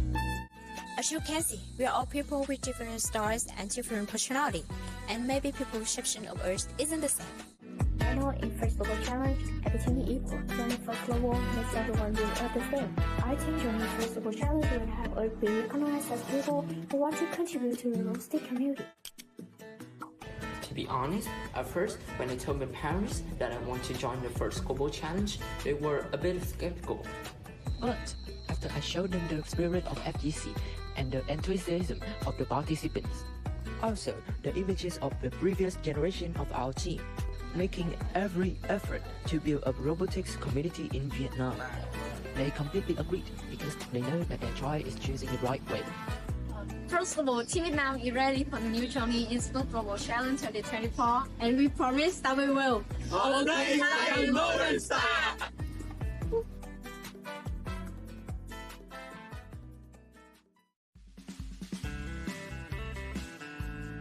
Nosotros somos de Migues, un pequeño pueblo al noreste de Canelones en Uruguay.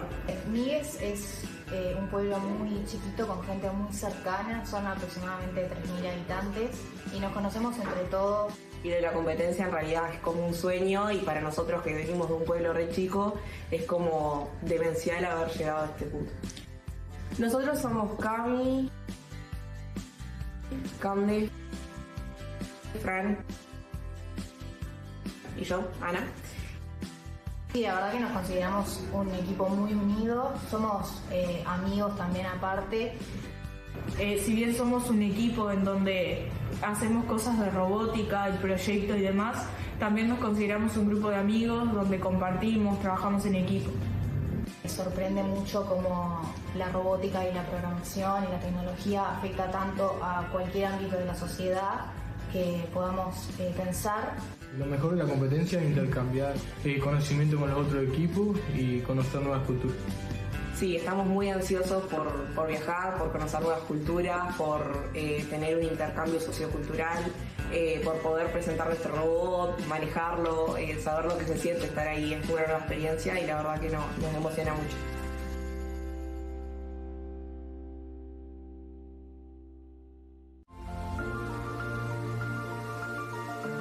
Ashgabat, the capital city of Turkmenistan, is a place of white marble and it's the coral grain of Central Asia. Our country is the homeland of Akhalteka horses and known for its beautiful carpets. Turkmenistan is one of the independent and neutral countries in the world, and Oğuz Robot is our official robotics team. Our team has over 100 members around the country, and we are selected to participate in FGC 2024. Robotics is top branch of STEAM by the help of Oğuz Robot in our country. There are education centers and robot fairs for whom that keen on robotics and engineering. In engineering of our robots, we usually care to do the best. This year we got the importance of teamwork and friendship in the team and in the work. Okay, bye-bye. We take advice from each other in building, engineering and designing, and also our mentors do their best to work with us full of motivation. First Global is not just a competition for us. It's a big chance to show our abilities and having friends from all over the world. We are looking forward to see our friends from other continents and to do our best in Athens.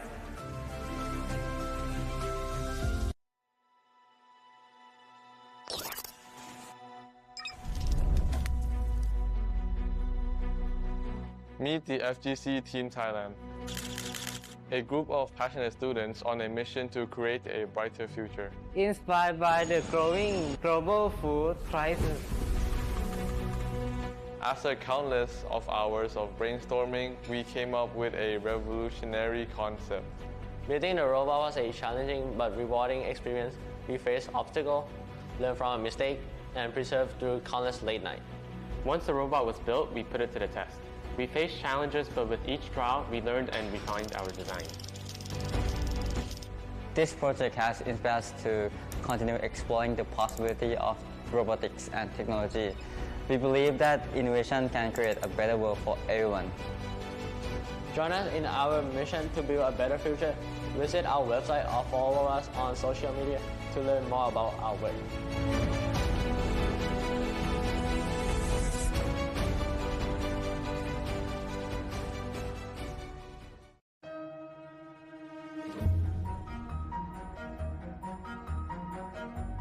Hi, I'm Yanis. I'm the oldest of this team and team captain. Building robots has always been a part of my life. Hello, I'm Lionel, and it's my first time participating in the first global challenge. I've always loved to code, so I'm going to focus on programming a robot. Hi, I'm Arndt. I love being creative, and I'm excited to meet people with similar interests. To me, science is very important to improve our lives and to make technological advancements. Hi, my name is Tobias and I'm 15 years old. I have been an active member in our school robotics club since 2021. I'm excited to start this new challenge and I'm looking forward to meet new people. Hi, I'm Natasha and since I'm 18 months old, I love to school drive, so I'm very happy now that I can do this in the form of a competition. I'm very excited to meet new people and building the robot. See you guys in Endgame.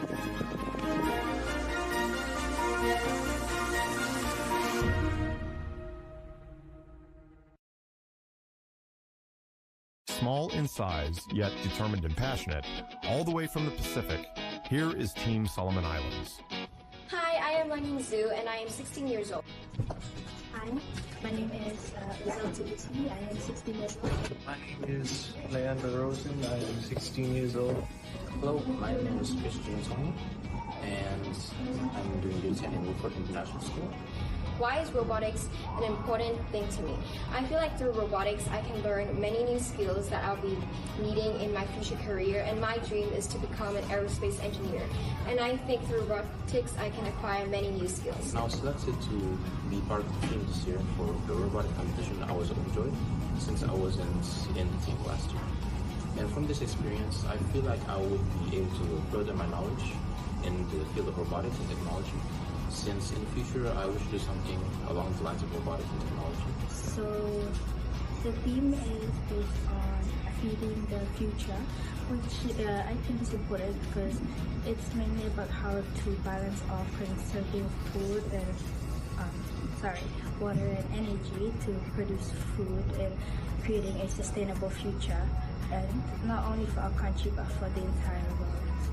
What I would take back from this experience would be a whole new perspective on how the world works in different parts, and being able to aspire, as well as being in touch with other people who aspire the same way, and look towards making a brighter future for the world.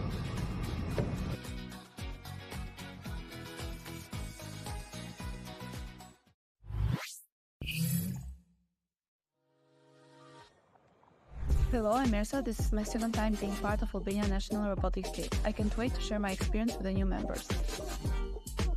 Hi, I'm Annabelle. This is my first year in First Global Robotics, and I'm really excited to see what awaits for me in this year's challenges. I'm Skaden, I'm 14 years old, and I'm really excited to be part of this year's First Global Challenge. I'm Sabir. It's my first year participating in First Global Challenge. I'm very eager to learn more about robotics. Hi, my name is Haley Beloudi. I'm 16 and this is my first year participating in First Global Challenge. I'm very eager to participate as it develops my critical thinking and problem solving skills through innovation and cooperation. I am Emma, and this is my first year participating in First Global. I'm honored to be part of Albania's national robotics team, and I can't wait to get on this journey to develop my skills and meet new people. Hi, I'm Robert. It's my first time participating in the First Global Challenge. The reason I'm participating is because I want to put my programming and robotics skills to real-life issues. Hi, I'm Maida. I'm 17. This is my second time participating in First Global Challenge. I got it this time because I'm fascinated by how science and technology work together. Hi, I'm Etienne, and this is my first time participating in the First Global Challenge. I'm very excited about this new adventure, especially about this year's challenge. Since my job is a mechanic, I'm very excited to share my ideas with a group so we can find a better solution.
hija Morgan. Hoy nos encontramos en el centro.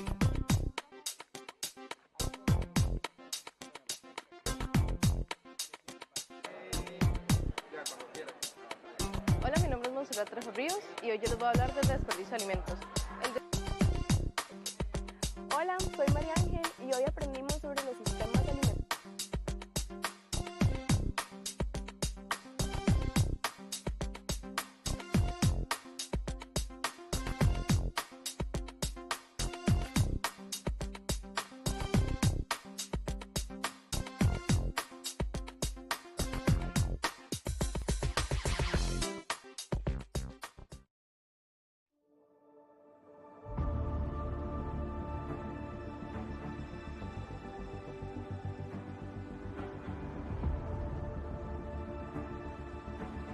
Always aware of. Makes me to aware. I will give awareness to.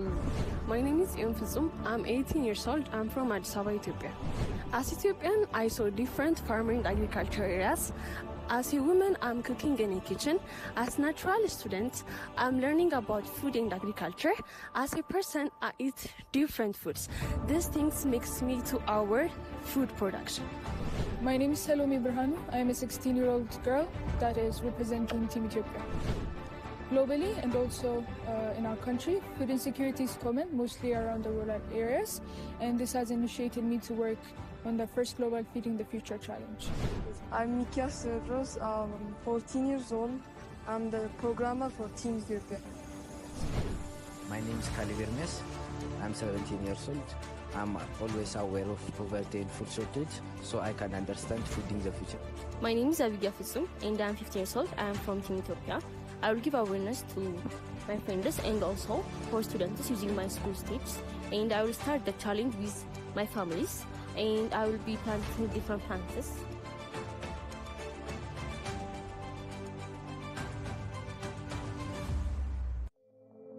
Nikt z nas nie wierzył, że osiągniemy jakiś sukces.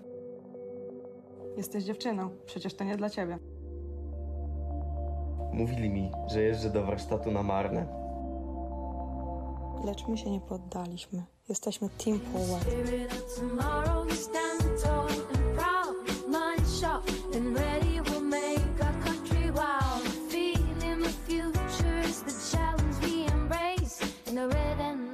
We're set to lead the race. Go, Polar, go, go, it's red and white.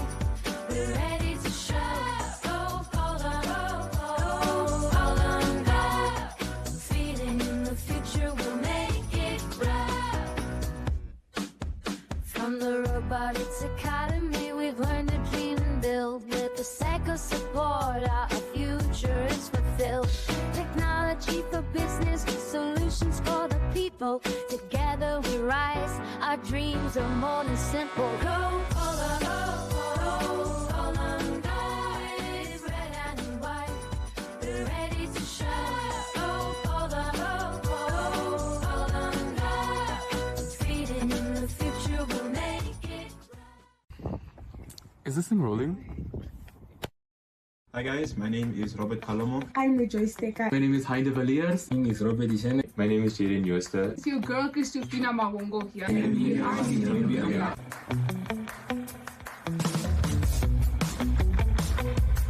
I'm very fond of motorsports and cars. Marine biology, dancing, coding, astronomy, people in the psychology of the mind. How this year's theme resonates with me is that there's so many countries in the world facing a food crisis, and this theme is just the perfect opportunity to bring us together. Really excited for this year's challenge because our team has made so many improvements compared to last year, and I'm just really excited to represent my nation once again. STEM for me is basically a pathway of understanding complex problems that we face around the world. I would really very much like to use my GRC experience to further bring more recognition and initiative to the robotic world. And alliances for me are the centerpiece in a lot of things that we do in order to succeed and bond with each other. And one of my weaknesses that I wish to improve on this year is my communication.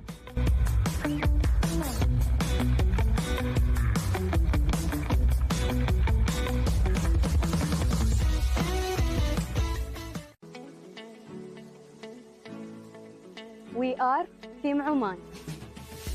We are a group of talented girls from Oman, a beautiful country in the Middle East. We love technology, new ideas, and robots. We are excited to join the first global challenge, where we'll meet students from all over the world and show what Oman can do.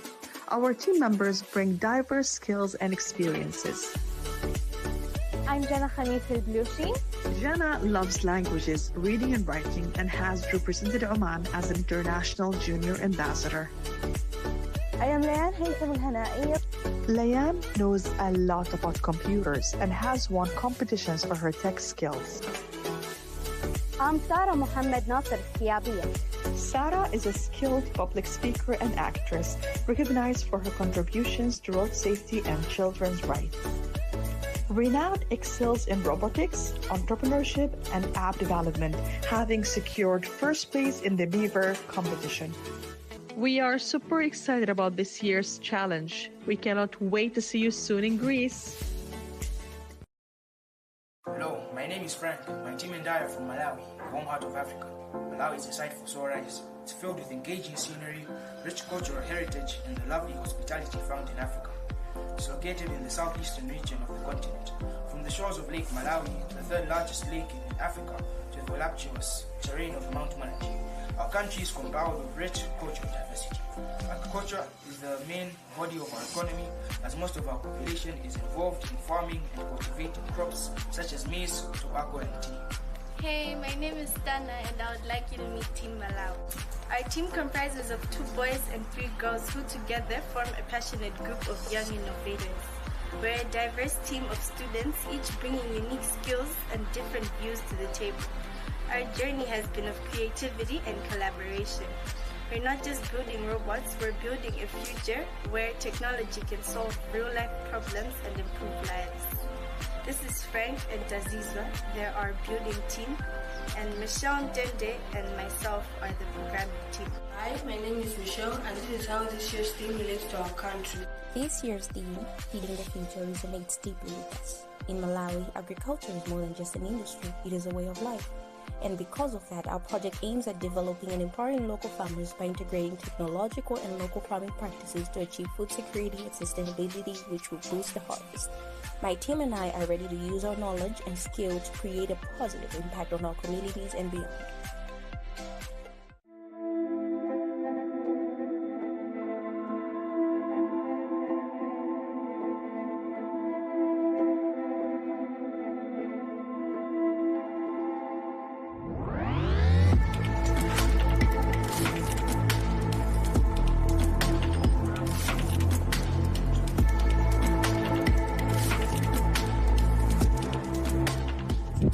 My name is Martin. I am 16 years old.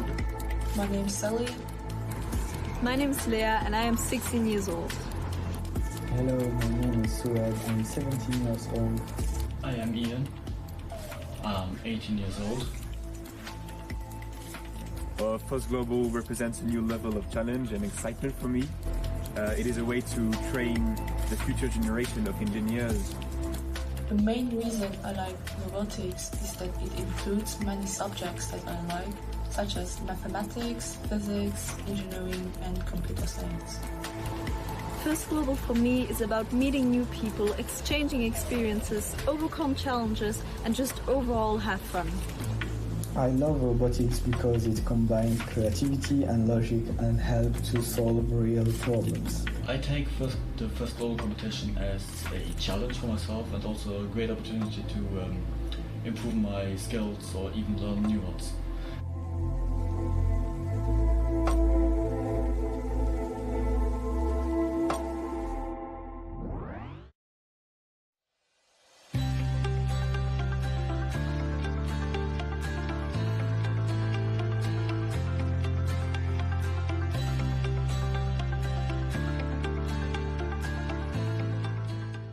Hi, my name is Justin, and my Myanmar name is Kantubai. My name is Aung Kei Heng. You can also call me Alfred. My name is Jopil Jamang, but you can just simply call me Alison. My Burmese name is Hamos Sanai, but you guys can just call me Henry. My name is Yanai Ao, and you can just simply call me Freddy. I'm excited to be part of the First Global Challenge because I can travel to Greece to compete in a global robotics competition. STEM is really important to me since it is I did like a help connecting all my hobbies, and it is driving me to think out of the box. I will use the experience to make my country and work better by applying my skill and knowledge that I learned from the first world.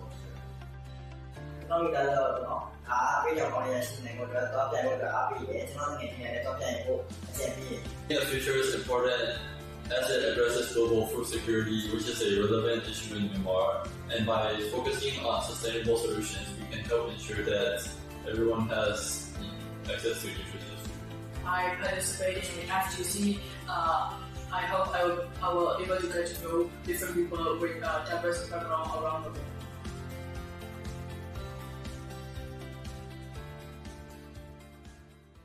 Welcome to Djibouti, a special country in the Horn of Africa, located where Africa and the Middle East meet.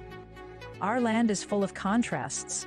In the heart of Djibouti City, urban life pulses with energy and ambition. Meet Team Djibouti, a group of young innovators turning challenges into opportunities with the power of STEAM.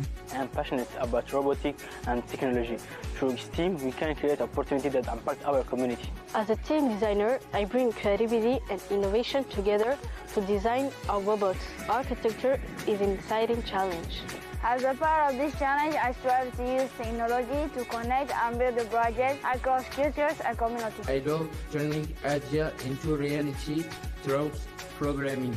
Our team empowers us to innovate and excel. Our journey starts with programs like Code for Youth, where we inspire and equip the next generation programming and tech skills. At the Djibouti International Fair, we display our innovations. The Djibouti FinTech Forum keeps us updated on the latest in financial technology. Through workshops and hands-on learning, we inspire a love for STEM in young people across Djibouti and beyond, helping to shape future leaders and innovators. One of our proudest achievements is the garbage collection robot we unveiled at the 3rd Djibouti Trade Fair. Team Djibouti, united for STEAM excellence!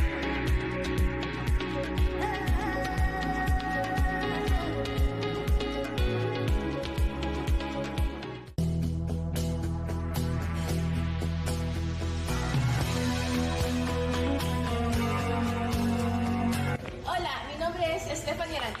Mi nombre es David. Mi nombre es Jefferson Escobar. Mi nombre es Estefania. Mi nombre es Francisco Andrés. Llevo 2 años en este maravilloso mundo de la robotics. Llevo 3 años porque siempre me ha llamado la atención este mundo de la tecnología y la programación. Lo que más me gusta de la competencia es que no solamente competimos, sino que también generamos amistades entre las personas de los demás equipos. Lo que más me ha gustado son los diferentes tipos de alianzas que hacemos con otros países. Nosotros pensamos que nuestro robot innove a través de la agricultura y que pueda ejercer diferentes tipos de cargos que también los seres humanos pueden hacer, pero hacerlo de una manera más sistematizada. De una manera eficaz, ya que juntos podemos resolver problemas mundiales.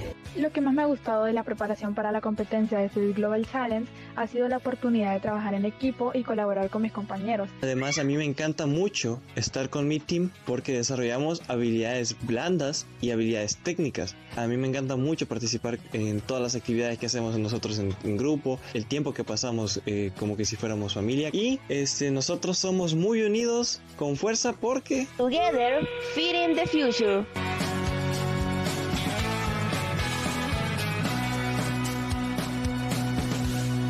Welcome back. Our 2-time Olympic medalist, Julian Alfred, just won the 100 meters at the Diamond League. Hold on, Alana. Breaking news, Team St. Lucia is heading to Greece for the first global challenge. Wow, the International Olympic Style Robotics Competition? That's the one. Well, let's head to field agent Riley, who will tell us about why she's excited to participate in the first global challenge. It is an incredible opportunity to connect with the other countries participating, as well as diving into the advanced technology included in the competition. Being a part of such a prestigious event, especially from St. Lucia, is a privilege, and I am proud to be a part of the 2024 team. Thank you for that, Riley.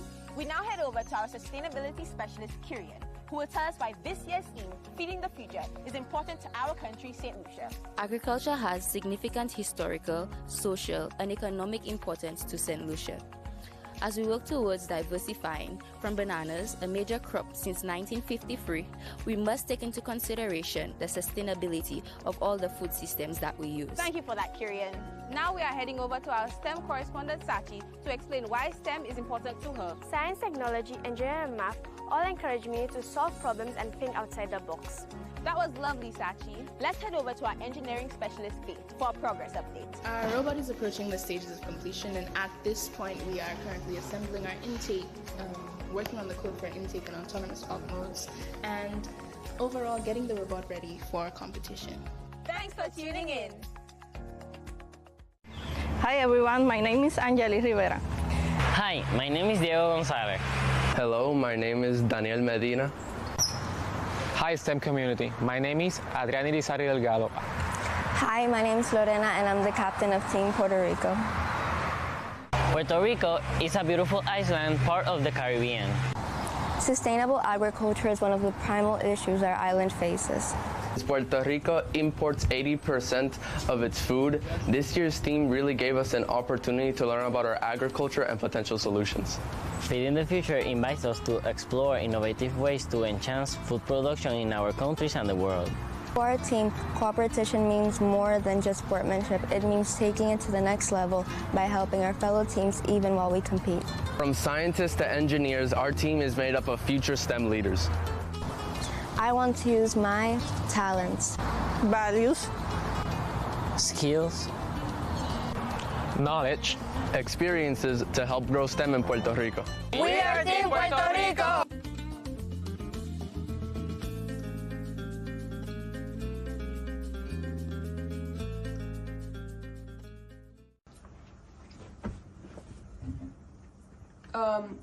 Hello, hi, my name is Ruby. Welcome to the first Team Qatar, first global meeting. Are there any questions? Hi, I'm Adi. My question is, why is FIRST's mission of feeding the future so important?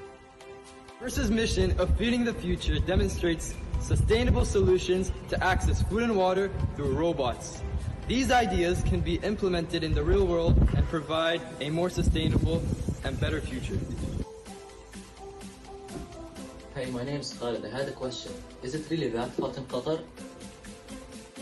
Not really. Hello. My name is Rutul. So what do you think is unique about Team Qatar? My name is Omar Limadi and I'm a part of Team Qatar. So our team is unique because it has different cultures and nationalities, which makes it diverse. Hey everyone, I'm Derek. I'm from Jammu and Kashmir in India. Hello, my name is Abdullah and I'm from Qatar. Hi, I'm Janvi. I'm from the UK. Hello, I'm Nawaf Al-Amari and I'm from Qatar. If I dunk this basketball, Team Qatar is going to win.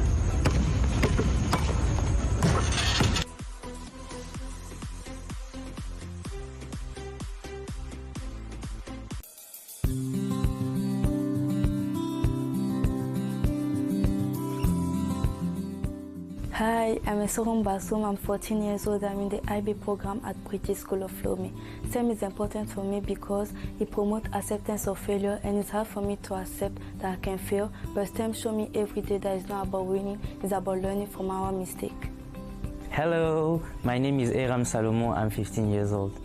I'm excited to be a part of the 2024 First Global Challenge because this experience will allow me to meet new people, see different cultures, and to experience how different people resolve the same solution. Bonjour, je suis Bossou Lorraine, j'ai 15 ans, je suis dans le programme français à l'école internationale Mariam. Le thème de cette année est important pour moi et mon pays car il permettra de nourrir la population sans importation. Ndogbe, on a un million de soignés prévus à dès la signe les classes de première et lycée à Hala. Et nous continuons les patients à participer à la fête globale PMIB. Et il y a une nouvelle droit du bac school view et bien diabani. Nous serons et la température matin pour solutionner un problème pour couper et que m'y a produit et m'y a conservé du droit. Hello there, I'm Merve, 16 years old. I'm a STEM passionate student at Sigma Scientific High School. I will use my experience in First Global 2024 to inspire others in my community and demonstrate that working together, the whole world can create a bright future via STEM. We are Team Cyprus and we have been participating since 2017. Hello, my name is Yoros Padis and I've been participating in robotic competitions for the last 7 years. Hi, my name is Dimitris and I've been interested in robotics since I was 7 years old. My name is Nicolas and I have been doing robotics for the past 6 years. I'm Stas and I've been interested in robotics for the past 5 years. I think STEM allows you to create the machinery that will unlock you The time to do whatever satisfies you in a spiritual level. I would probably like to become a robotics engineer so I can build and manufacture robots that will help the world move forward. Participating in First Global, a competition that brings people from around the world together, allows us to share our affection for STEM and solve issues like sustainably producing food and gain new skills. This experience has given us the opportunity to compare our contraptions with others and has helped us to find innovative solutions to everyday problems that concern everybody.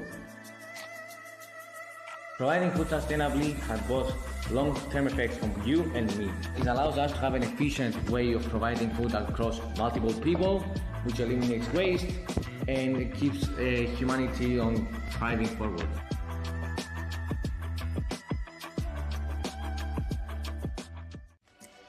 Once upon a time in France, the national junior robotics team.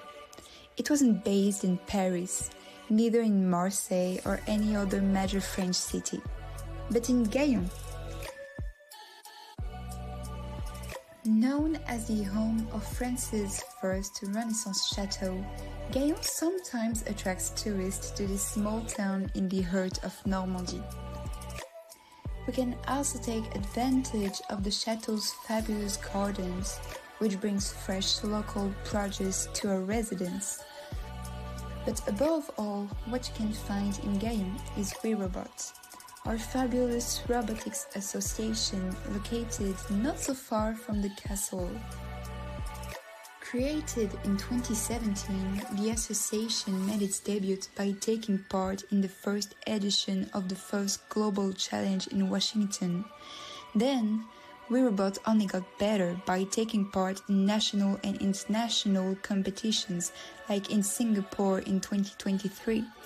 And a few months ago we were notified that we will be taking part in the first Global Challenge 2024 in Athens. And now... We are ready!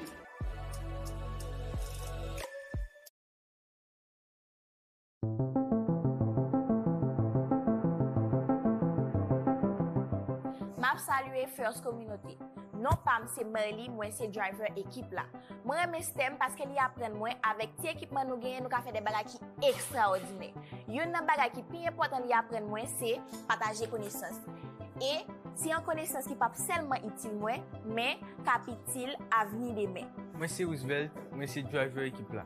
Mais nous te fait commencer, nous pas d'espace pour nous travailler, nous pas assez matériel et nous t'a utilisé un ancien robot qui te fait nous cadeau. Manque de ressources pas de camper travail là parce que nous te une détermination avec créativité. Moi c'est Jonanda, moi fais partie mécanique et programmation.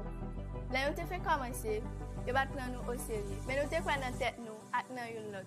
Nous te quoi depuis travail dit ak persévérer, n'a réaliser un pile gros bagay. Moi c'est Stanley, moi fais partie mécanique équipe. Non pas c'est Faïka, moi fais mécanique dans l'équipe là. En plus de robotique, nous apprenons leadership. Moi remè mécanique et électronique. STEM mettez passion ça ensemble et permettre moi innover, li encourager nous pour nous porter solution à des problèmes. M'a travaille plus que possible pour me capable bâtir un Haïti qui plus fort. Nous joignons plusieurs obstacles chaque jour. Mais nous toujours kembe moral nous et ça c'est une force nous joindre dans culture nous. Anéa, nous très excités pour nous aller en Grèce et nous souhaiter apprendre plus toujours. We are Team Haïti.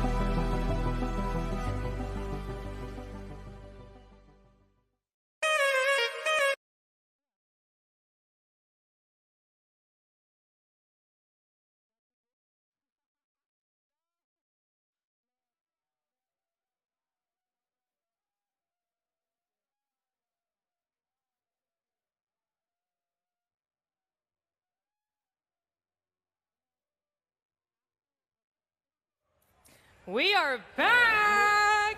Ow! The teams have done an incredible job showing off their skills as robotics athletes, and we're excited to see what they have in store for us next. We're only halfway through this day, folks. A whole nother 100 or so matches that we're going to present you with as we are closing out these opening rounds of play. Cumulative match scores ultimately upcoming. As a part of this afternoon, we're going to be showcasing some more teams here. First up is Team Sudan, whose current students are living across 3 different countries. It brings an approach to problem solving that's all about determination and coming together.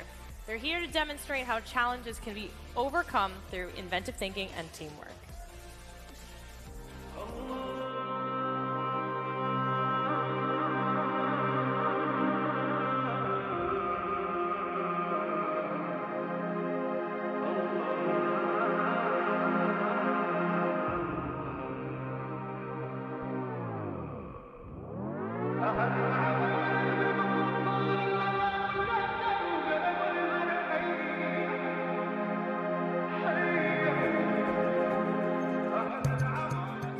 السودان هو بلد الموارد الطبيعية الهائلة والأراضي الخصبة، حيث يمتلك مراعي خصبة وأراضي خضراء غنية يجري في رحابه نهر النيل العظيم. ورغم كل هذه الموارد بنواجه صعوبات كبيرة جدا. الحرب الجارية في البلاد منذ 15 أبريل 2023 اضطرينا للنزوح، فقدنا ممتلكاتنا وعتادنا، ولكن لم نفقد الأمل والطموح.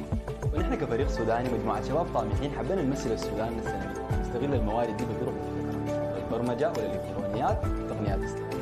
بنعمل كل يوم بإخلاص ونتعلم بجهد عشان بنحلم إنه السودان يرجع سبب نزال العالم سابق. نطمح في الفوز وتمثيل بلادنا تمثيل حسن، وإنه نخلد في التاريخ إنه الفريق السوداني المحارب من أرض المعركة إلى حلبة فارس جلوبال وصاحب قصة منتهية.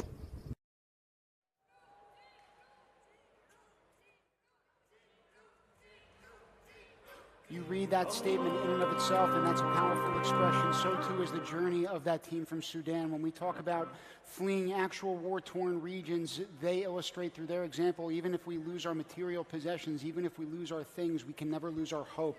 It's that type of mental fortitude, it's that type of resilience, it's that type of response, frankly, that is so intangible, that is so necessary for combating global challenges like what we're talking about in Feeding the Future.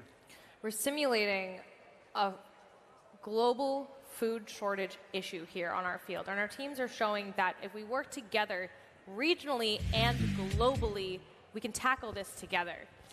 Now, earlier on today, we actually had in the booth with us the brother-sister combo from Team Sudan. They were talking to us about their experience here, but we also want to show you the rankings thus far from the first half of the day. Let's take a look at the rankings right now. Kazakhstan maintaining with strong performance after 7 matches.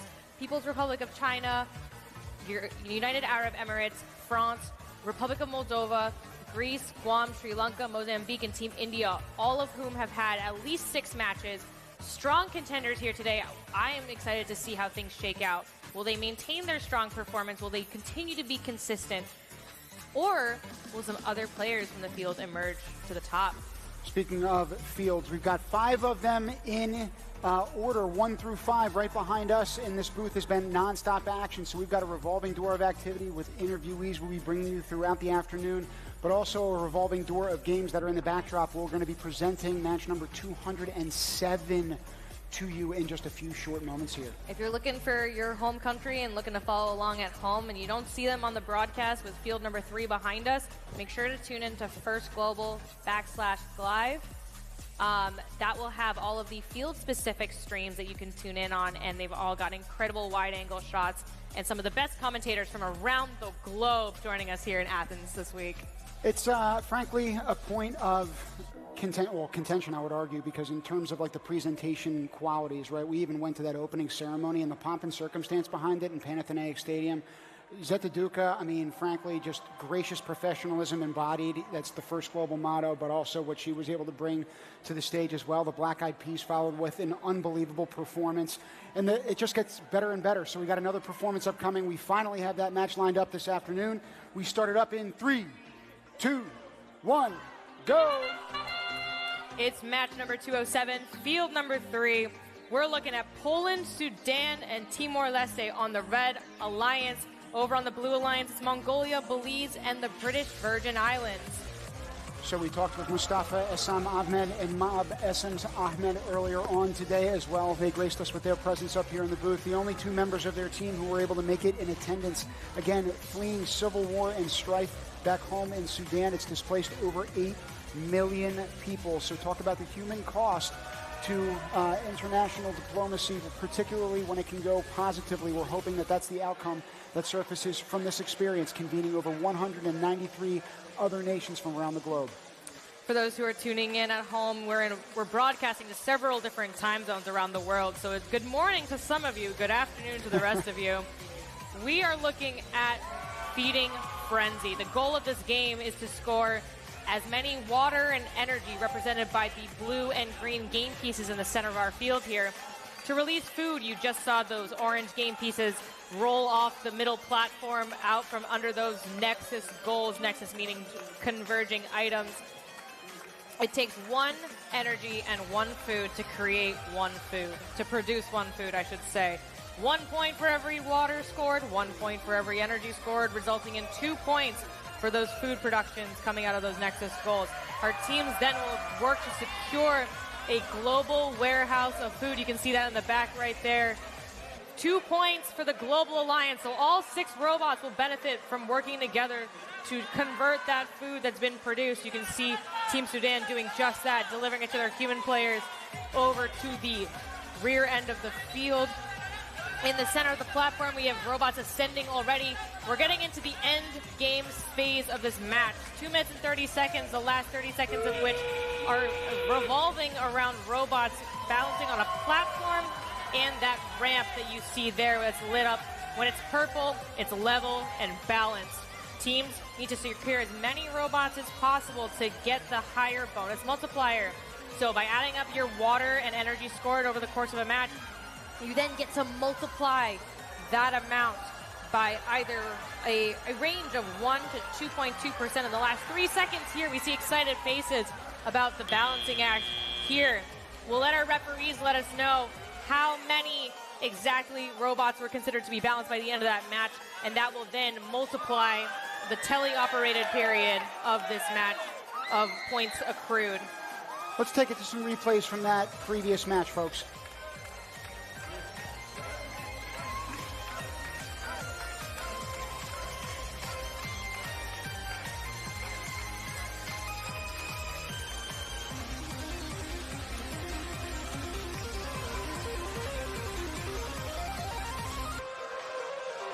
The color commentary is only going to get more interesting throughout the afternoon as these ranking matches start to finish up, and it's because the crowd is getting all that more rowdy supporting these teams in their winning matches in these first couple of days.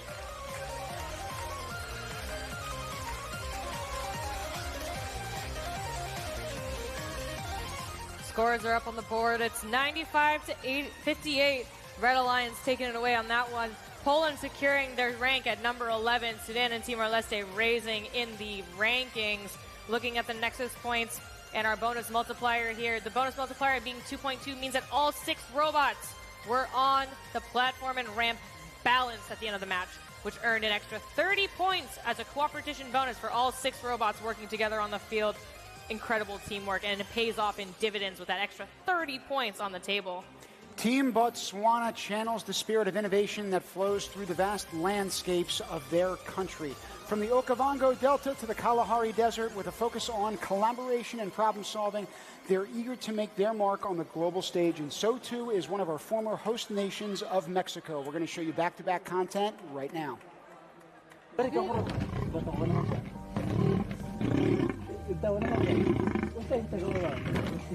Hi, I'm Grenada, team captain of the 2024 First Global Team Botswana. As participants of First Global, we try to present the world's problems and ways in which they can be solved through robotics. We come together as people of different nations from different parts of the world and try to come up with ways in which we can solve global issues despite of where they occur in the world. Hi, I'm Kumamala PC. My role is the chief builder of the team. I believe robotics has taught me to be aware of the problems that you go through daily.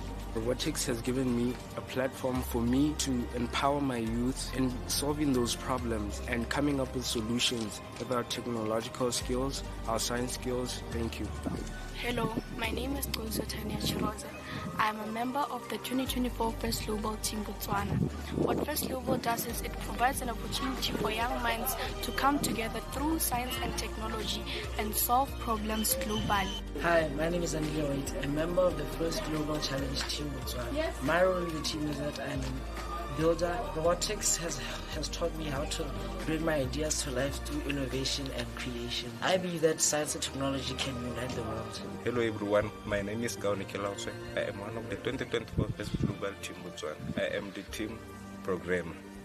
The impact of robotics in my life is that it had made me to collaborate and work with others with peace to solve the problems that are involving the 21st century. Hello everybody, my name is Sudan Matebo, the mentor for First Global Team Botswana 2024. My role basically is to assist students to be able to build, program and test their robot. Over the years I've realized that robotics assist students to choose their career based on the activities that they do, from electrical engineering, mechanical engineering as well as programming. Most of the students have been able to choose science or technology-based careers based on the activities of robotics that we help them with. Hi, we're to Mexico, a group of 9 students and 4 mentors from Torreon, Coahuila. A few weeks ago, we competed against some of the best teams in the country to represent it at this year's first Global Challenge. After winning the tournament, we started meeting with different teams to share about their countries, and also develop different projects seeking to celebrate competition and versus professionalism. Having the chance to represent Mexico at an international event opened doors for us to collaborate with our community. We gave expositions in different places from our city, worked together with some local organizations, organized a summer camp, and also appeared in newspapers, radio, and TV programs. These opportunities help us spread the impact First Global is having both worldwide and in our lives. As kids, we never imagined ourselves representing our country among other nations in a competition like this. We feel truly honored to have such an opportunity, and we are pretty excited to see what the season brings. Best of luck to all teams, and see you in Greece.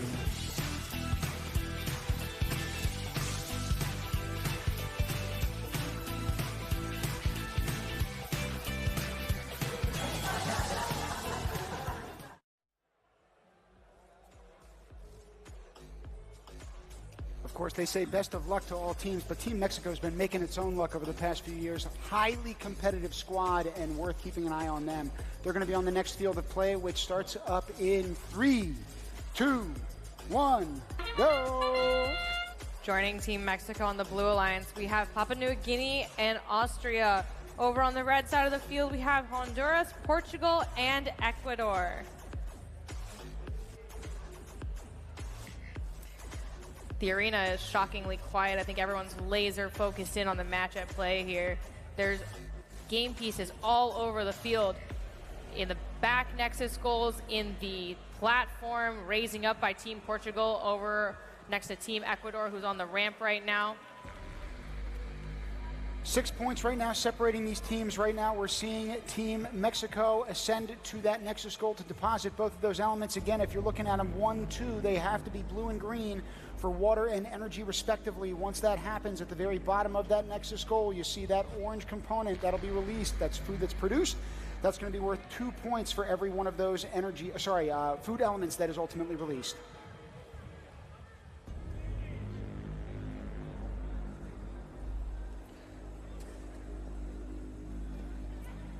And you watch us as we are also watching this action live, so I do apologize, at least from my perspective. I can't make eye contact, and it's because all of my attention gets sucked onto these game fields. I'm sure the same could be said for everybody who's supporting them at home as well. I'm just absolutely riveted by looking at all of the game pieces that are in the center of the field. It looks like we're really focusing on the platform here. Take a look at that. That's the main concentration of game pieces. But then the Blue Alliance is also putting up some work in the back there. The Nexus goals under the food warehouse as we get under the last minute here. There is 1, 2, 3, 4 food produced over on the Blue Alliance side. Red is a little obstructed by the center platform here. Teams are already now looking towards getting onto the platform. Remember earlier we talked about our end game. So our teams want to come together in the center of our field, that whistle meaning the last 30 seconds of the match, as many robots as possible. So if they get 5 robots on this platform and ramp here and it's balanced, that would result in an extra 15-point cooperation bonus. The incentive, though, is to get all 6, as you can see here on field number 3. our teams will garner an extra 30 cooperation bonus points for their global effort here. And it's exceptional work in the last 3, 2, 1 seconds of this match. That effort extends into the food storage as well. You see that one orange component in the back, so those 2 points also very much mattering. Again, this is all a cumulative score. We'll let the refs tabulate it as we take a look at some of the instant replays.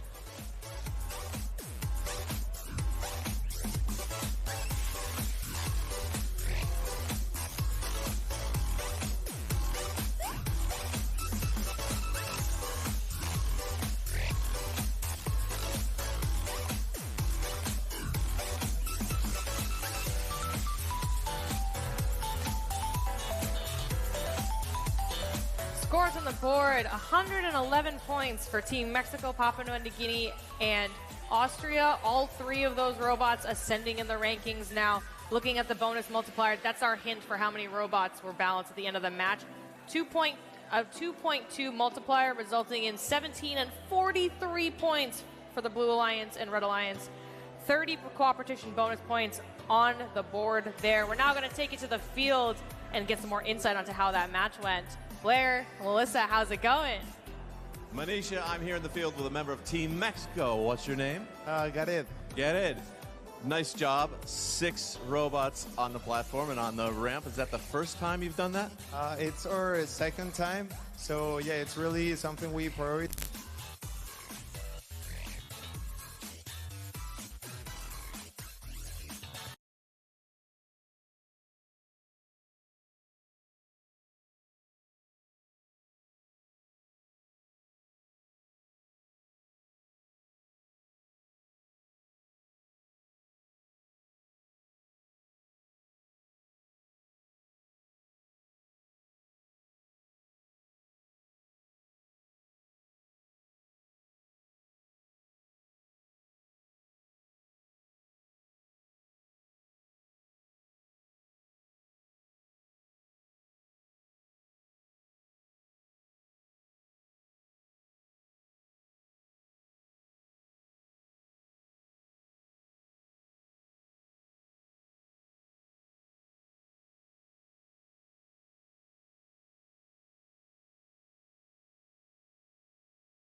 passion and energy of sports to the field, but using it to inspire generations of high school age students all over the globe to think creatively, problem solve collaboratively, and lead collectively.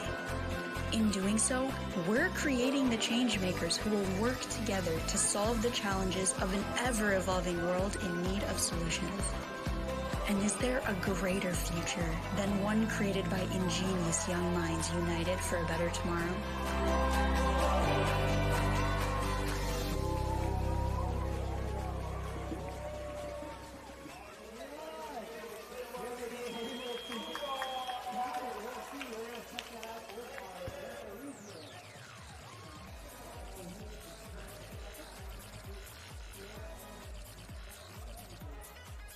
We're back on match 213, field number 3 here on the video with just less than a minute left.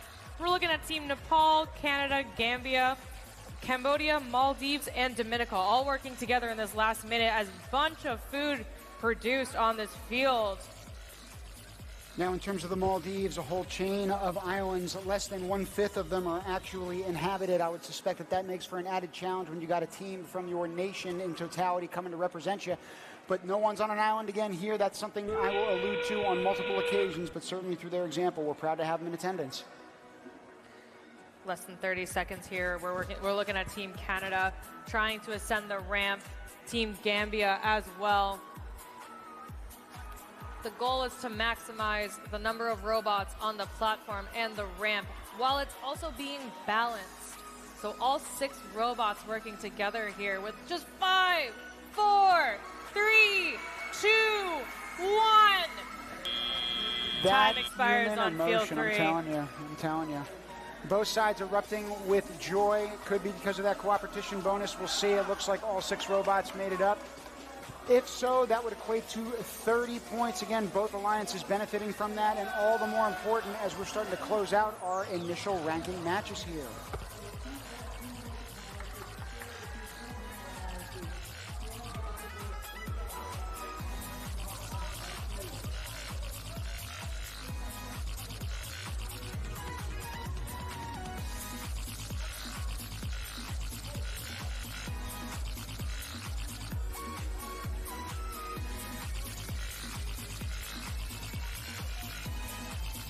Our scores are on the board here now for match 213.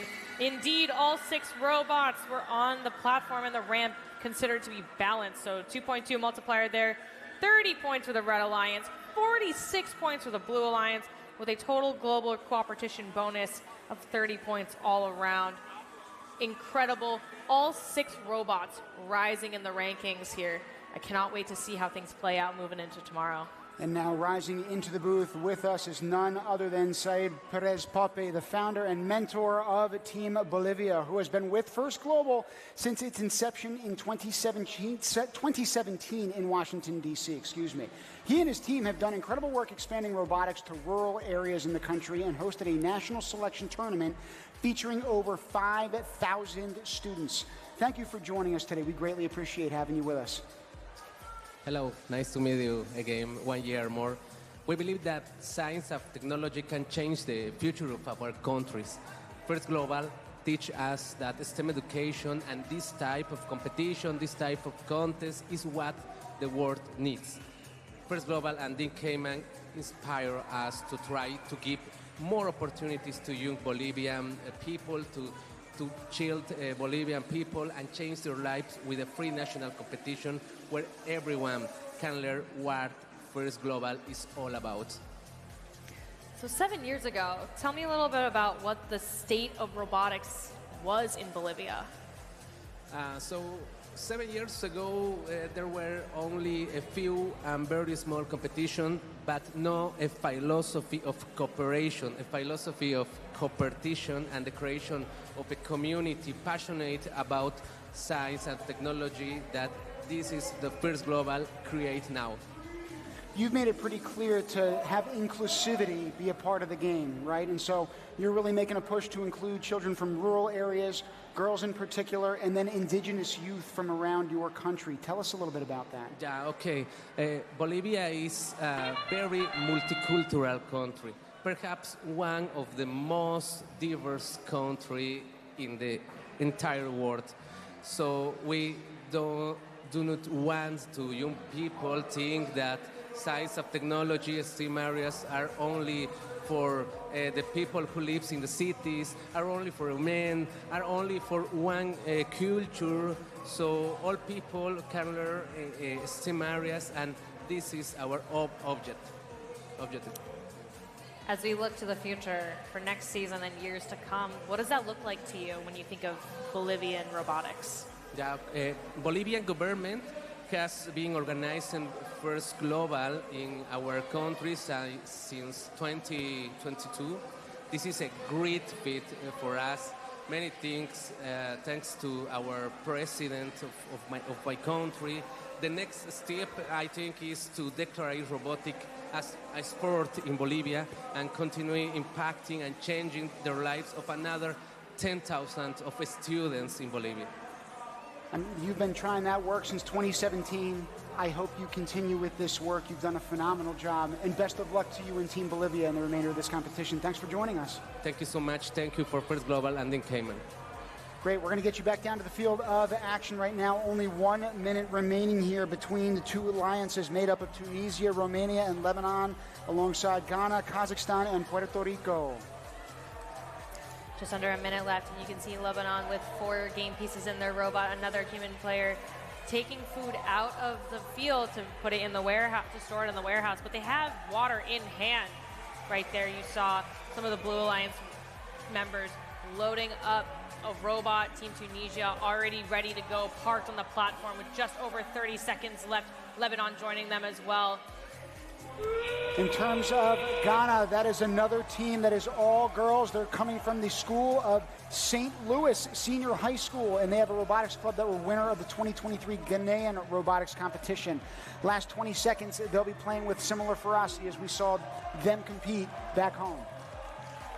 It looks like Kazakhstan trying to make some last-minute points here and then ascending hopefully to the platform.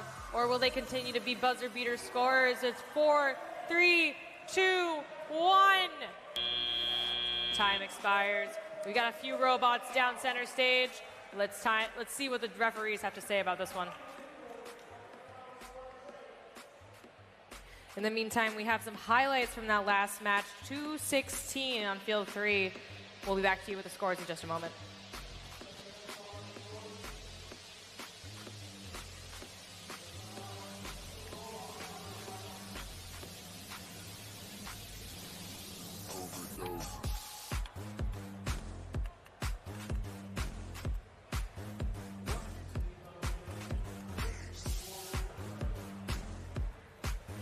Scores are up on the board. A high-scoring and very close match, 105 to 123. Kazakhstan maintaining the lead at rank number 1.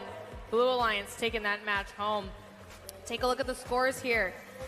The Nexus points and food produced for the Blue Alliance were 23 and 22 respectively, 18 for both categories on the red side. A 15-point cooperation bonus meant that 5 robots were on the platform and ramp balance at the end of that match. Phenomenal job by our teams during that match. We're now going to take it to the pits for a look behind the scenes. Melissa, how's it going? In the meantime, Team USA combines the innovation of America's tech sector with the down-home charm of their native Texas. Proud to represent a nation known for its technological leadership, they are ready to showcase their skills and creativity. Let's welcome them to the stage. Hi, I'm Harish, and we are First Global Challenge Team United States of America. Our team comprises of 5 members from First Tech Challenge Team 12791 Iterative Intentions from Flower Mound, Texas. Our team is excited for the upcoming challenge in Athens, Greece, where we can meet teams from 190 other countries, learn about different cultures, and have an overall fun and positive experience. Hi, my name is Anish. The culture of the United States is described as a melting pot of different histories, customs, and traditions from all around the world. The United States stands for the pursuit of life, liberty, and happiness. The reason sustainable food sources are important to the USA because of our massive country, our rapidly growing population, and the diversity in diets all over our country. Hi, I'm Tarun. This year, we want to learn as much as we can about how to produce, transport, and consume food in sustainable ways. Our mission is to explore ways to address the challenge of feeding the growing population while ensuring an environment capable of survival for many, many years to come.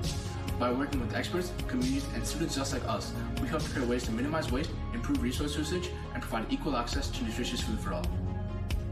Robotics is crucial in creating advanced, innovative, and diverse solutions around the world. For example, automation in food processing and packaging can help minimize food wastage. AI, camera technology, and collaborative robots can help increase the ability to deal with variation in raw material. Essentially, robotics is key in creating sustainable food systems around the world. Hi, I'm Manasvi. We hope you will join us on this journey. We believe collaboration is a big factor to this theme. We are very excited to be participating in the first Global Challenge 2024. Support us on our mission to cultivate a future where technology and innovation can create a brighter and sustainable future for us all. Because no matter what, everyone everywhere deserves access to an affordable and healthy diet. Donning the stars and stripes, and fitting given the fact that we have those stars from the U.S. here with us today. In the meantime, we are taking it down to a pit interview. Who do we have lined up? I'm here with Jose. He's a judge this year. What do you think of the teams? Everything's great. I've been interviewing teams left and right for the past couple of days, and I can tell you the energy is out of the world. This is a celebration. Everybody's having fun. They're happy about their robot, about what they're doing, and it's just the atmosphere. Everybody's celebrating, dancing with music. I can feel my legs, not just because of the interviews, but because I've been celebrating with the teams. It's all great. That is so, so good. And do you have any message as a judge that you would want to give to the teams and to the world? Stay involved. Keep participating as a volunteer, and everything that you can learn through volunteering here is incredible. That is a beautiful message. Thank you so much, Jose. We're back to Team in Manisha. I do not envy the judges. They have a hard job ahead of them, but a great and important one. Teams, if you haven't gotten a chance to meet the judges yet, get back out there. We're going to get back to field number 3 with match 219 in 3, 2, 1, go! Up now, coming to the plate, we've got Togo, Vanuatu, and Guinea-Bissau alongside the U.S. of A, Team Colombia, and then our host nation of Greece. It looks like we've got multiple robots coming right out of the gate with quad pickups of those elements, both blue waters and green energies, hopefully filling 2 Nexus goals. Take a look at the release mechanism for Togo there. There's levers that open and close. Make sure that they don't accidentally deliver any game pieces too early, but exactly when they meant to. Look at that. 3 different food production game pieces rolling out from that center platform there. It's a beautiful sight this early on in the game. There's just under 2 minutes left. I want to take a moment to talk about the color orange, specifically when it relates to Team USA. If you noticed during their video, they had 3 orange banners behind them. At every level of the first Tech Challenge competition this year, they won the Inspire Award, a truly impressive feat, making it all the way to the World Championship and qualifying them to win it on the big stage. Congratulations to Team USA for that awesome win. Meanwhile, on the big stage in their home nation is Greece, and they've done a phenomenal job in this year's competition. They're very much a strong contender, and they've been jockeying for some of those top 10 finishes. They are composed of almost 100, I repeat, 100 talented high school students from Greece, many of whom I'm sure also showed up in attendance. They've had fans come out in droves here in Manisha. Speaking of coming out here, Togo literally arrived for the competition during opening ceremonies. And now they're up at the top of the rankings. It's just incredible to see how they hit the ground running and have been consistently performing a multiple game piece delivery, 4 game pieces every single time. It's consistency when it comes to Togo. Togo just depositing, it looks like 3 of those 4 elements. It looked like that last energy just squirted out and unfortunately wasn't able to make it into that Nexus goal. However, if a food particle is released, as you see down here on this bottom corner of the screen, it'll still be worth 2 points. The question is, can those robots collect them, put them into their human components, and then get them up into that food warehouse in the very back? A lot of different ways to score and score. We're in the end game here, so speaking of scoring, our team are working all together as a global alliance here. We've got 3 robots on the platform now, and that looks like Togo trying to join them as well. With only 5 seconds left in this match, we'll see what the referees say to this one. That buzzer beater excitement from our teams on field 3, you love to see that. When everything comes together, when everyone works together and communicates with each other, beautiful, truly beautiful. I talk about artistic expression on the robots, but you see the expression on the faces of each one of these athletes, each one of these competitors with so much at stake, so much personal investment that's been put into this. Each one of these stories that comes from each one of these countries is unique and different, and yet we're all playing the same game. We're all trying to solve the same challenge together. That sense of cooperation, and that's a term endemic to this game. It's a synthesis of cooperation and competition. They do not have to be mutually exclusive. In fact, they are both very much inherent and involved with one another. We're excited to see that here in this competition.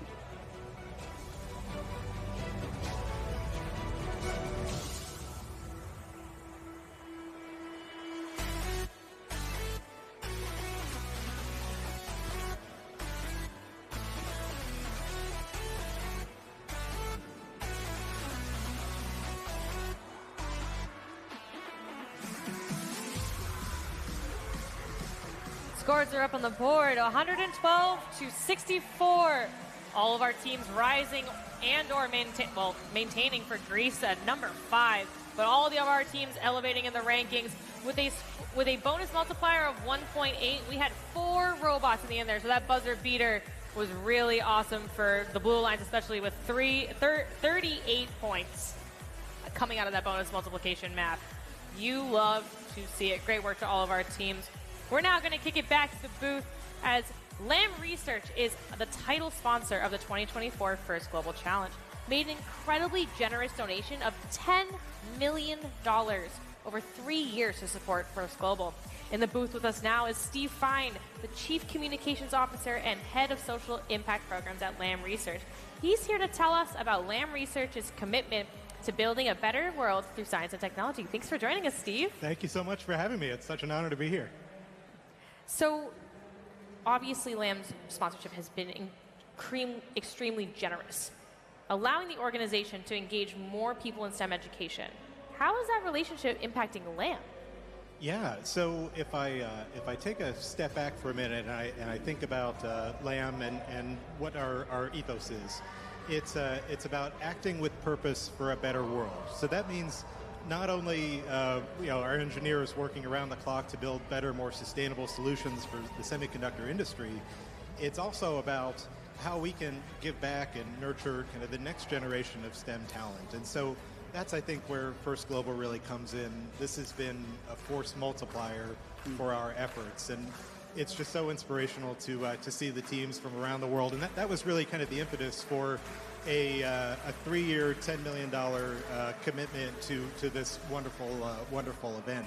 But for us, really, the foundation support is kind of the starting point for how we like to partner with organizations. From there, it goes into how can we volunteer, how can we personally get involved to give back.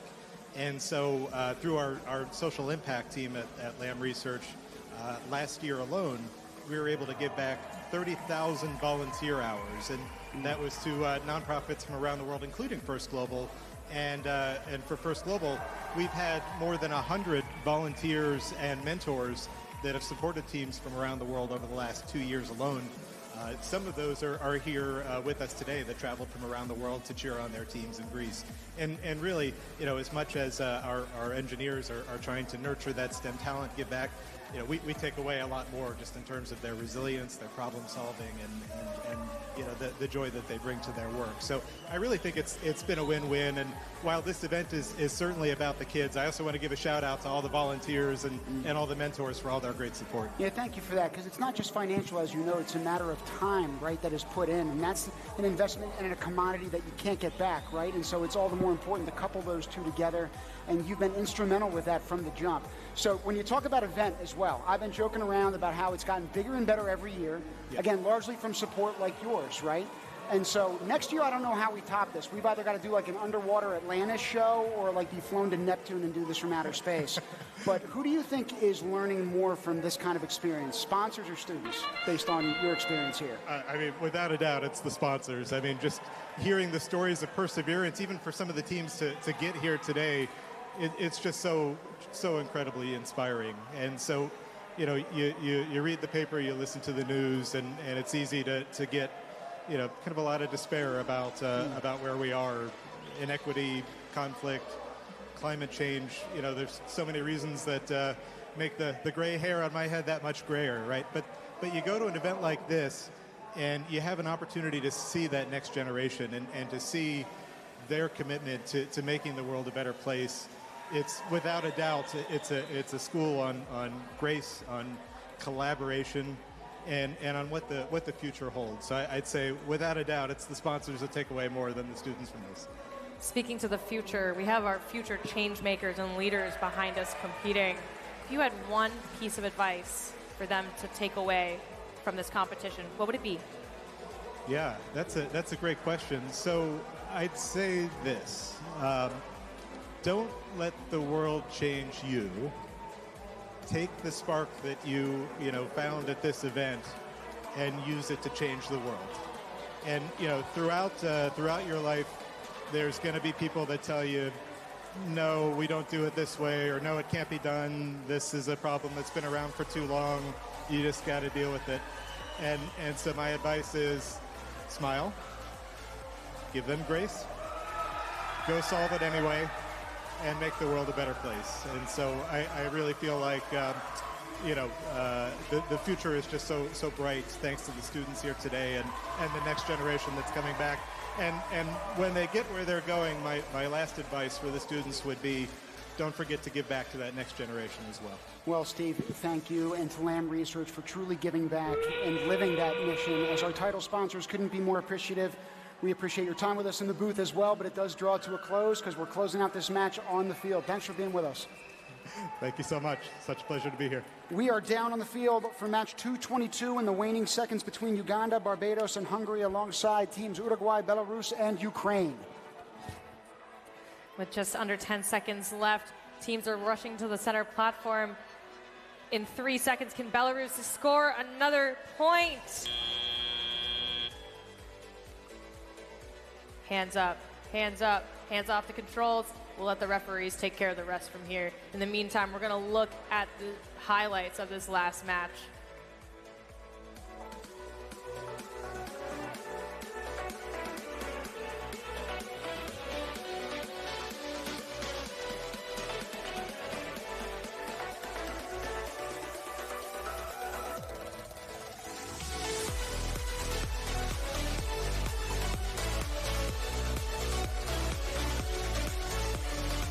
Those scores are now up. It looks like the Red Regional Alliance of Uganda, Barbados, and Hungary emerged victorious. Difference being potentially that bonus multiplier. It looks like 3 robots in totality made it onto that final platform. That's why you see it multiplied by 1.6, but 22 points to 8, that's where a little bit of separation was created in addition to those Nexus points in food produced. We're now going to take it to the field and learn a little bit of insights about that match 22. Blair, who are we talking to? Manisha, I'm here in the field with a member of Team Hungary. What's your first name? Hannah. Hannah, nice to meet you. Now, at the very end of the match, you were holding this food element. What was that all about? Well, it was in a regional alliance zone where we could officially get the balls out, and I didn't know how much time we had left, so I really wanted to put it in the warehouse, but Time ran out. The clock ran out on you. You're the human player on the team. How much do you practice? Well, I practice when the team practices, so I think almost as much.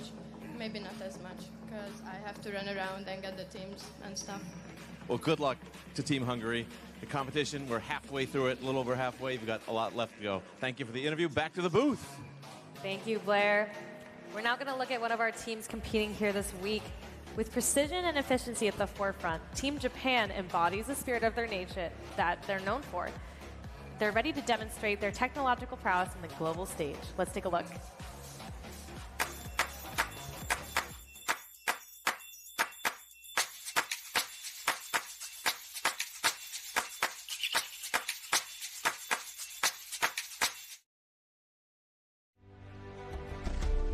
チームジャパンは東京から北海道まで全国各地のメンバーで構成されており、地域や学校など様々なつながりを持っています。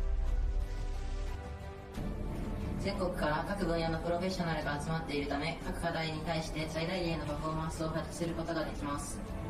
ロボット政策を通して今回の FGC のテーマでもある食料問題のような世界が共通で抱える問題に挑戦してみたいと思ったからです。テクノロジーを使った問題解決のスキルの向上です。ステム教育を通じて論理的思考と科学的なアプローチを身につけ、生徒が実社会での課題に対して効果的な解決策を提案できるようになることが重要だと考えています。日本は食料自給率が低く、食料問題は近い未来必ず起こり得るものなので、私たちのような若い世代が興味関心を持ち、積極的に関わっていくことが大切だと考えます。 FGC は技術だけでなく、グローバルな協力や持続可能な未来に貢献する意識を育む場でもあります。そのため、他者との協力、問題解決に対する柔軟な思考、そして学びへの積極的な姿勢を大切にすることが成功につながる鍵だと思っています。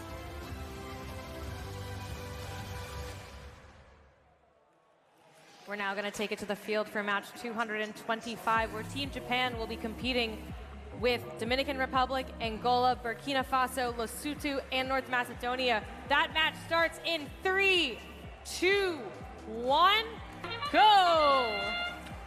One of the sentiments to come out of that video vignette from Japan was the term flexible thinking. We're really putting that to the test here when every single person on your regional alliance is different from match to match. So even though we just focused on Japan there and they've had multiple matches here, they've had 2 other teammates on their regional alliance in every single match. That's again a nuance and unique component to the first global challenge that you're not going to find anywhere else.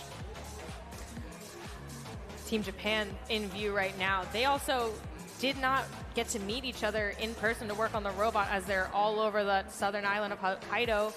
They met 3 days before the competition got started and then pulled everything together, both using virtual meetings ahead of time and then in-person time that was critical to their performance here. Great work by Team Japan. North Macedonia, one of the teams on that blue regional alliance. I want to focus on their flag for a second. There are actually 2 denoted suns. One is Japan, one is North Macedonia's. North Macedonia's is known as the new sun of liberty. So when we are trying to think about embodying those principles on the field of play as a global community, we are trying to envision a world of light and also opening our arms to new ideas and thoughts. That happens with this young generation here. We're halfway through this match. We're looking at Team Lesotho right now with an energy in their robot.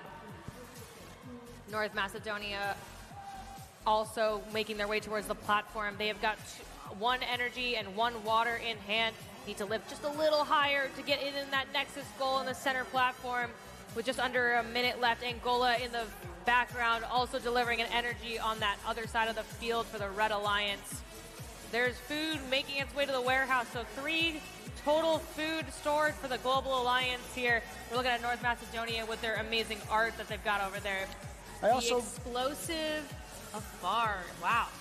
I also love the split screens that we see teams from opposite ends of the spectrum competing.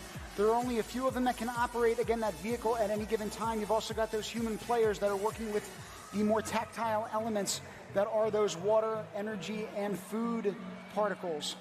A lot of different ways you can be engaged in this game, yet everyone's on a team mission. Pretty hard to communicate that way, I would think. Speaking of communication, they're on their way to the center field now. This is where it's critical for the balance multiplier, the bonus to amplify your score here at the end, both through the multiplier and the cooperation bonus. We'll take a look and see what the referees have to say about that one.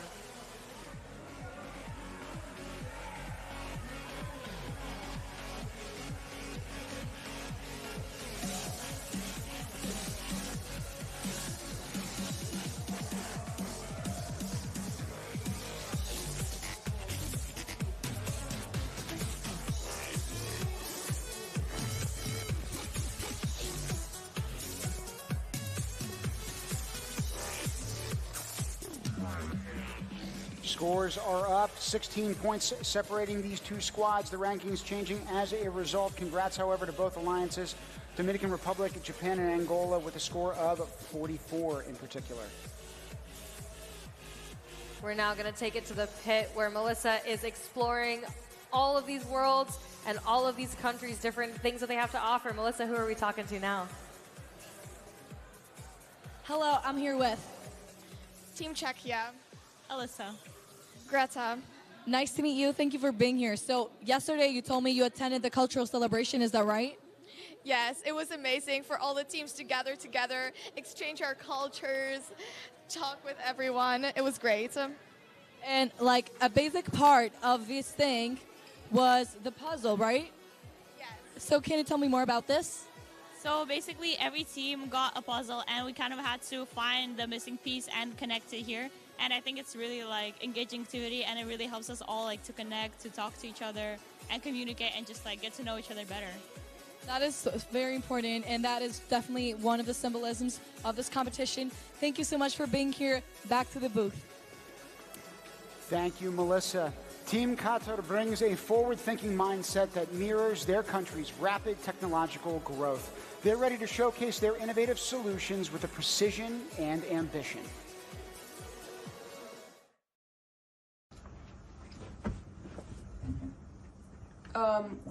Hello, hi, my name is Ruby. Welcome to the first Team Qatar First Global Meeting.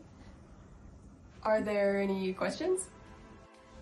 Hi, I'm Adi. My question is, why is FIRST's mission of feeding the future so important? FIRST's mission of feeding the future demonstrates sustainable solutions to access food and water through robots. These ideas can be implemented in the real world and provide a more sustainable and better future. Hey, my name is Khalid. I had a question. Is it really that hot in Qatar? Not really. Hello. My name is Rutul. So what do you think is unique about Team Qatar? My name is Omar Limadi and I'm a part of Team Qatar. So our team is unique because it has different cultures and nationalities, which makes it diverse. Hey everyone, I'm Derek. I'm from Jammu and Kashmir in India. Hello, my name is Abdullah and I'm from Qatar. Hi, I'm Jamdeen. I'm from the UK. Hello, I'm Nawaf Al-Amari and I'm from Qatar. If I dunk this basketball, Team Qatar is gonna win.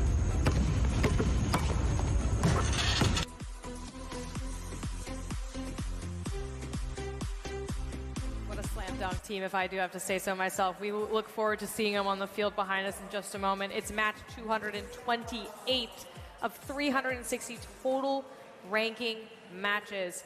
Tim, I am so happy to be here and so happy to see all of these teams progress and grow and just not only gain insight and knowledge from each other, but they're also giving that back to the world and bringing that home to their countries. And we're going to bring it home to our Field 3, our home for the week. In 3, 2, 1, go! We've been seeing a lot of robots physically dunking those blue and green energy elements and water elements into the Nexus goals as well. We'll see how many of these following 6 teams can do so. We have Qatar, Eswatini, and Cameroon alongside Team Guate, St. Kitts and Nevis, and Cyprus. Several game pieces in action already. We're looking at Team Cameroon delivering a water game piece to the reservoir, gaining 1 point for that. Over on the other side of the platform, it's Team Cyprus. They have a water and energy in their hopper, and now they're looking to get that lined up just right. Over on the other side of the field, St. Kitts and Nevis, their alliance partner, they've gathered a food. They're going to bring that home to their Blue Alliance team member, their human player specifically. They're going to then hopefully produce and, well, I guess store the produced food, so to speak. One of the teams on the field of play is Guatemala. That's where the first chocolate bar came into existence. They have been bringing similar sweetness into their style of play here. Oh, it looks like we just had a tip on the field. We still have 1 minute and 20 seconds left, however, to try to right that ship. We'll see if any of the robots on that regional alliance can come over and use themselves as leverage points. We've seen that type of camaraderie and teamwork, even organically on the fly in the field of play here. Human players working together over on the Blue Alliance side of the field, delivering 2 pieces of food to the food warehouse above our field there. We're now ascending to new heights with Team Qatar. We just watched a video about them, and we're going to see them slam dunk these game pieces into that platform. Booyah. Nexus goals. 2 food in production here for the Red Alliance right now with 48 seconds of counting down now.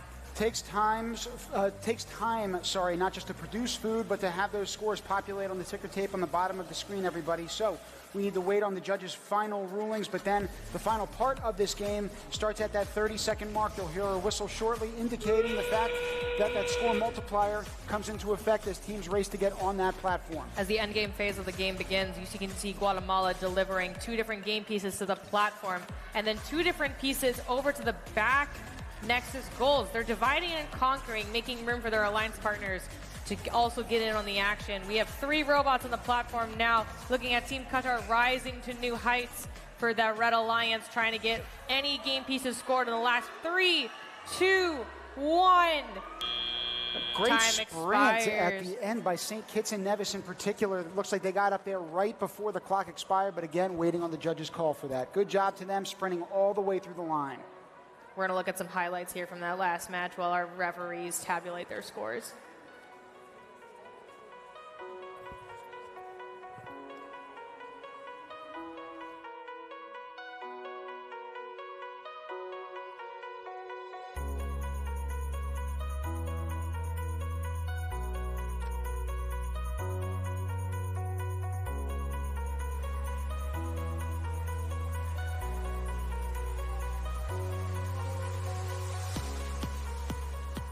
Our scores are on the board for match number 228. It's 55 for the Red Alliance and 65 for the Blue Alliance, taking the win. Guatemala securing 63rd position. St. Kitts and Nevis securing 67. 5 robots on the platform and ramp at the end there with a bonus multiplier of 2. They, as a global alliance, secured a 15-point cooperation bonus. What a great match there. And we have secured our next booth interviewee. I am pleased as well as proud to welcome Ana Maria Cardona. She comes to us from Team Honduras and serves in her 2nd year as team mentor for that squad. This year, her team partnered with the nonprofit El Hogar to bring robotics to youth in vulnerable situations. We're excited to ask her more about it. Ana Maria, thank you so much for joining us. Thank you so much for the invitation. I'm so honored to be here with you. So in partnering with El Hogar, you've been providing an opportunity for students in vulnerable situations to engage with robotics. How has that partnership that you've been engaging with impact students across the globe, but particularly in that country? Well, I had the opportunity last year to bring some students to Singapore at last minute. I understood that in order for it to be a real Team Honduras, then I would have to include students from different realities. So coming back this year and starting with that, we partner up with El Hogar, which has students from different backgrounds and realities.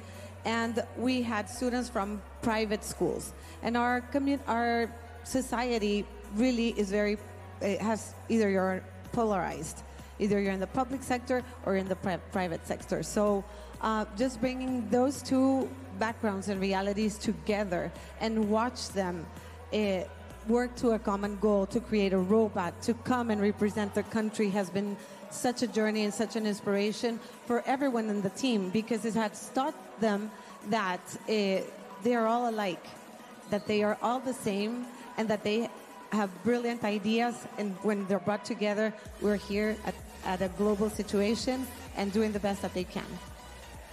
2 students from El Hogar traveled with the team to First Global. How have they been inspired with the rest of the team and show leadership despite this difficult circumstance? Wow. While we picked up the teams, they participated in a boot camp, and 30 students from El Hogar and another from our schools were part of it. When those 2 kids were chosen, and 20 of those kids decided to keep coming and keep learning and wanting to support Team Honduras as well. So it has inspired them, and not only that, it gives them hope. It gives us hope as educators, hope to bring together these 2 different realities in one place. So as a fellow educator, I've never really liked the expression, we're in the same boat. I, in fact, believe that we have very different boats. All of us are very different. We have different abilities. We have different resources. We're in different boats, but we're roughing in the same storm. And so when you think about this, the expression that you would use, students from different realities, gives me goosebumps. It's one of the most poetic ways I've ever heard somebody articulate that before, so thank you. When it comes to that, in the country of Honduras, right, when we're talking about 70% of people living below the poverty line, that is something that not a lot of countries can necessarily relate to, but an experience that is incredibly important and impactful to draw light to and to shine light on. What does it mean to you to have your team here in attendance, and what message would you have at home that speaks to that human fortitude and resilience? Well, I'm sorry, I had trouble listening to you. What would you say to people who are also facing challenging circumstances and seeing your team here compete the way that they have? Well, as an educator, and you can probably relate to this, coming from Honduras and knowing the situation we're in, first of all, understanding that education is one of the things that's going to push our countries forward, and that's going to give them the tools necessary to solve our problems, because we can't expect other people to come and, let's say, save us, but having these kids pick up these skills, collaboration, communication, teamwork, it's what's going to, in a few years, I know that's going to have a great impact, because they're going to be working together to solve our problems and bring also not only our country but our region forward. Well, I know you've been the mentor for the past 2 years, and we hope that there are many more years to come with you and that squad. So thank you for being here with us in the booth as well. We got to take it back down to the field, though, in the meantime. Thank you, Ana Maria. Thank you so much. All right, we are a minute 30 into that match. Sorry, Ganesha, after you. We just have under a minute left in this match now. We're looking at Team Azerbaijan, Poland, and Bolivia. They're working with Chad, Spain, and Mauritania on the Blue Alliance side. Looking at the field right now, the platform is everybody's favorite spot, it seems, with some teams gravitating towards the back, trying to split all of our game pieces across the field. There's so many opportunities, 24 of them to be, in fact, for food to be produced, just like you saw in the middle of the field right there with that food production.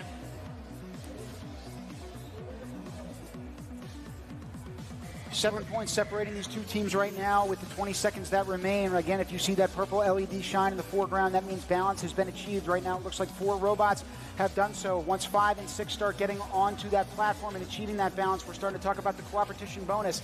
We might have all 6 on there, folks, and that is what's eliciting that strong applause and reaction, not just from those kids on the field jumping for joy. That's what it's all about, convening all those teams together. Look at that. That's why we come here. Bingo. That's why we do it. It's that collaboration, that teamwork, and ultimately fun. Robotics is fun.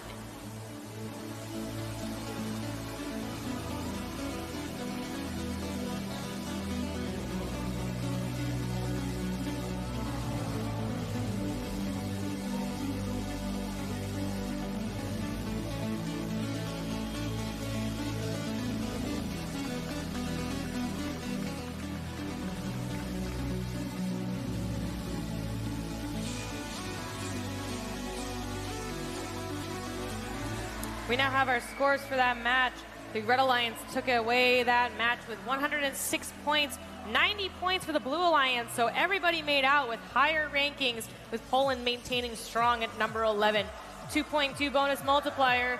At this point, I think we all know that means 6 robots were on the platform and the ramp at the end of the match, earning all of our teams a 30-point cooperation bonus. Very important at this point in our ranking matches. We're now going to take it to the field with Blair and learn a little bit more about how that match really went. I'm here with a very excited Alliance member. This is a member of Team Poland. What's your name? Michał. Michał, you're a driver. Yeah. How did that match go for you? It's a really good match. We have small problems with our elevator, but it's very good match. And you're now in the top 11 teams, so the qualification matches, we're getting towards the, towards the end of the matches. How have you been in the rankings? Have you keep rising, or are you consistent? We want to keep rising. I bet you do. Have you been consistently in the top 20, or have you just working your way up? We're working to get up. Now, a lot of the members here are on other FIRST teams as well. Do you do other FIRST programs? Yeah, we also do FRC. FRC, the First Robotics Competition. All right. We've got to send it back to the booth, but congratulations on that big win. Thank you. Keep it up. All right, back to the booth. Thank you, Blair. It's amazing to see the expertise that all of our students bring across their different passions for robotics. We're now going to take it to the heart of North Africa. Team Algeria is inspired by the challenge to create a more sustainable and nutritious global food supply. With their strong problem-solving skills and a passion for teamwork, they're here to contribute creative ideas that can impact the future of food security. Let's take a look. We are Team Algeria! Amranim, Khadija, Mohammed, Yunus, Marwa, Ritas, Wasim, Nazim, Taha, Riyad. We come from the largest country in Africa, a rich mosaic of 58 diverse regions, each brimming with culture, history, and traditions. In many aspects, we couldn't be more different. I'm 14. I'm 18. I love adventure. I love poetry. Our journey has been one of growth and discovery. We began as eager beginners, driven by curiosity and passion, and we evolved with each step. But as we advance, learn more, and explore the splendid realm of technology, we are obtaining valuable skills and becoming the young leaders of STEM in our nation. The other thing that makes us one is our shared sense of social responsibility. We had the opportunity to learn and improve. Therefore, it's our responsibility to contribute to the betterment of our community. Together, we started a series of STEM workshops, events, and lessons in order to pursue the youth of our community to pursue STEM and be the future changemakers of Algeria. Together, we launched cleaning campaigns and worked on projects for a more sustainable Algeria. And together, we connected with more than 17 countries and made friends from all over the globe. The road has been filled with barriers that once looked impossible to overcome, but listening to every solution a teammate has to offer is what helped us to overcome those problems. That is who we are. And that's the story we are writing with our efforts, passion, dreams, ambitions.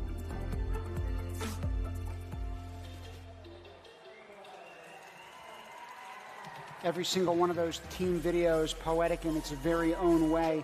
As is the field of play with each one of these games, we've brought over 200 to you at home tuning in from all different parts of the globe. We've got 5 fields of play behind us and field 3 that we're bringing you down to shortly. This next match is going to start up in 3, 2, 1, go! On the field right now, we have Team Algeria, Hong Kong, China, Portugal, France, Bahamas, and Eritrea. Now for Bahamas, this team consists of 5 students from New Providence Island. They are all members of the same school robotics and computer science club. That should present itself as a solid advantage. I was going to say a solid advantage also by that Blue Alliance, off to a very strong start, filling those 2 Nexus goals in that middle platform. It looks like France is also off to a strong start, carrying 4 of those elements to the far Nexus goals as well. Food production is underway. You can see that by the orange game pieces that are materializing in the center of the field. Team France attacking 2 different Nexus goals. Once again, that's 4 Nexus goals, 4 food produced for France thus far, contributing to the global hunger solution here. Now, in a very real agricultural sense, when we're producing food, we're not just conserving and storing water and energy, but the Bahamas is doing a great job storing solar energy in the form of greenhouses. They're being implanted all across New Providence and the Family Islands to provide a place where crops can be grown and distributed both reliably and sustainably. Hats off to them for that effort. In our little preview, you can see a little bit of frustration over on the Red Alliance side of the field.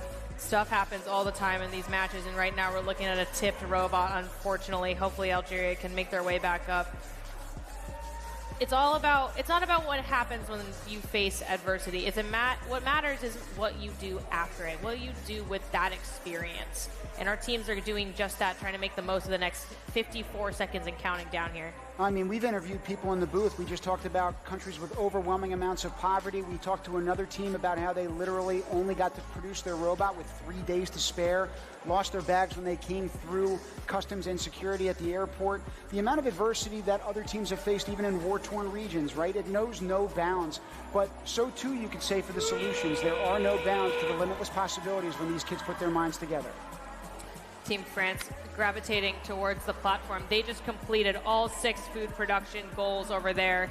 Incredible work. We're having that food now not only being produced, but stored in our global warehouse. Take a look at that lineup of food. 2 points a pop.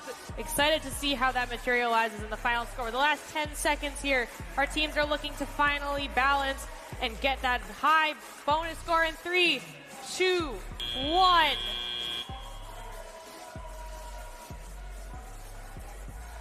a challenging match, but our teams have faced higher challenges over the course of this competition, and we are so proud to see them continue to overcome and grow beyond. We're going to look at some recaps from that last match while our referees tally up the score.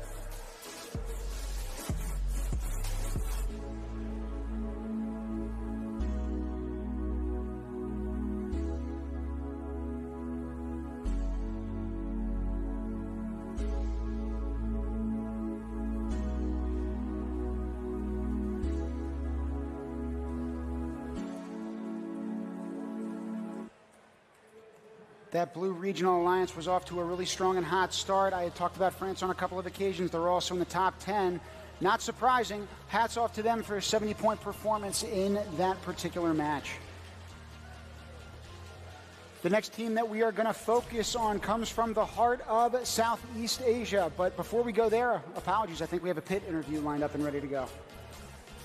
Great pit interview. Who do we have lined up? Hello, I'm here with Abigail and Salome Ibrahim. And your team? Team Ethiopia. Nice. So, Team Ethiopia, you've done a fantastic job showcasing your culture throughout your pit. Please tell me more about what we have in front of us. So, what we have in front of us is it's a platter for a dish called kocho.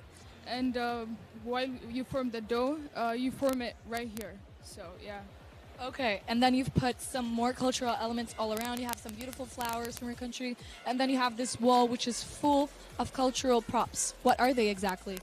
So behind us there's a curtain, and then what we try to showcase is, cultural, platters. So there's a platter that holds a dish called kolo, some clarified butter, and things like that. Yeah. Okay, that's amazing. Thank you so much for this interview. We're going back to the booth with Team and Manisha. Thank you, Melissa, and apologies for jumping the gun on that pit interview. I'm glad we got that time with you. From the heart of Southeast Asia, Team Malaysia brings a strategic approach to innovation and problem solving. Their teamwork and dedication will be on full display as they tackle this year's challenge.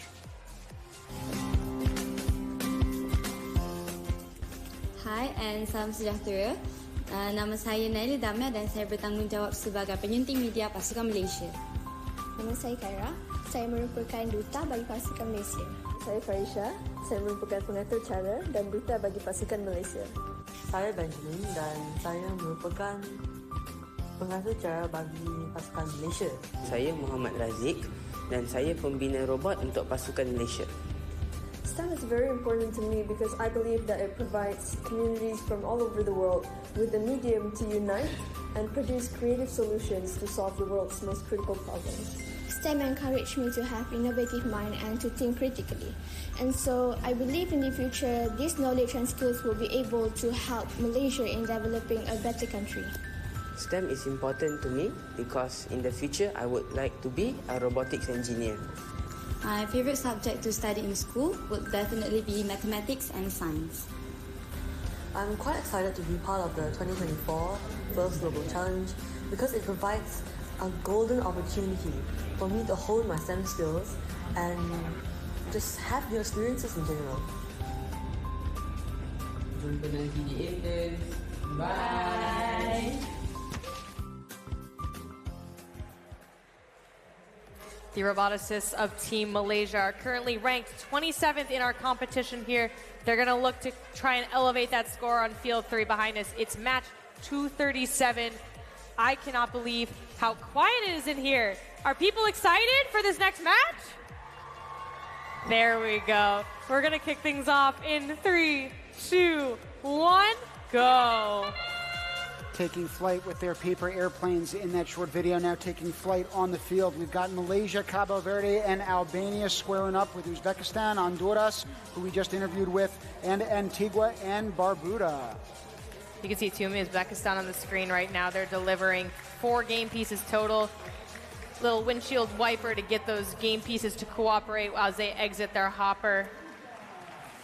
Cabo Verde is a team of 10 students, 6 boys, 4 girls. Talk about going over gender norms. Talk about going across lines of communication. It happens in every which way here. It includes on that team. In Cabo Verde, plastic bags are also legally forbidden. So in terms of sustainable practice, we have focused on that in some of our other challenges in years past, even though right now we're focusing on feeding the future.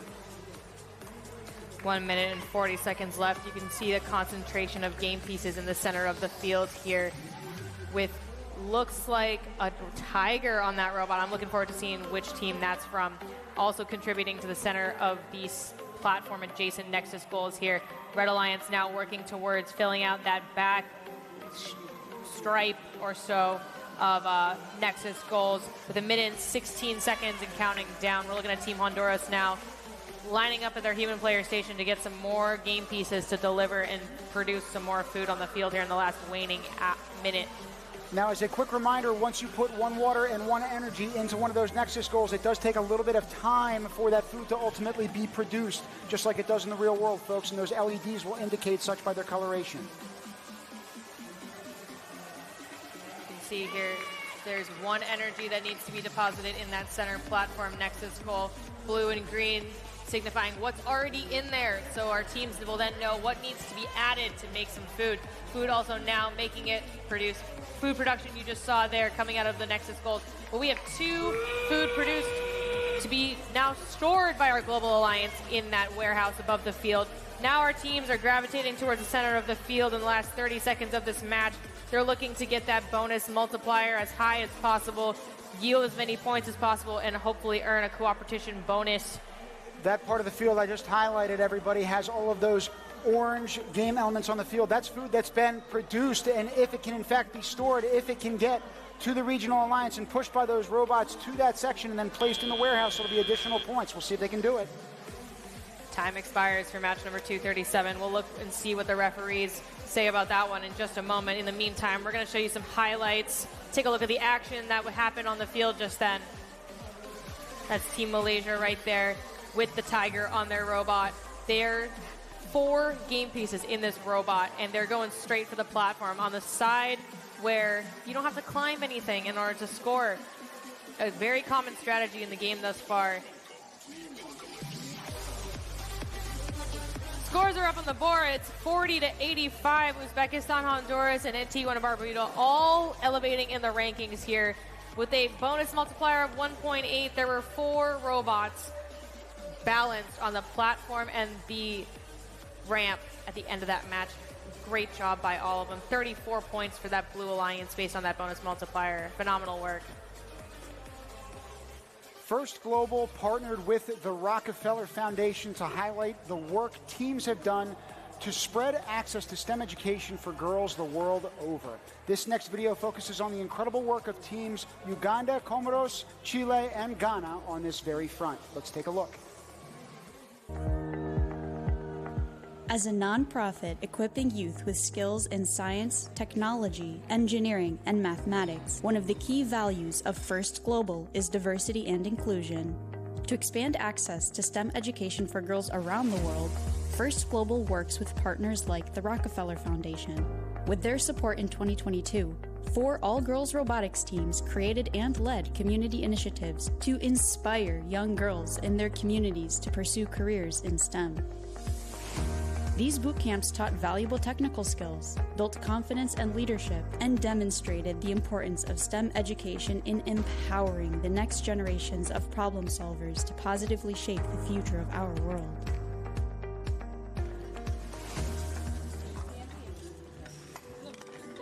We organized a boot camp as the Uganda robotics team. During the boot camp, the girls learned a lot of skills and were able to come up with different types of robots. We learned coding and programming. We identified the different problems that are affecting our society because we want to bring a change in society using robotics. Coming here, I realized that there is a lot we can do with technology, with our different talents and skills, but still incorporate technology.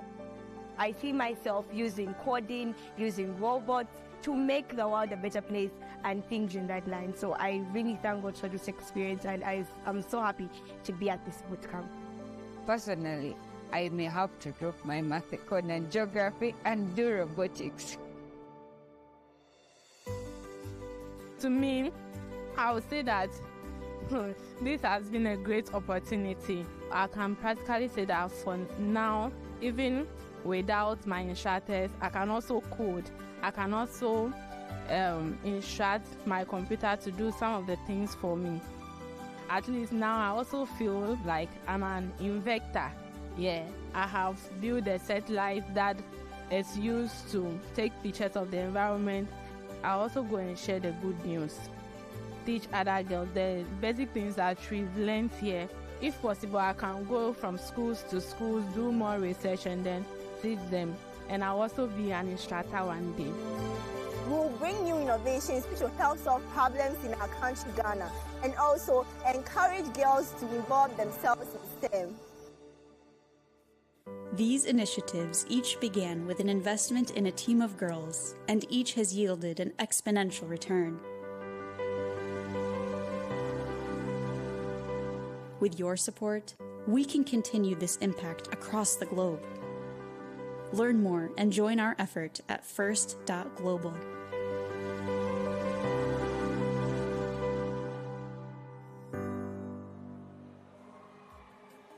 I want to shout out Team Uganda very quickly, one of the many teams featured in that video, but we actually saw them on the way out yesterday, and they were full of life, vigor, and zeal entering this second day of competition.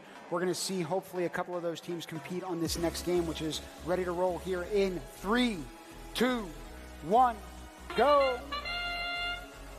On the field right now, we have Team Brazil, Sudan, Nigeria, Chile, Brunei Darussalam, and Papua New Guinea. 2 minutes and 20 seconds on the clock, a lot of game pieces in motion. 2 robots with a minimum of 2 game pieces. Our teams noticed that in order to maximize the routes from human player to Nexus goal and back, more game pieces, the better. You can see Brazil scoring both a water and an energy in the middle level of the Nexus goals on the back wall under the food warehouse. Over on the blue side, there is 1 energy in each of the lowest Nexus goal levels.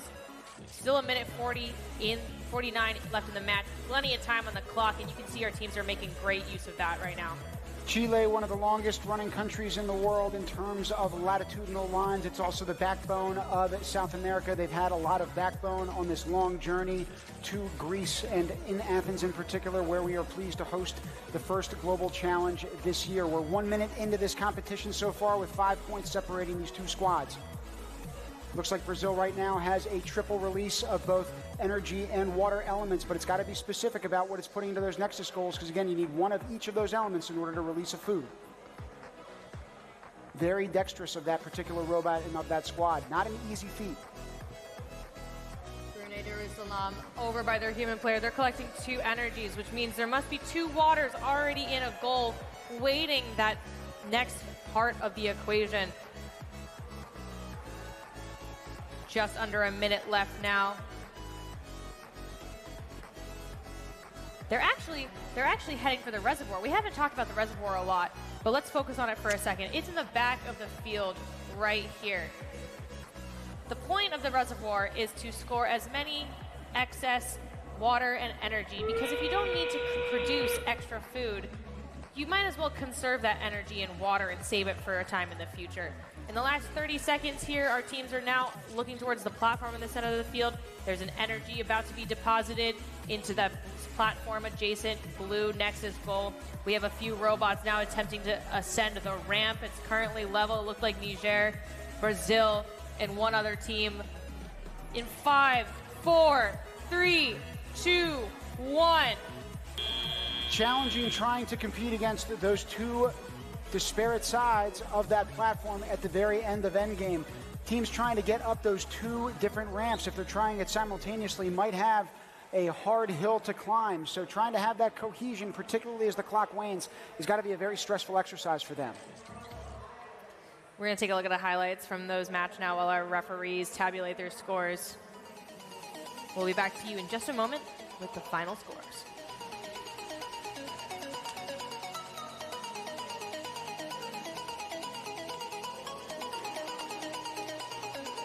Scores are up on the board now, 44-22. 1.6 bonus multiplier means that there were 3 robots on our platform and ramp at the end there, securing 14 and 6 points for our red and blue alliances, respectively. Phenomenal work by all of our teams. We're now going to take it back to the booth where we have a very special guest. Greg Needell is the CEO of Rev Robotics, which is a company that supplies all of the robot kits in use for the First Global Challenge. Greg is a FIRST alum himself and a 20-year-plus volunteer in the organization. It's great to have you here with us. It's very nice to be here. So Rev Robotics has been supplying the robot kits for First Global Challenge for several years now. Can you tell us about the mission of Rev?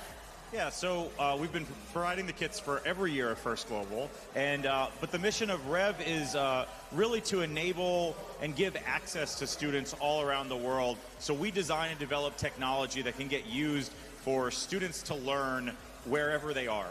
And that's really the big goal, is so that a student anywhere in the world can gain access to things that they can use to learn that then can lead to life-changing and life-direction career path. And so ultimately, Rev is here for this.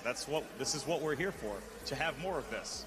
Well, speaking of more, you spent quite a bit of time, right? And it's all the more extensive as each year progresses with your involvement from Rev. But you were also a FIRST alum and then a well-established volunteer. So how did that years of experience really shape your role at Rev and how it does its work? So I've been involved in FIRST since I was a high schooler on a FIRST robotics team. I would say that my experience with being an alumni and seeing all the different aspects of the programs at different levels, whether it's the First Tech Challenge, the First Robotics Competition, or First Global, we like to bring all of that together, right? So when we design the games for First Global, as an example, we like to pick challenges that feel similar, to give similar experiences. As a coach, as somebody who has been down on the field driving a robot at our own high school competition years ago, like, I know what that kind of feeling is, right? What that energy is, and we want to make sure that we continue to provide a platform that students can still get that experience, because it's not just about the robot, it's about the skills that they get, the interpersonal communication between it's making friends cross borders, and all of those things. You know, the technology that we provide is a small part of that, but choices that we make with what parts are in the kit, the games, and things like that can contribute to the overall feeling that every student who participates in that has. And, you know, lastly, it is ultimately one of my goals is, you know, First Global is, for a lot of teams, the first step process. You know, it might be the first robot competition in their country, and I would love to see a world where every First Global team can go back and then compete in the First Tech Challenge or the First Robotics Competition all around the world. So I think this is, you know, the experience with all the programs together really will hopefully guide these students to even have more FIRST experiences, more STEM experiences as they move on to further their educations.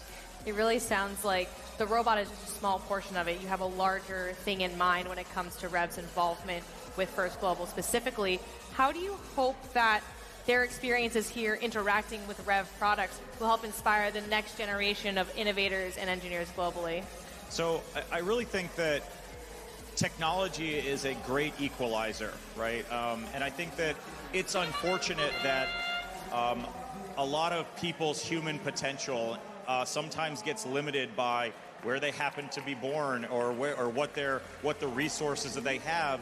And so it's actually my hope that First Global reaching almost every country in the world, and students who use our technology understand that it doesn't matter where they are in the world. They can learn to use technology, they can contribute to the world. You can write code in a field somewhere, and that's the same type of impact that you could have as if you're sitting in a Starbucks in the Bay Area, right? So, like, I think that everybody needs to not be just consumers of technology, but understand how technology works. And we hope that the products that we build, that they use in the competitions, give a basic understanding and then a desire to keep learning so they can be technology producers of the future and more than just technology consumers. So I really like what you said. Technology is a great equalizer, and thank you for helping be a part of that equation, that solution here for First Global. Greg, thank you again for joining us in the booth. Yeah, thank you for having me. We're now going to kick it to the field Tim, you take it away. I was going to say, get you back down to the field because the action has continued. We're halfway through match 243 here with teams Argentina, Belarus, and the Solomon Islands, alongside Colombia, Kiribati, and Kazakhstan. Just over a minute left. It looks like six opportunities for Nexus goal scoring on the Blue Alliance side platform has been achieved. We're looking to fill out the back half. Blue Alliance at it again. Red Alliance still having plenty of opportunities. There's 47 seconds left in the match. You can do so much with that much time. As Greg walks out of the booth, and I thank him, I want to make sure he understands. I heard him loud and clear when he was talking about countries going home and creating their own programs. The Solomon Islands are living that mission. Their school is referred to as the Woodford International School. It's the only one in the country that currently has an official robotics course available at the high school level. So they are doing a great job trying to expand the scope and reach of technology back home, and we are hopeful to galvanize behind them and their nation in terms of supporting their work. 12 seconds left in this endgame phase of our match. We've got 4 robots on the platform, one more looking to join them on the ramp. Human players looking to get that food stored in the warehouse with time expiring. Referees, do your thing. Tabulate the scores. Let us know what that endgame looked like in the end. Replays we'll be back. In the meantime, folks.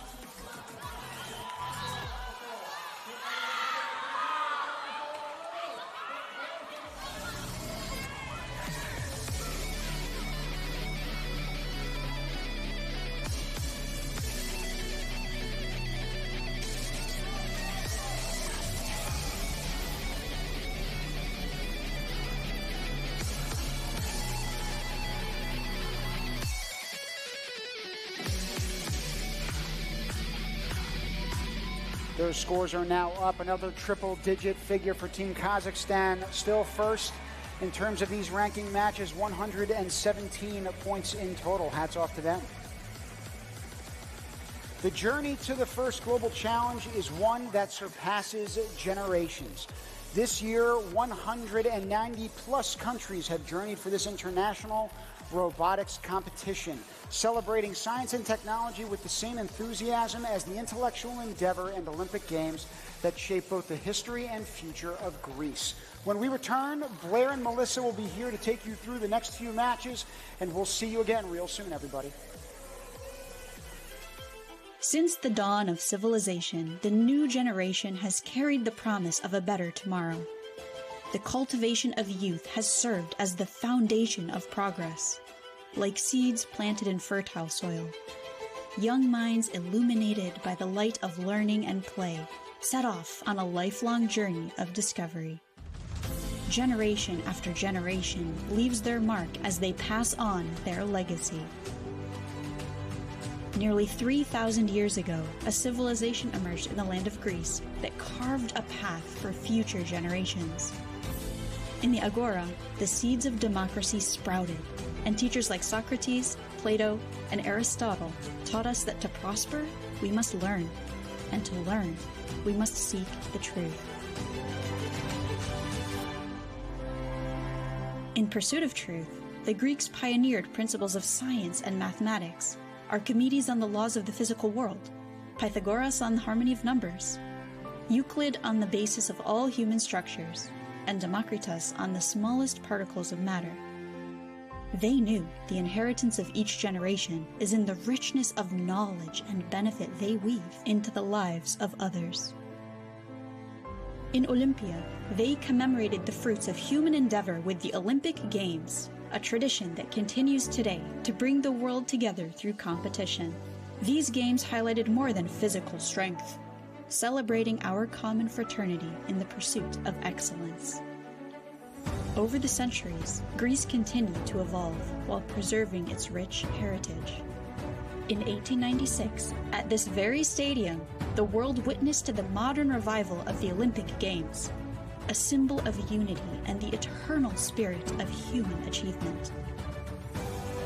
Then, 20 years ago, in 2004, the Olympic Games once more returned to Athens, reminding the world of the timeless value of sport in the advancement of humankind. In this same spirit, the first global challenge was born to empower the next generations, Through the sport of robotics, the fields of science, technology, engineering, and mathematics inspire the pursuit of innovation and global collaboration for a better world. From the seeds first planted in Washington, D.C. in 2017, to the vibrancy of Mexico City in 2018, to the futuristic skyline of Dubai in 2019. Even as the world shut down in 2020 and 2021, the spirit of discovery connected us through virtual spaces. We met again in the landscapes of Geneva in 2022, then in the gardens of Singapore in 2023. Each event a testimony to the resilience and ingenuity of youthful thinking. Today, here in the home of democracy, philosophy, and the Olympic spirit, we continue our journey, merging the worlds of athletic sport and STEM innovation. Welcome to the 2024 First Global Challenge, where young minds pass forth the beacon of inspiration, paving the way to a brighter future for all.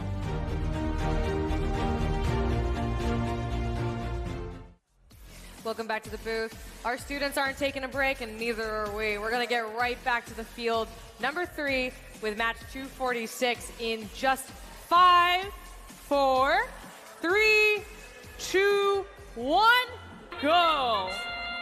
Keeping the action going, we've got teams Croatia, Morocco, and Botswana alongside Japan, Slovakia, and Romania.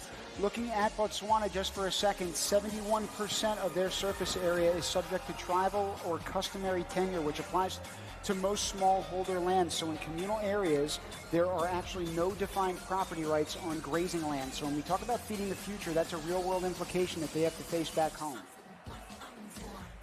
Just over 2 minutes left in this match. Multiple game pieces in motion. We can see that on the Red Alliance side of the platform.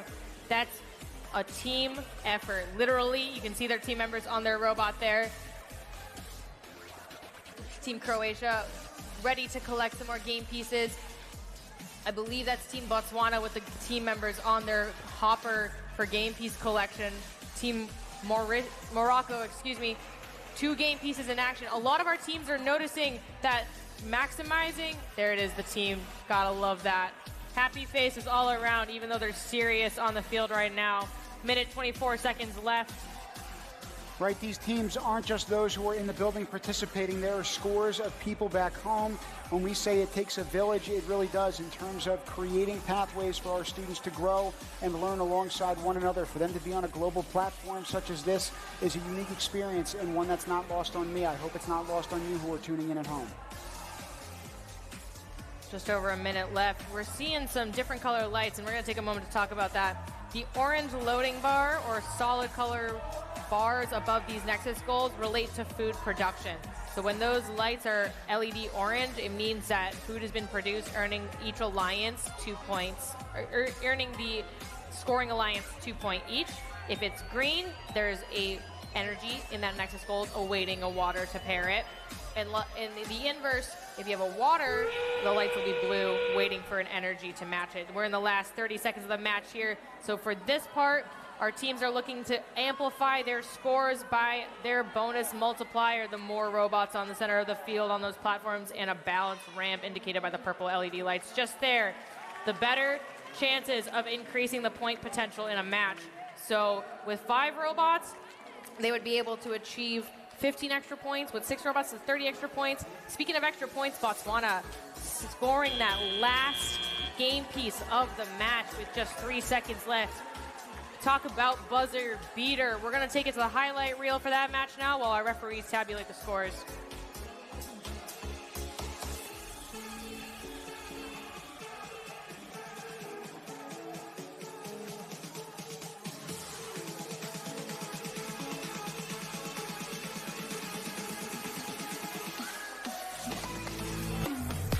Doesn't matter to me.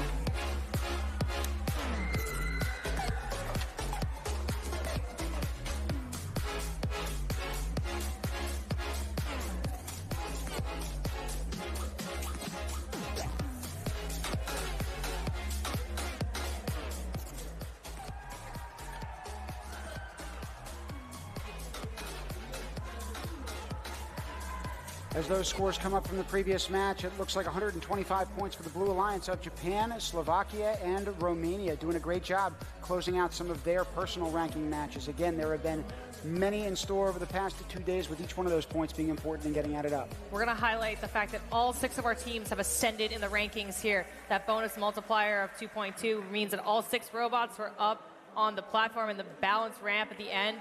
Incredible bonus, 30 points on the board that really helped our teams ascend in the rankings here. We're now going to talk about a couple of teams that are competing here this week. We have a truly multicultural country, Team Switzerland, and we're going to also visit the lush landscapes of the Lao People's Democratic Republic. Let's take a look.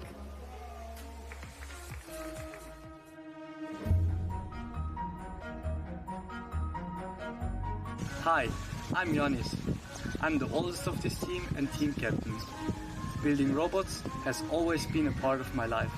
Hello, I'm Lionel, and it's my first time participating in the first global challenge. I've always loved to code, so I'm going to focus on programming our robots. Hi, I'm Arnd. I love being creative, and I'm excited to meet people with similar interests. To me, science is very important to improve our lives and to make technological advancements. Hi, my name is Tobias and I'm 15 years old. I have been an active member in our school robotics club since 2021. I'm excited to start this new challenge and I'm looking forward to meet new people. Hi, I'm Natasha, and since I'm 18 months old, I love to school drive, so I'm very happy now that I can do this in the form of a competition. I'm very excited to meet new people and building the robot. See you guys in that team.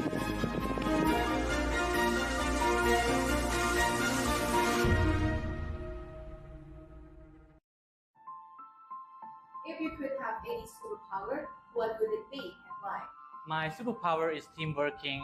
With teamwork, we can do a lot of things than alone. STEM is important to me because it drives innovation and problem solving. I'm fascinated by how STEM can solve our problem and improve our life.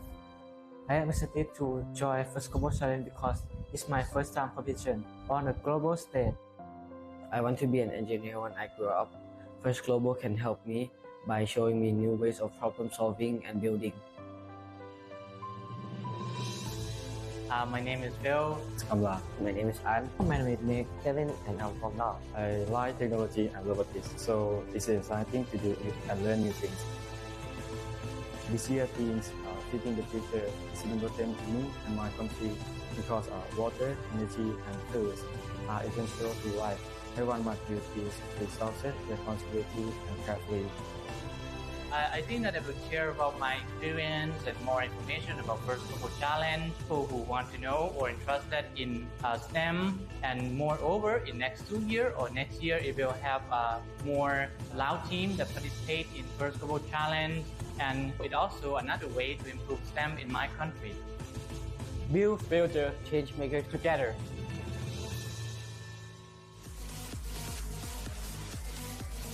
Building future change makers together, indeed. And again, every year it's galvanized and gotten bigger. Now we're going to get down to field 3, which starts up in 3, 2, 1, go! Joining Lao People's Democratic Republic on the field, we have the Republic of Moldova and Spain for the Red Alliance. On the Blue Alliance, we have the Maldives, Philippines, and Norway. Everyone descending really quickly onto that center platform right off the bat to score some points in those Nexus goals. Looks like we've got 2 happening for the Red Alliance and 1 for the Blue Alliance. So kudos to those 2 robots in particular for getting up that center platform and navigating those Nexus goals quickly. You've also got 3 different food elements that'll be released from those goals as a result. They're happening right now. Blue Alliance dividing and conquering while one of their team members is working on the center of the field. We've got 2 robots heading towards the back. You can see some food production happening on the outer edge of the field there. Food already making it into the warehouse too. That's 2 points thus far for the 1 piece of food scored for the Global Alliance. If the food lands in that actual team zone, it can then be used by the human player. So you got that one that's right on the edge. We need a robot to kick it right over that line. Once it does, it can then go into that food warehouse. Great job to the Red Regional Alliance there. 3 food being stored underway for the Red Alliance. Meanwhile, the blue is focusing on producing more food at this time. 2 different Nexus goals on the way for Team Norway. That their robot can be noticed with that V-shaped hopper that represents the flag. They're now pushing some food into the Blue Alliance human player station. Norway playing a little bit of football out there. It just punted that last ball, goalkeeper style, all the way to that Blue Regional Alliance. Is trying to do the same thing right now with the blue water elements. So as they load those 2 elements onto one of those robots, they take the orange food off in order to store it. Great job. That was the Maldives robot that we just saw there. Ooh, we've got a tipped robot, unfortunately. It's really challenging to have that happen early in a match, but our teams are now entering the last 30 seconds. I'm hoping that this Global Alliance can work together to overcome and support this team as we continue through the rest of the match here. One of the teams out there, Spain, obviously well known for Pamplona's running of the bulls. Right now it's the running of the robots. Hopefully back to that platform for the multipliers as they try to balance out over the last 10 seconds. We've also got 4 elements hopefully being dropped into those 2 Nexus goals. We'll see what points we can rack up. Even if they don't get the food produced, they still get 1 point per game piece scored in the last 2 seconds of this match here. The ramp balanced as the buzzer goes off. We'll see what the referees have to say about this one. For now, we'll take it to the highlight reel.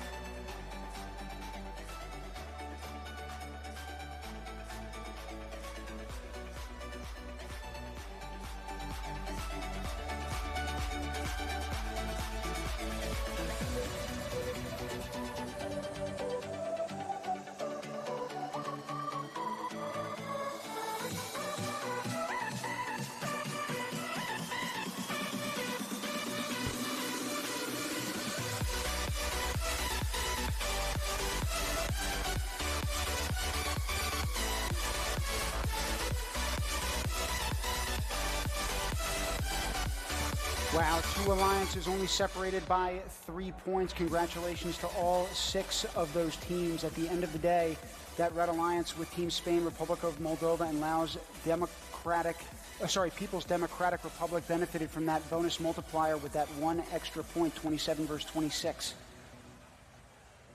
We had 2 alliances in that particular match. Now we've got 2 videos to play for you. The first is Brunei Darussalam, the second of which is going to be Team New Zealand. Let's go back to back.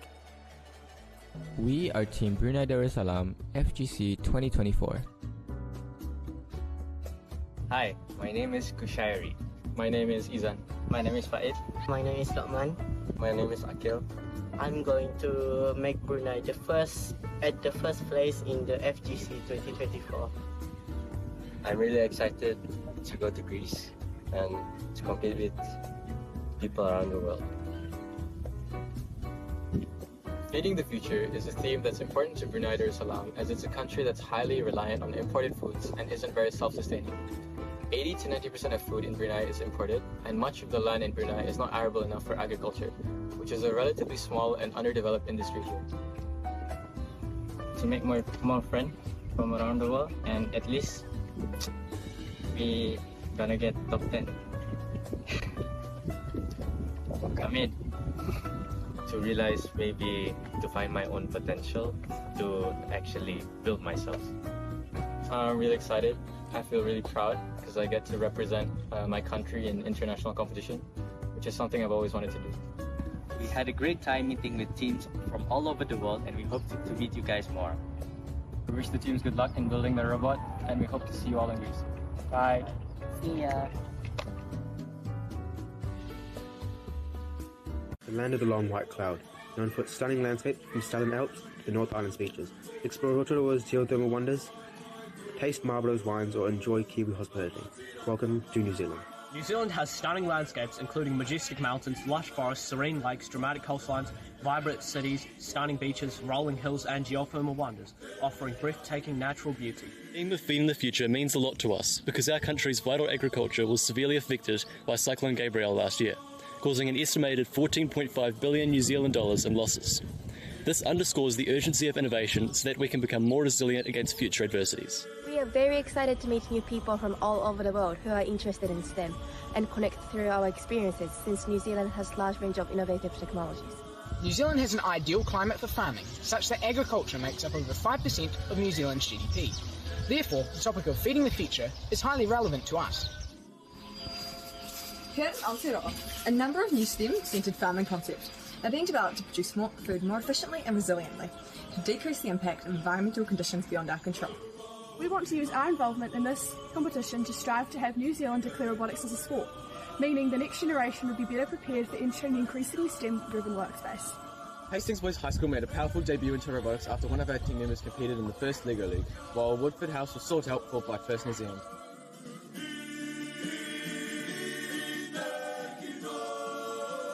We're now going to take it to match 252 on field number 3. We're going to kick things off in 3, 2, 1, go!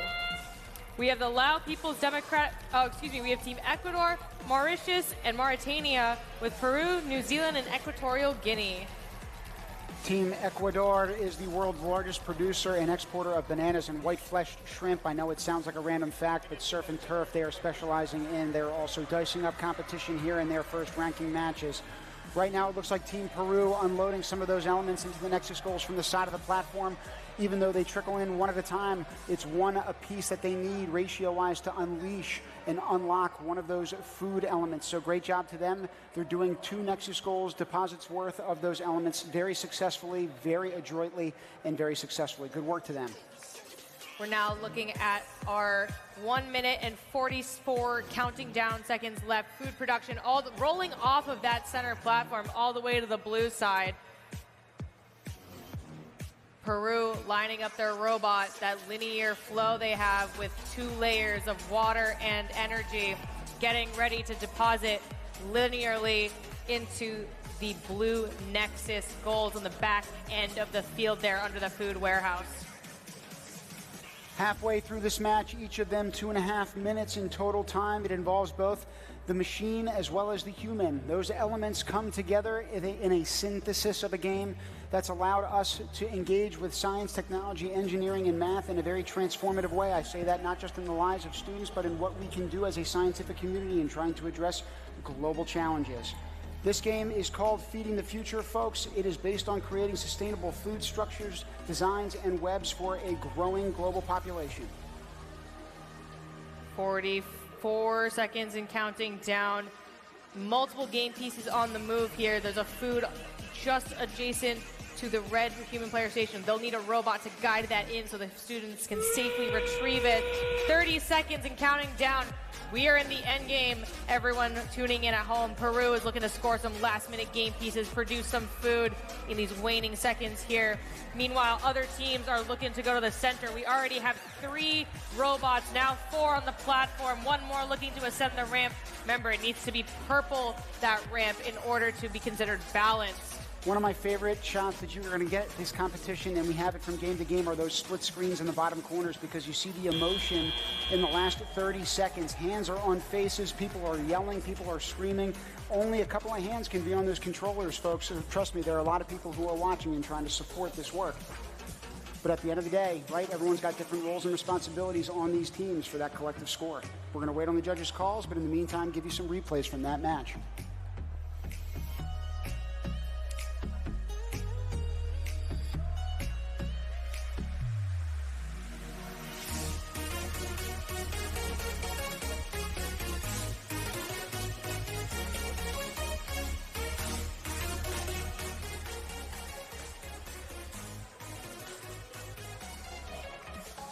Scores are up on the board here. We've got Peru, New Zealand, and Equatorial Guinea taking the win there, 53-9.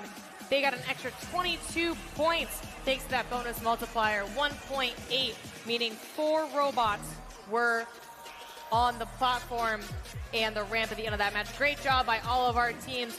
We're now going to take you to the booth where we have 2 members of Team South Africa joining us. Roxanne Reddy is the mentor of Team South Africa and has been with the first Global Challenge since 2018 in Mexico City. This year, after connecting with a private sponsor, she undertook a project to found over 40 robotics teams across the country and declare robotics as a sport. She's joined by one of our students, Makondi Sinogo. Roxanne, Makondi, thank you for joining us. Thank you so much for having us. Thank you so much, Manisha. We're so excited to be here. Why is having robotics recognized as a sport so important? South Africa lives by the spirit of Ubuntu. Now, Ubuntu means we are because of the people that came before us. So I feel as though it wouldn't be doing justice to the people that are going to come after us if we do not have certain measures in place today that are going to benefit their future. So I know that we all love robotics here, but what are we doing to ensure that the future generation adores us as much as us? And that is what declaring robotics will do for each and every single one of us and the future.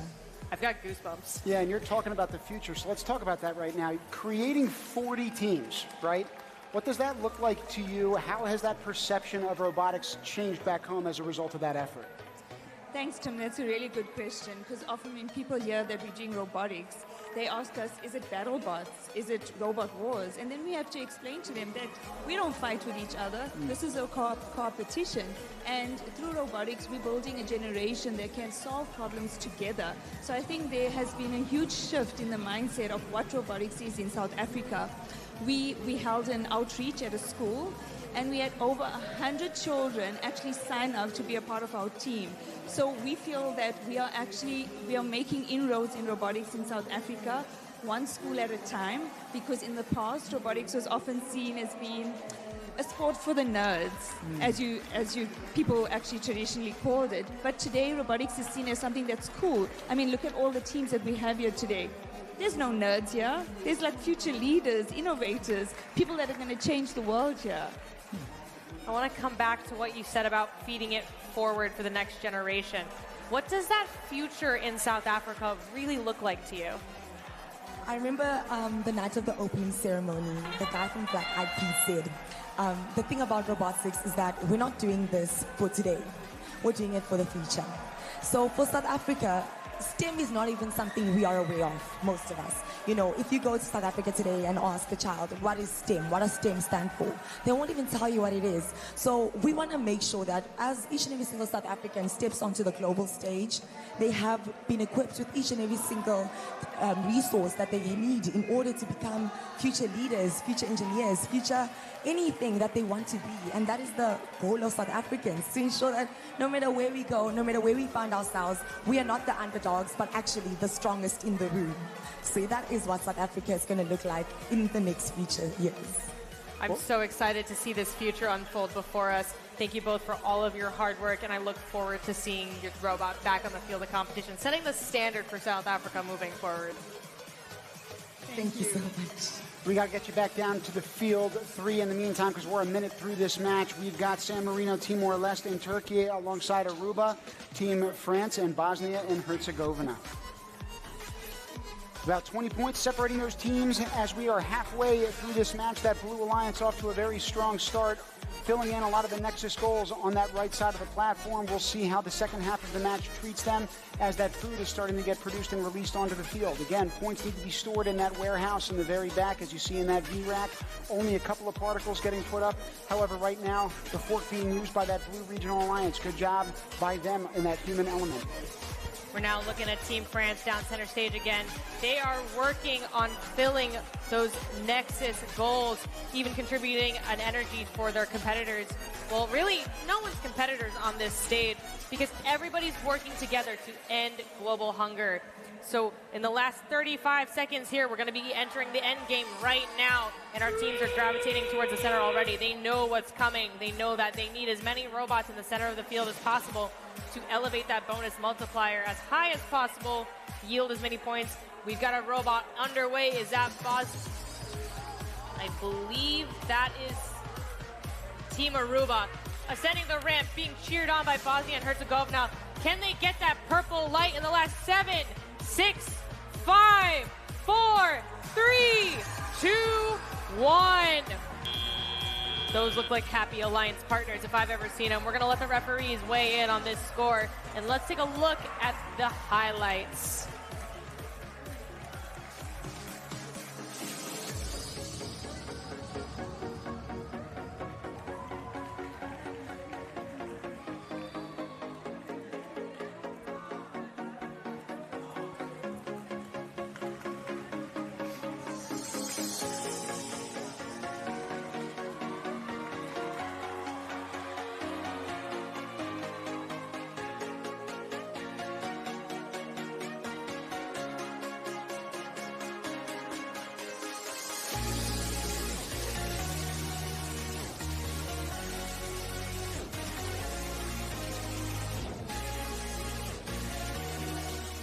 Scores are on the board now, 95-33. Aruba, Bosnia and Herzegovina, and France all elevating and maintaining status in the rankings here. A bonus multiplier of 2. That means that 5 robots were balanced on the platform and the ramp at the end of that match. 15 cooperation bonus points have been awarded to both of our alliances. Phenomenal job. We're now going to take it to the field. Blair, who are we talking to? Manisha, I'm not on the field. I'm actually in the audience because I've got some visitors here who are enjoying the competition. Who are you and where are you from? We are from historic Sparta. I am Danai. This is Laertes, my son. And I'm Leonidas. And they have no teams that they're affiliated with here. They just came to see the competition, and you also went to opening ceremonies. It was lovely. It was fantastic to watch 193 countries all together gathering and the children all feeling joyful about their participation. Did you think you'd come to a robot competition and see a llama? That's fantastic. It's so funny. It makes everybody cheerful. That's right. Team Peru makes everybody cheerful. We've got a llama. So you have no affiliation whatsoever. You just wanted to see the robots. Yes, it was Laertes, the one who made us come, because he was saying, I want to watch the ceremony and see all these fantastic games. All right. Laertes, you're a smart man. Keep up the good work. Efisto. Thank you. Thank you. And now we'll send it back to the booth with Tim and Manisha. Blair's truly a man of the people there, and I love to see that people are just sharing this event here. Like, if you're watching at home and you're in Greece, if you're in Athens, come join us. The party's here. Yeah, Blair, you had talked about them not being on a team, but we are all on one human team here. However, the next country's team that we want to focus on is Uzbekistan. They merge tradition with technological advancement, embodying their country's spirit of progress. They're excited to showcase how creative solutions can drive change across the world. Let's dive right in.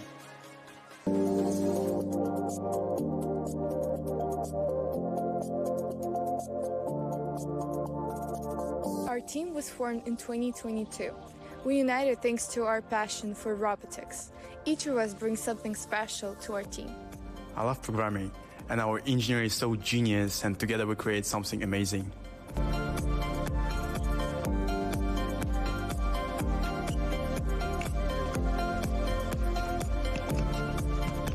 When we received our kit, we were so excited, and we started to planning how to better to build our robot. Building the robot took a lot of effort.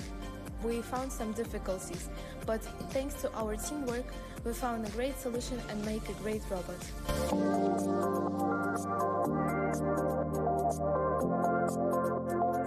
Working on a project is not just hard work, but also a lot of fun. We spend a lot of time together, support each other, and learn new things. It's important for us to make master classes and share our knowledge with other students by providing the master class and tell other students how interesting and important robotics. We're proud that we were able to go through this journey together. New challenges lie ahead, and we are ready for them.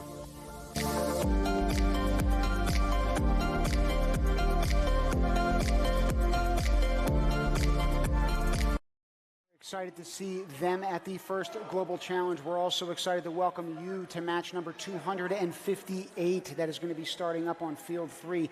We get things rolling in 3, 2, 1, go! It's match number 258. As Tim said, we've got Team Panama, Mexico, United Arab Emirates on the Red Alliance. On the Blue Alliance, we have Guam, Uzbekistan, and the Marshall Islands. I think this might be the first matchup that we have seen in Greece where we have two previous host nations of the first Global Challenge squaring off on other regional alliances. So we've got Mexico, again, host in 2018, followed by that sequential year, the UAE in 2019. So those back-to-back hosts are now on back-to-back red and blue regional alliances. We'll see how they do. We've only been 30 seconds into this match with 2 minutes remaining. We've really got to look at Uzbekistan on the back, making quick work of 2 different food productions and 1 more in progress of the water in one of those Nexus goals. Meanwhile, in the Red Alliance, they've got 4 food produced already. Some of it's still hanging out by their original Nexus goals. Wow! Blue Alliance said, I heard you, Manisha. We're going to do 2 Nexus goals in the center platform here. Phenomenal work. Now, in that top right corner is all that food produced. If we can get back to the bird's eye view, right now we've got 8 total elements being dropped by this robot in the foreground. Phenomenal job. Should be able to fill up 4 different Nexus goals. Right now, however, that accrual of that food that's being produced should also be happening by trying to bring those particles towards the section of the pitch where the human players can then take them over. So food storage is happening in this game just as it is food production. Great job to both these alliances coming out of the gate. You said production just now, and I really just want to highlight how this field is cooking. Yep. Look at in the back, all 6 opportunities for the Red Alliance. In the foreground, we have all 6 opportunities for blue. Still some more food left on the table, but most of it's actually making it into the warehouse. We have yet to see a full food production to warehouse convergence on this, but this match is a strong contender for that. I was going to say it's also jockeying back and forth right now. Only 2 points separating these teams. Probably a testament to the fact that most of the community points that we're seeing are being awarded to both alliances. So even though this particular matchup is tight, remember that these are cumulative ranking matches. Only 15 seconds remaining in this particular one. Wow, look at that. Last minute buzzer beater points for Team UAE. Phenomenal in just... Look at that balance, a triple balance on the ramp there. You don't see that very often. Those teams really worked together in the last 1 seconds here. This is going to be a high-scoring match, I think. Everybody's on the dance floor. Talk about everybody bringing the juice, everybody bringing the noise. It's not just the robots at the end of that game, but the people who are in the stands as well. In the meantime, some replays from this match.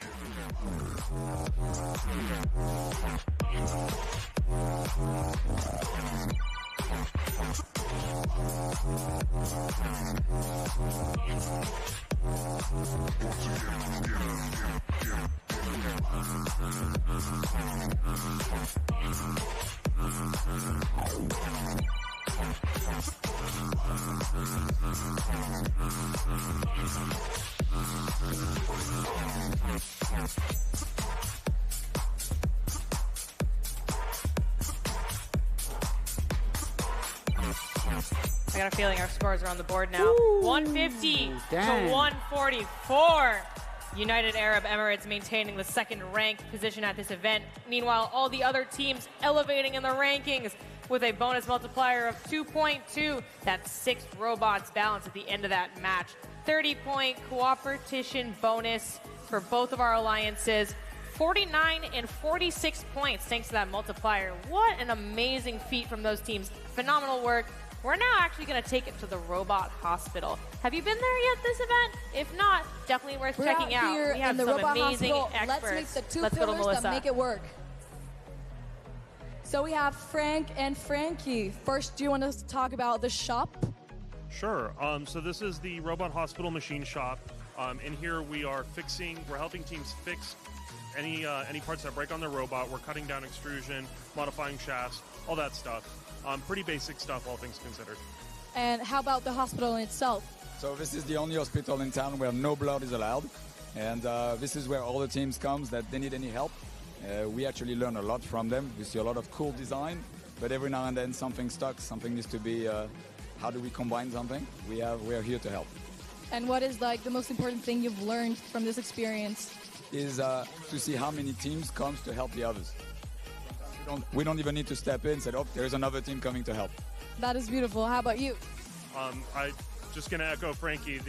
The spirit of resilience and work ethic that all the teams have brought has been really incredible. It's wonderful to see so many countries come together for this incredible event. And since you're so experienced in the technical aspect of the competition, do you have any advice to give to the teams? Yes, make sure that the cables don't go too close to your gears. Please. Okay, you heard that. Let's go back to the booth. Thank you so much, Robot Hospital. Thanks, Melissa. Our next team hails from the country known for its beautiful horses and carpets. Named Ogu's Robot, their team has over 100 members spread throughout the country, and the 5 that are here today are determined to make them all proud. Let's learn more about Team Turkmenistan. Ashgabat, the capital city of Turkmenistan, is a place of white marble and it's the coral grain of Central Asia. Our country is the homeland of Akhalteka horses and known for its beautiful carpets. Turkmenistan is one of the independent and neutral countries in the world, and All the Robot is our official robotics team. Our team has over 100 members around the country, and we are selected to participate in FGC 2024. Robotics is top branch of STEAM by the help of All the Robot in our country. There are education centers and robot fairs for whom that keen on robotics and engineering. In engineering of our robots, we usually care to do the best. This year we got the importance of teamwork and friendship in the team and in the work. Okay, bye-bye. We take advice from each other in building, engineering, and designing, and also our mentors do their best to work with us full of motivation. First Global is not just a competition for us. It's a big chance to show our abilities and having friends from all over the world. We are looking forward to see our friends from other continents and to do our best in Athens.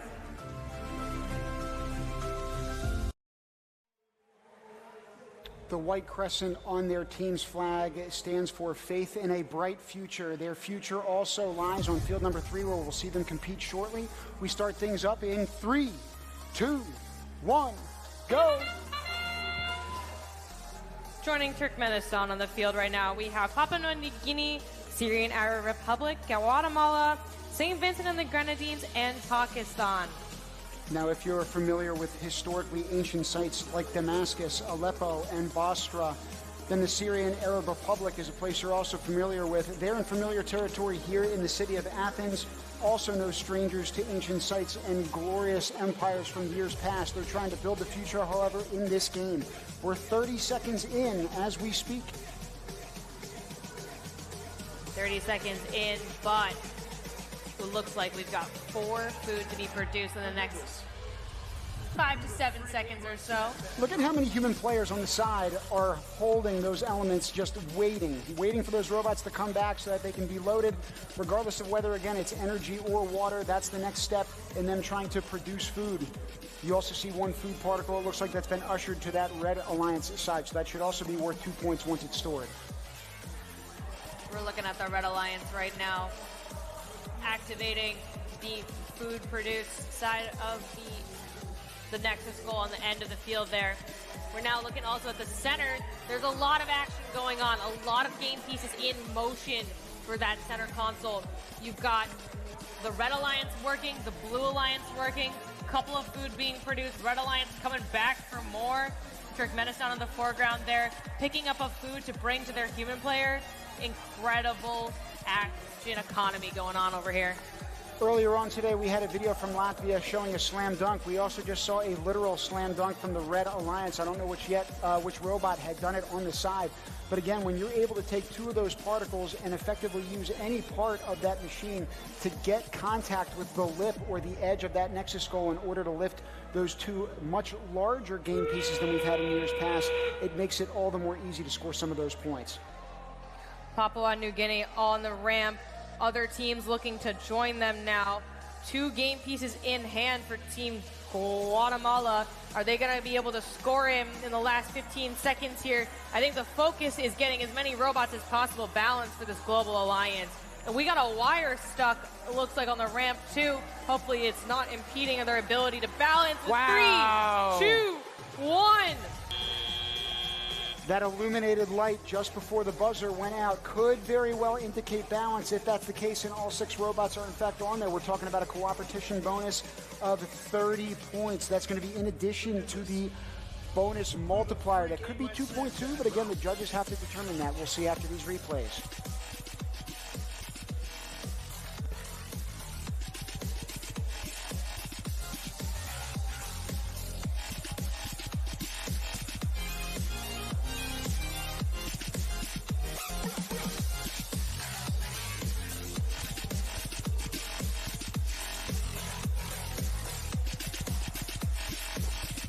Scores coming up on the board here. Pakistan, Turkmenistan, and St. Vincent and the Grenadines taking away the win with 123 points for that Red Alliance. All 6 robots across the field elevating in the rankings. They had a bonus multiplier of 2.2. They're following along at home. That means that 6 robots were able to balance on the platform and the ramp here. 30 cooperation bonus points to all of our teams. Looking at the Nexus points and food produce points, it's very interesting that each side had a 1-point difference for their respective Nexus points and food produce points. You don't see that very often. 12 total food secure points for our teams here. Phenomenal work. Speaking of phenomenal, we have to talk about a legacy of ancient philosophers and inventors. Our wonderful host nation, Greece, embodies their country's spirit of inquiry and progress. Their approach to robotics reflects a blend of tradition and modern technology. Let's take a look.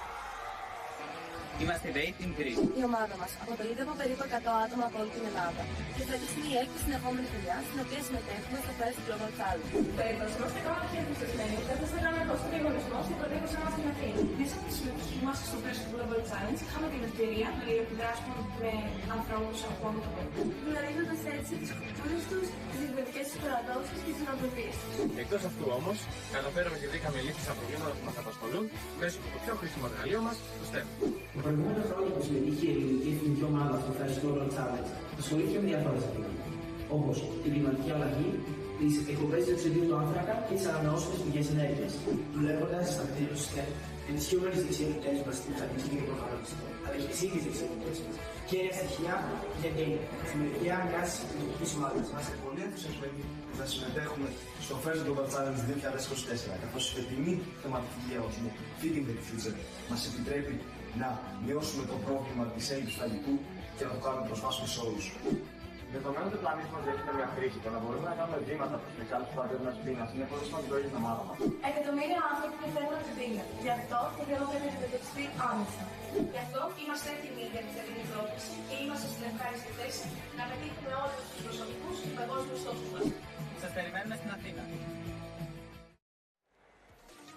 We're nearing the end of our day here, and the excitement is not drawing out, especially Team Greece. They've had immense amount of supporters here in the venue, and we are so excited to have everyone with us, especially cheering on this look at the top of these 10 teams here.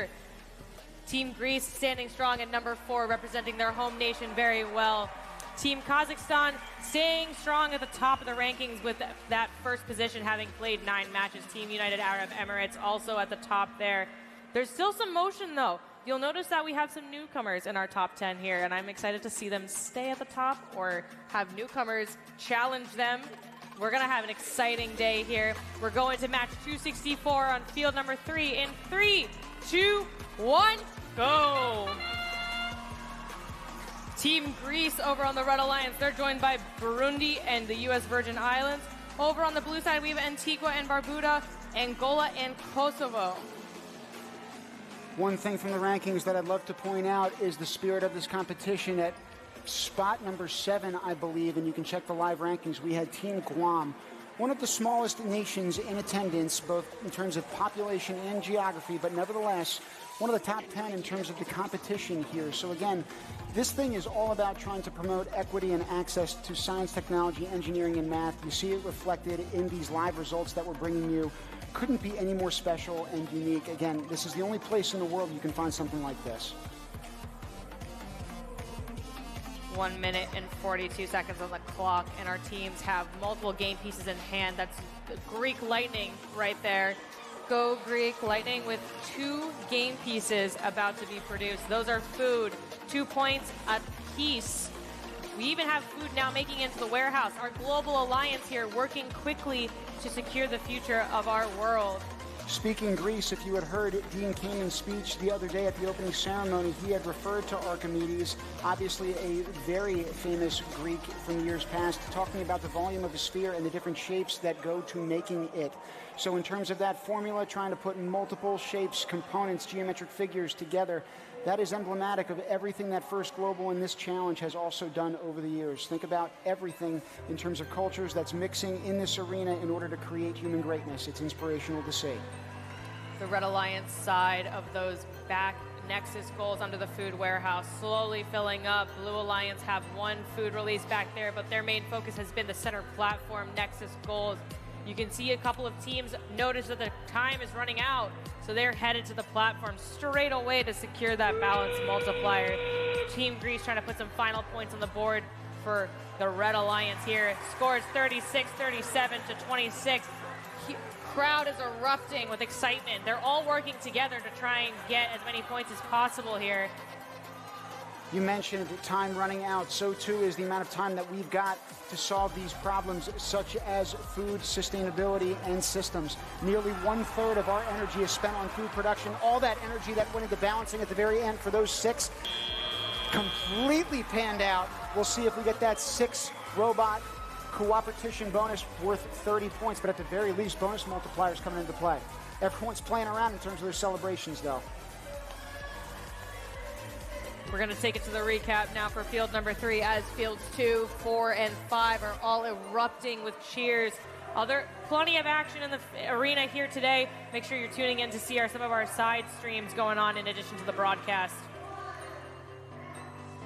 Scores on the board.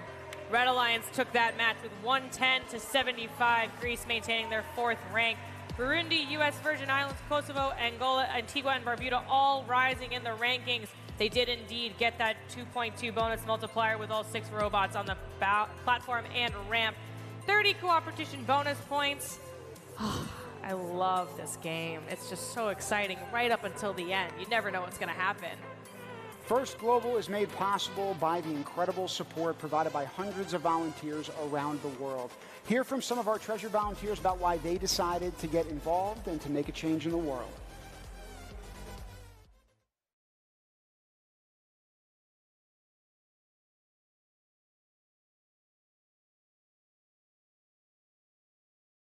Coming back to the booth, in terms of volunteers, Manisha, you and I have been volunteering for First Global for a very long time. I could obviously talk about why we get involved, but there are other ways to volunteer as well. What does that look like from your experience up here in the booth? So I have been a first participant when I was younger. So for me, it looks like trying to just stay involved as much as possible throughout the year. It's not just like the one time we're all showing up at a venue to have this competition. It's about mentoring online, working with different teams. There's a global STEM core that you can get a part of with First Global. I highly encourage folks to do that. There's so many teams looking out there for support and mentorship. What a better way than to reach out throughout the year to help keep these programs running and keep this country after country coming back year after year. And one of those teams that we can now pour our attention towards is the U.S. Virgin Islands. Let's take a look into this squad.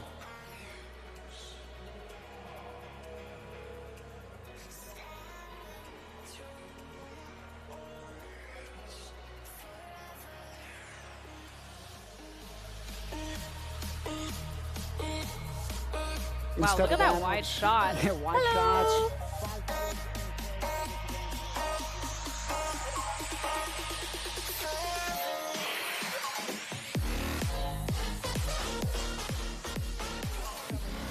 We've got participants of all ages here at First Global. I love to see it. It's all about,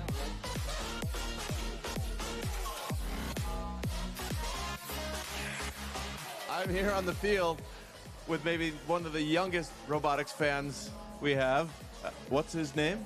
His name is Leo. Leo, nice to meet you, Leo. Hi. Do you like robots? Yes, yes. And what's your name? My name is Mogens. Mogens, and you're from Denmark. Yeah. We're going to keep moving down this way. Yes, we are. Not sure why. You're from Denmark. You have nothing to do with robots. You're in town for a conference. Yes. So why come over to see the robots? Because this is so exciting. Yeah. And this is so different. I never even knew that was here. And, well, we're only here for a few days, so don't get used to it. Maybe we'll be in Denmark next year because we move around the globe. So you're a man of science. Is that what attracted you here? Yeah, definitely. And Leo? Leo, you like that microphone? You like that microphone? Yes, Leo. Do you like llamas? High five. We're high-fiving at First Global. Well, welcome. Nice to see you, Leo. Keep up the good work. Science. All right, back to the booth. That looks like a future first fan if I've ever seen one. I was going to say, talk about that next generation. Leo, I know we'll see you in a few years, pal, but excited you're here in the meantime. We've got match 267 coming at you from field 3 in a couple of seconds. Right now, it starts up in 3, 2, 1. Let's go! It's match 267, Cayman Islands, Vanuatu, Libya, Finland, Eswatini, and Honduras, all working together to score as many points as possible. That can look like 1 point for food, 1 point for energy, 1 point for water, 2 points for food produced, 2 points for food stored. I hope we all make it a point to understand the gravity behind convening 193 countries together on a singular stage at a singular moment in time where we can, as a singular global community, address problems that we all face. These 6 nations are doing it right now. We're talking about the sport that is robotics. Meanwhile, Vanuatu, one of the smaller countries in attendance, did invent the sport of bungee jumping. So again, we're trying to elevate sports of all different intensities and levels. Robotics is just one of them, but we're so pleased as well as proud to bring it to you from this stage here in Athens.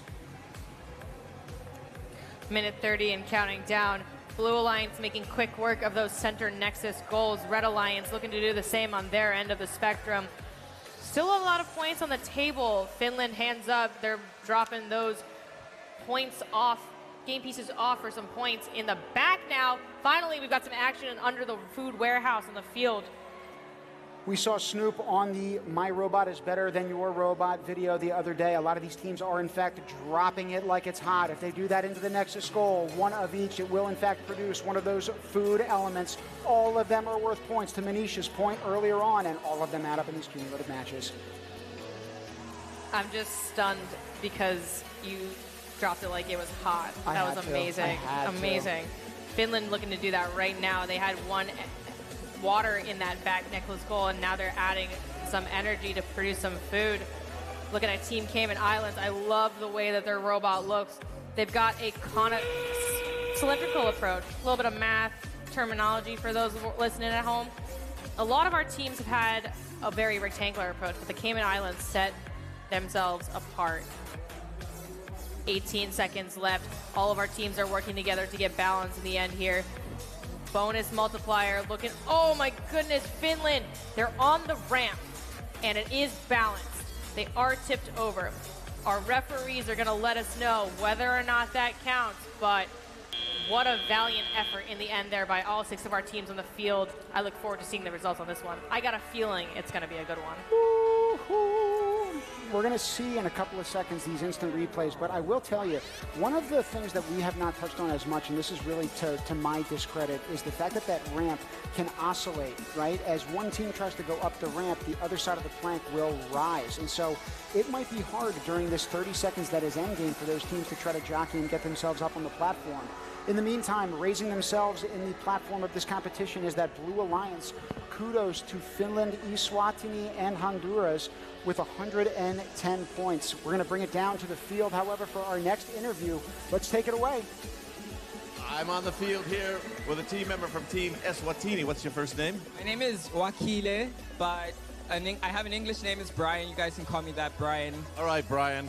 We'll call you Brian. Yeah. Brian, you're so excited. What happened in that match that made you so excited? Well, you know, we had a lot of discussion with the other teams and how we're going to make sure that we get as much points as possible. And just seeing that happen successfully was like very good to see. So yeah, that made me really excited. Yeah. But the whole team was jumping up and down and up and down and up and down. Was that one of your better matches? Yeah, it actually was. That was a lot of points scored.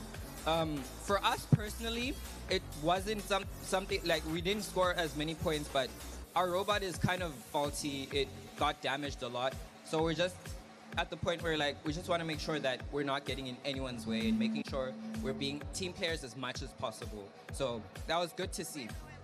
A true team member. That's right. The alliance was pretty strong. I mean, you came out on top there. Has your performance gotten better and better and better throughout the competition? Well, we did lose 2 members a little bit earlier on, so I wouldn't say it got better, but we're trying to be positive and yeah. All right. Well, keep smiling. You got a great smile, Brian, and good luck in the competition. Back to the booth. Thanks, Blair. I met Brian in the pits the other day, and I happened to be with one of our game announcers, Brian. And they had such a bonding moment. I felt like I was third wheeling. It was awesome to see everyone making connections. Speaking of making connections, we're now going to look at our next team. Hungary brings to the competition a dedication to solving complex challenges with precision and collaboration. Inspired by their country's history of producing some of the world's brightest minds, they aim to showcase those skills on the global stage, making connections with everyone here. Let's take a look.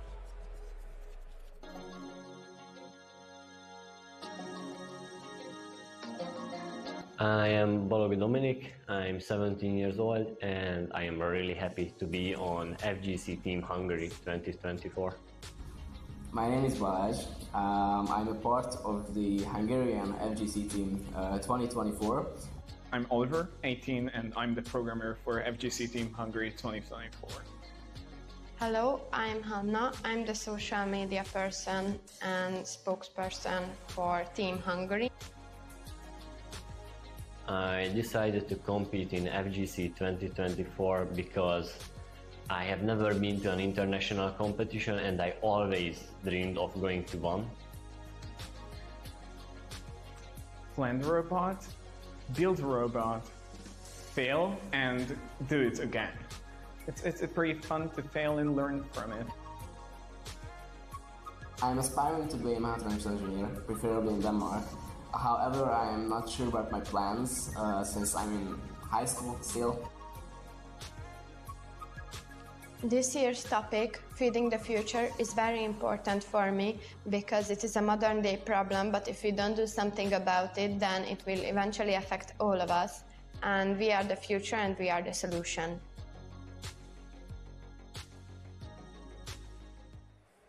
Excited to watch them compete here in just a few short seconds. Again, we're going to take you down to field 3. We're in Greece, which is known for wine, but I'll get to Hungary in a second.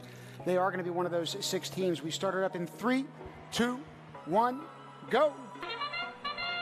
So again, I mentioned Greek wine, but the actual oldest wine-reserved nation on the planet is in fact Hungary. We'll see what the fruits of their labor can produce in the next 2 minutes and 30 seconds. They are alongside teams Djibouti and South Africa and Bulgaria, Islamic Republic of Iran, and Jordan. Several game pieces in action here. We've got 2 robots with 4 game pieces each. That's 8 points between our 2 alliances. Hungary in view right now, rising up to the higher level of the Nexus goal. They've got those kind of alignment pieces, I want to call them. I'll find out what they're actually like called. Like butterfly flaps, kind of. They open up, they wing up and support those elements. I totally get you. Yeah. Djibouti is in the middle of the field right now. They're also contributing to the lower levels. They have 2 energies each. Meanwhile, we've got a team down front in the center. That looks like Team Bulgaria. They are working on delivering 2 pieces on the platform, trying to get that food produced and out of the way for Endgame. Hard to grow plants and feed the future when you only experience so much rain a year. Djibouti is one of those nations experiencing a lot of droughts, only 5 inches on average, and yet 10% of the workforce is employed in agriculture, so this is an ever-increasing pressure and problem that country is facing, and I know that they're not alone. So when we're talking about learning lessons from this game and applying them back home, it is all the more important. Just under a minute left here. We're looking like nearly a full set of food produced on the Blue Alliance side with that last game piece emerging in there. The Blue Alliance has completed a full round of Nexus goals release. You can see in the back over here. Meanwhile, the Red Alliance, they're focusing on the platform here. That's what they care about. We got 34 seconds left. Looks like we've got a team stuck.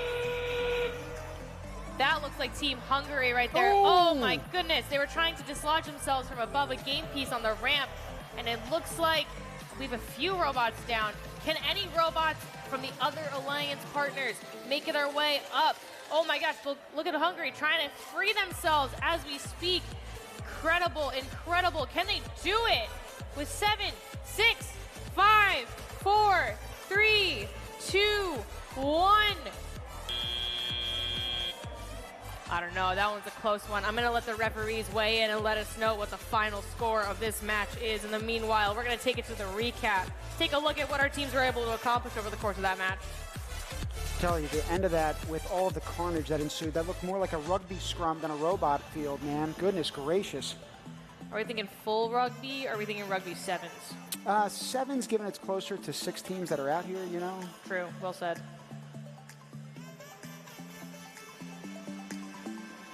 I really liked that just now from Team Hungary, the swivel to trap the game pieces in their robot. Really innovative design. The pliability of that plastic makes it hard at times to contain it. You saw one of them squeak out the back, all the harder when it goes up that ramp, but a great job to keep that energy particle in play. A little bit like a backboard. You can see the moment when they got caught on some water. A little slip and slide action over on the ramp there. Hydroplaning, huh?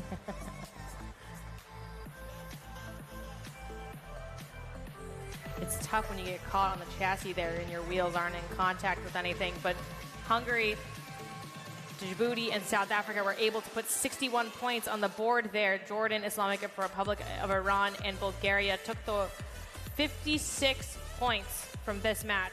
Very, very close with a bonus multiplier of 1.6. That was 3 robots balanced at the end there, which, I mean, given the difficulties at the end of the match there with the hydroplaning, I would say that was pretty valiant effort for those teams. We've got 3 robots that we just talked about, but now 2 teams to introduce to you back-to-back. The first of which will be Colombia, the second will be Oman, so let's run it. Somos 19 estudiantes y más de 15 mentores los que este año conformamos este gran equipo. Y juntos somos el Team Colombia. Me llamo Nicolás. Soy Alejandro Badia. Mi nombre es Alejandro. Mi nombre es Santiago. Mi nombre es Mira Camila. Soy Valeria Vincent. Mi nombre es Alejandro. Soy Santiago Sierra. Mi nombre es Jacobo Penilla. Mi nombre es Shani. Mi nombre es Dana Gabriela. Soy Salomé Sabagal. Mi nombre es Samuel Giraldo. Mi nombre es Camilo. Soy Juan Esteban. Mi nombre es Hermione. Mi nombre es Julieta Fabri. Mi nombre es Tania.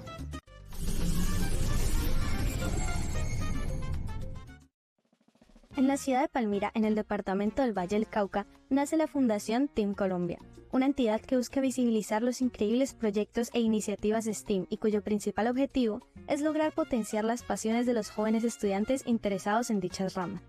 Desde el año 2018 hemos tenido la oportunidad de representar a nuestro país en el evento de robótica más grande a nivel mundial, First Global Challenge. No podríamos estar más contentos de poder tener esta oportunidad de nuevo en el evento Feeding the Future, que se estará llevando a cabo en Atenas, Grecia. Feeding the Future representa una oportunidad para plantear una solución práctica necesaria para una problemática mundial y nos da un punto de partida para generar conciencia respecto a esta, haciendo un llamado a cuidar de algunos recursos fundamentales como lo son el agua, la energía y la comida. Representar a nuestro país en este evento mundial es un gran honor y una oportunidad inimaginable, y es que FIRST nos ha presentado un increíble lema, que nos ha motivado e inspirado de gran manera, y es que, para nosotros, FIRST Global es una oportunidad de impactar positivamente a nuestra sociedad. FIRST Global es más que un evento, es más que robots.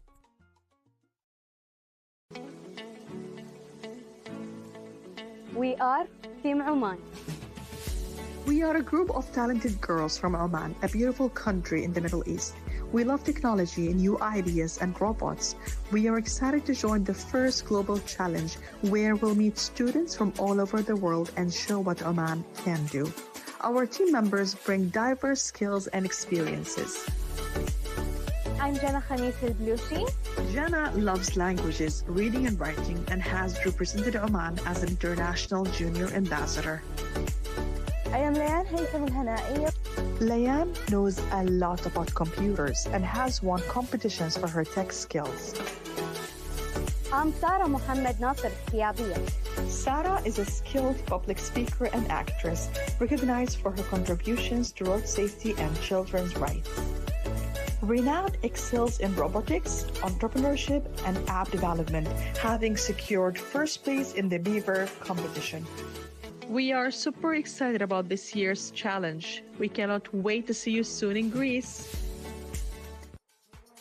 We can't wait to see them soon on the field behind us. It's field number 3, match 273.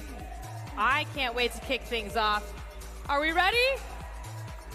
5, 4, 3, 2, 1, go! We've got Montenegro, St. Kitts and Nevis, and the Maldives alongside Mozambique, Oman, and Mongolia. Now, we just had 2 team videos as well, the first of which was Team Colombia. The last quote is something so poignant that I need to reflect on it now. They said that this is more than an event. These are more than just robots, and I could not agree more. That's a very succinct and very, again, poetic way of encapsulating this entire event in one fell swoop. Hats off to them for seeing the bigger picture, because I couldn't agree more. 2 minutes left on the clock. Food production already underway by our teams on the Red Alliance side of the field. Blue Alliance getting ready to load up their robot with looks like 4 game pieces. St. Kitts and Nevis adding 1 into theirs, trying to make that magic with the blue. Oh, wow. A lot of action happening in that bottom right corner of the field, everybody. You got those orange food elements that are getting given to the human players for scoring in that top rack. That is the food warehouse. In the meantime, you've got each one of those blue and green elements that are getting shuttled right now. That robot in the middle porting them into 2 different Nexus goals, hopefully for multiple points being released. Speaking of multiple points, we've got 4 on the board now with the addition of that second food piece to our global food warehouse here. All 6 of our teams are working together to fill up that rail above the field, in addition to filling up these Nexus goals with water and energy respectively. Our teams here understand that it takes multiple people to solve an issue like global hunger. We have to come together in order to see this through. It can't just be one person, one country, one team. It has to be everyone all committed to this together. Now on this current shot, you see a lot of that food that has not yet been released on the platform. Part of the reason why I'm wondering is if because we're waiting until Endgame sounds with about 30 seconds, most teams are going to come back to that platform, and so they might try to be killing 2 birds with 1 stone by bringing particles onto either side of the ramp and then releasing that food. But it doesn't look like it. Right now, both robots on that left side are coming up empty-handed, so I think it's just a scramble to the finish. Thankfully, we're creating space, at least from the right side of that platform. We'll see if it holds. 16 seconds and counting down. We've got a precarious balance with St. Kitts and Nevis and one of their alliance partners right now.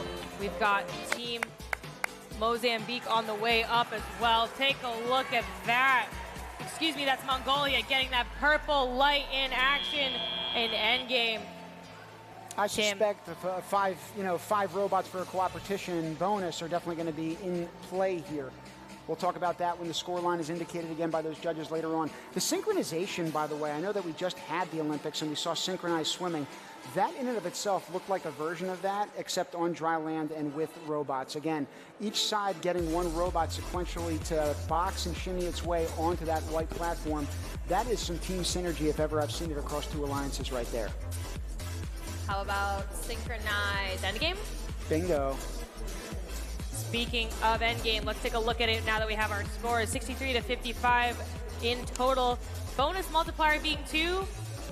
You know the name of the game here. That's 5 robots there. We saw them on the platform all together, lined up in perfect synchrony. 15 cooperation bonus points for both of our alliance. 14 points secured. Food at the end of it. Those are the Global Alliance challenges here. Incredibly proud of our teams here. We're now going to take it to the field to go visit one of those teams. Who are we visiting now? XYZ. We are here on the field with a member of Team Oman. What's your name? My name is Jana. Jana, nice to meet you. Me too. So you're a driver, and how did you navigate that match? Of course, we collaborate with our alliance first, seeing what the robot can do and what they want to focus on. Of course, Team Oman was more capable in getting the balls into the Nexus goals. So we took over the L shape, which is in the middle Nexus goals, that we can reach from the side. So we can slide over from one Nexus goal to the other, go load, then do the same. And from the 1 minute mark, since our robot was the heaviest, we decided to go on the ramp as per our plan with the entire alliance, Global Alliance. Then team from the other team came, from the red team came someone else, then the blue team, and so on. So you had quite a strategy laid out for that match. Do you do that for every match? Of course, we have to do that. I believe that in order to win anything, no matter how strong, no matter how weak you are, strategy and collaboration are the key points to win anything in life and to achieve something great. Well said, Jana. And with that, we'll send it back to the booth. Thank you, Blair. From the remote islands of Kiribati, in the Pacific, this team embodies the resilience and resourcefulness of island life. They're here to demonstrate how small island nations can lead with creativity and innovation on the global stage. Let's take a look. My name is Sultana N. Makin. Mauro. My name is Simon Stewart Vincent and Warren. Hi, my name is Lachlan Moses Andrew. Howdy, my name is Mote Meditesira. Howdy, my name is Jason the Man and the Metis. And we are Team QS. STEM is what got me interested in robotics in the first place because it is believed to be a great help to mankind in nurturing and sustaining for a better future. Being a science student, STEM is really important to me because it inspires my desire to learn about the world and solve difficult challenges. I'm extremely fortunate to be a part of the 2024 First Global Challenge. It is a fantastic opportunity to meet and collaborate with exceptional people from all over the world and make a major difference in our countries. As a proud citizen of Kiribati, the impacts of climate change and sea level rise is a threat to me and the future of my nation. Through STEM, agricultural techniques and food preservation methods can be developed to solve this rising crisis. Today, we embark on a journey of ingenuity and compassion, seeking out solutions to nourish communities worldwide. Let us harness the power of technology, sustainability, and collaboration to tackle the pressing issue of global food security. Together, let us sow the seeds of innovation that will blossom into the world where every individual has access to an ample and nutritious food supply. May our effort today pave the way to a more brighter future for everyone. Thank you.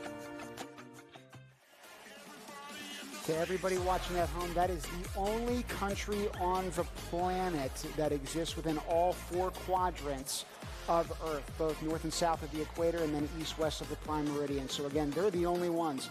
We're glad that you are joining us. We take you down to the only field of play right now in 3, 2, 1, go! On the field right now, we have Team Kiribati, Bangladesh, Ecuador, and Cote d'Ivoire, Guinea, and Burkina Faso. I learned a really cool fun fact, and I would like everyone else to know it. Kiribati is the only country, well, they're not potentially the only country, but they are in the earliest time zone. So they experience the sunrise before everybody else in the world, and I think that's awesome. What else is awesome about this game are the many different elements and ways in which you can score. So again, we're talking about energy that is being cultivated as well as water that's being conserved. You need both of them put into a Nexus goal to then ultimately release the food that goes onto the field of play. Once that food enters the field of play, it's then got to be corralled by a robot and then brought back to a regional alliance station. From there, the human players can take it via the fork and place it in the food warehouse in the very back.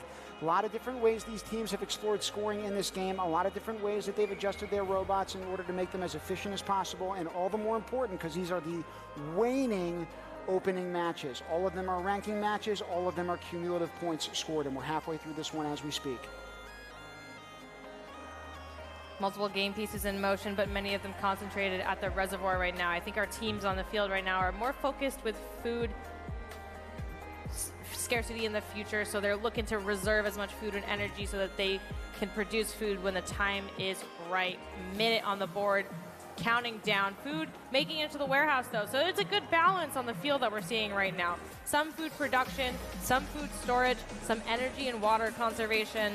I think that's a very balanced approach. You did. You talked about the reservoir being highly employed in this game, but then the warehouse for the food as well. What I want to draw attention to again are those two split screens that you see because there's so much emotion from both of these squads, even though you've got different responsibilities on the team. Manisha, can you walk us through that a little bit? You got people that are drivers, you've got others that are coaches. Yeah, absolutely.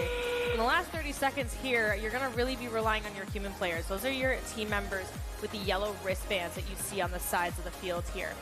They're the only ones allowed to interact with the game pieces themselves. So the food coming on and off the field, the water and energy making it onto the field. They're the only ones that can touch it. You have a driver, potentially multiple. Those are the students that have the controllers in their hands. They're responsible for making the robot do the thing, of course. And then a lot of times you'll have a drive team coach. Now that depends on the composition of your team. As we enter the end game here, they're very important with coordinating all of the different alliances balancing together. You want to hear from your coach if you need to move a little to the left, a little to the right, move forward, move backward to make room for those other robots on the ramp there. We're now taking a look at some replays. We're going to see what happened in that match, see the way the sausage is made before we get our final score here.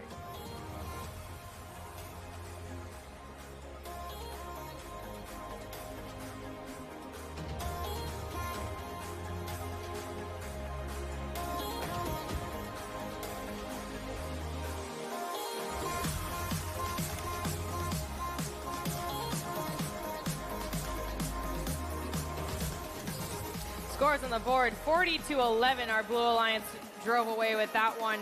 Bonus multiplier of 1.8. That means 4 robots were on the platform and the ramp there at the end, getting an extra 15 points for the Blue Alliance, 2 for the Red.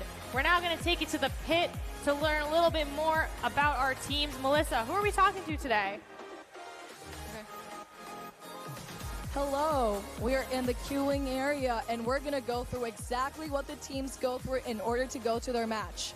This is where the pressure heightens and the stress and the excitement as well.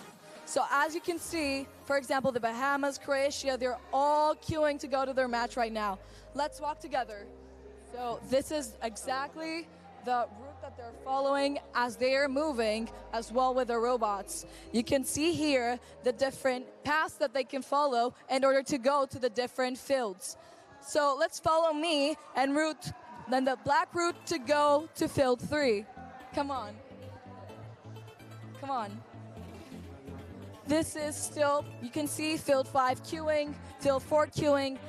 This is where the alliances get together and they strategize and they make sure that they are ready to go. Let's keep moving on to follow exactly the route where we're going to field 3. You can see the entire arena looking down on you and you're carrying your robot and the excitement is just there. And this is where we place our robots, set it up, and get ready to play. So, for example, here, you can see a live match and exactly how the team's setting up their robots. We have the human players on their station, and this is exactly how it's happening and how they're living it. So we're trying to give you this perspective. So on the right hand, we can see the teams. On the left hand, we have the podium where the ceremonies are about to happen tomorrow, and all around screens. So thank you so much for following us on this journey, the team's journey, back to the booth. Thank you, Melissa, for that behind-the-scenes look, as well as for your work in dodging some of that traffic. I got to get you another insurance policy or put you in bubble wrap. So many people back there. In the meantime, the next team that we're going to focus on is Team Tajikistan. They bring together their country's strategic thinking and commitment to innovation. They're eager to showcase their solutions on the global stage and to work together towards feeding the future. Let's dive right in.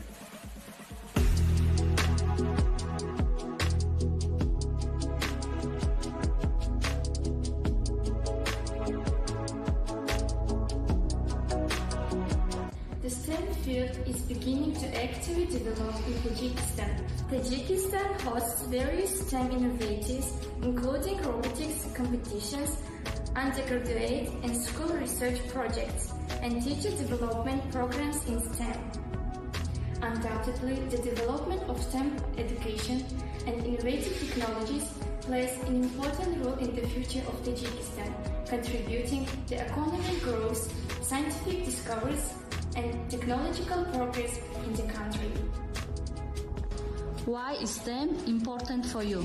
STEM education gives people skills that make it more marketable and ready to leave career labor domain. Why are you excited to be a part of the 2024 First Global Challenge? This year I was lucky enough to participate in the Olympiad, which gives me the opportunity to show my talents and beyond the horizons, and I'm glad that I can represent my country with pride. Team Tajikistan! Woo!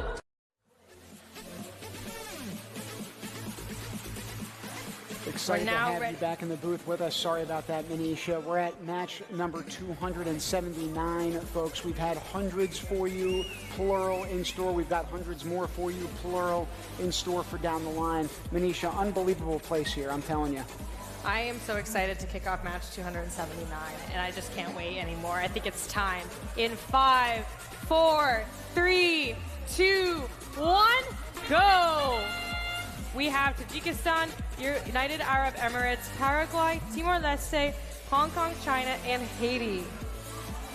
Now, when we talk about education being something that can help us achieve equity and it being the great equalizer, Paraguay knows that all too well. It boasts one of the highest literacy ratings in the world at 94%. So talk about how empowering and impactful that is in terms of educating our children and future generations to create change. They are living that message right now. Good work to them.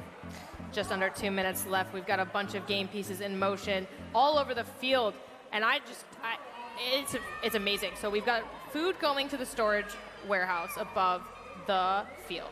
We have water and energy being deposited into different robots to then be deposited into different Nexus goals. There's food production all over the field. Minute and 35 seconds left. I really have a feeling that we're going to see some high energy action here, especially take a look at Team UAE right now, delivering 4 game pieces in just like 2 seconds flat over on the Red Alliance side of the platform. We have Blue Alliance team members. It looks like Team Haiti there. They're dropping some food and game pieces off to their human players who then deliver to the warehouse up above. 1, 2, 3, 4 pieces, 5 pieces in the warehouse now. And yet both teams contributing to it simultaneously. So again, that action is happening on both sides of the field. When that food is ultimately stored in the warehouse, those points are going to go to both alliances. That's why you'll see the score at that bottom center part of the ticker tape populate and increase over time. So there are the individual components to this game along with the collective ones. With 45 seconds remaining, robots are going to start descending towards the middle field of play where they can deposit those energy and water elements, just like you saw with 2 Nexus goals for that Red Alliance. Hats off to them. 34 seconds, and you know what that means. It's just in time for Endgame. There's the whistle. We've got 2 food being produced over on the platform, and we have a robot trying to get it out of the way. It looks like it's Team Tajikistan right there. Team UAE trying to make room with those 2 pieces of food. Team Haiti precariously trying to get onto the platform with the support of Team Timor-Leste right now. They made it. Look at that teamwork by the Blue Alliance there with the last 5, 4, 3, 2, 1. Time expires. Referees are going to have fun with this one. I can't wait to see what the final score is. Now, one thing I was really worried about, again, on that platform were those 2 food elements. They were released successfully for those 4 points, and that one Red Alliance member did a great job evading them as they were released by getting to the left side of the platform. But when they got pinned up there, I was worried about it being a spatial constraint for those remaining robots.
Scores on the board now. 85-60, the Red Alliance taking that match. Interesting look. Let's look at the rankings are so interesting. Tajikistan elevating, Timor-Leste, Hong Kong, China, and Haiti all elevating. United Arab Emirates really securing that 2nd position. Paraguay securing the 25th position. Amazing job. We're now going to take it to the field to learn a little bit more about how that match went. I'm down here on the field with the support team from Team Haiti. What's your name? My name is Daphne, Daphne. Hello, Daphne. So you're going up against the number 2 team right here, ranked number 2 right now. So that's really hard, but you were all so excited even though you weren't winning. So that's kind of support. You see that support everywhere in all the teams? Yeah, because it's not about us winning, it's about what we're doing, cooperating with each other. And then I can say that we are doing a great job because each other are supporting each other. And it's about the work we're putting to get here, and not only the result, because while we're not having result right now, we are working to do better, even better for the next match we're going to have, better for tomorrow. And then we're excited and we're proud of our team. And yes, we have a lot of support and we are so proud of each other. So in English, we have this expression, it's the journey, not the destination. Exactly. We are appreciating the journey, and it's a great journey thanks to First Global Challenge. And look who showed up, one of the team members who just came from the team. Nice work. Congratulations. All right, we're going to send it back to the booth. Keep up the great work, Team Haiti. Have a great competition. Thank you, Blair. We're now going to kick it to field 3. We're getting ready for match number 282 in just a moment. Tim, what are your thoughts at this point in the day? Well, that particular statement, right, where you're thinking about the bigger picture and it's not about the product that's created, it's about the process, right? I feel like that's a meaningful message to send, and regardless of what language or dialect it's sent in, I know that the 193 countries that are participating right now are very much doing that in their own way. We're going to watch the next 6 do it on the field of play. On field number 3, we started up in 3, 2, 1, go! As mentioned, it's match number 282. We've got Sierra Leone, Team Ethiopia, and USA. They're working with Bahamas, Croatia, and Nigeria now. Ethiopia is one of those majority girls teams here. There are many in attendance alongside them. Team Ethiopia actually went viral across their country in 2018 after a video was posted of them helping another team, Team Eritrea, who we've talked about today, work on their robot before the competition. That video galvanized a groundswell of support for peace between those two countries, and get this, it led to the first diplomatic meeting between two countries like theirs in over 20 years. That's coming out of the First Global Challenge, everybody. Speaking of the First Global Challenge, let's talk about the game this year, Feeding Frenzy. We have several opportunities for point scoring on the field right now. You can see our robots have blue and green elements, Team USA delivering each in succession in that center platform area.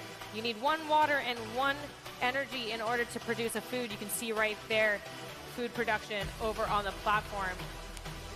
Over on the Blue Alliance side, they're also working to deliver and gather. Your human players are in that protected area of the lower area of the field, making their way over to the Nexus goals that have just been circled on your screen. Speaking like those Nexus goals, you see all of them lit up in orange, and I'm highlighting it because they have now produced all of the food on those 6 Nexus goals. There are 12 in total for the Red Alliance, and so it looks like they've got 1 on the front side. We'll see how many are remaining on the back side. They might be able to maximize their score. There's already 50 seconds remaining still in this one final match of play here this afternoon. We've got, I think, 1 more in store after this.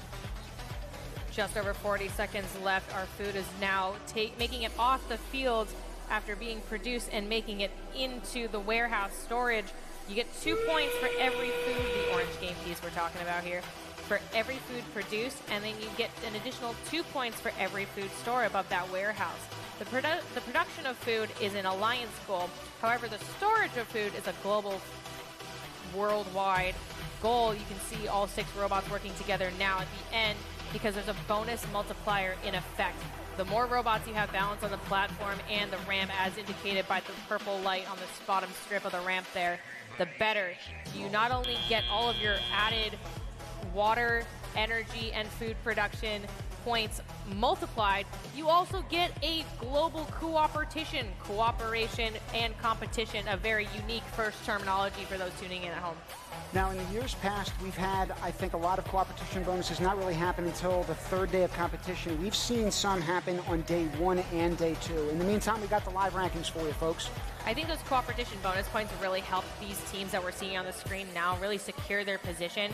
They realize that in order for each individual to succeed, we all have to work together regardless of what team we're on. And I think that's a really powerful statement. You know, in the world right now, we have so much going on, but the future is bright with First Global. They all are showing us as adults we can work together. Here, we have our Red Alliance all working together to ascend to the rankings.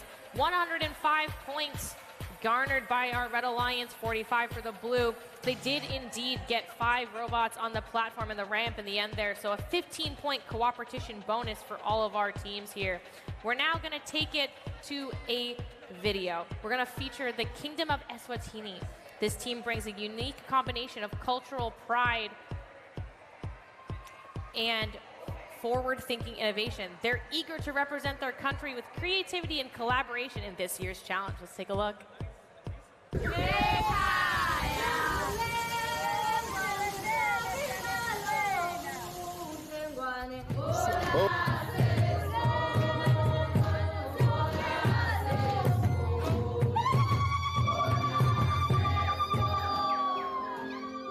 This isn't just another first global team in Eswatini, but very well.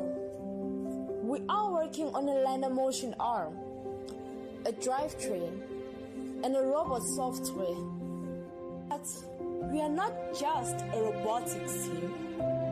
We are a lesson in humility, hard work, and collaboration. We are a class for the workout, for the muscles upstairs.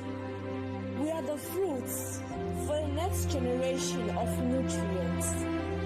We are a lot of things, but please, we are not just a robotics team. We are a roadmap that looks straight to engineering, astronomy, biomedical science. We are a rock to shatter millions of glass ceilings. We are a road to pull Eswatini youth up and out of poverty. We are a sledgehammer to break down cultural and socio-economic barriers. A lantern the way for our communities. We are the Glastonbury for technology. We are the mission control for the next moonshot.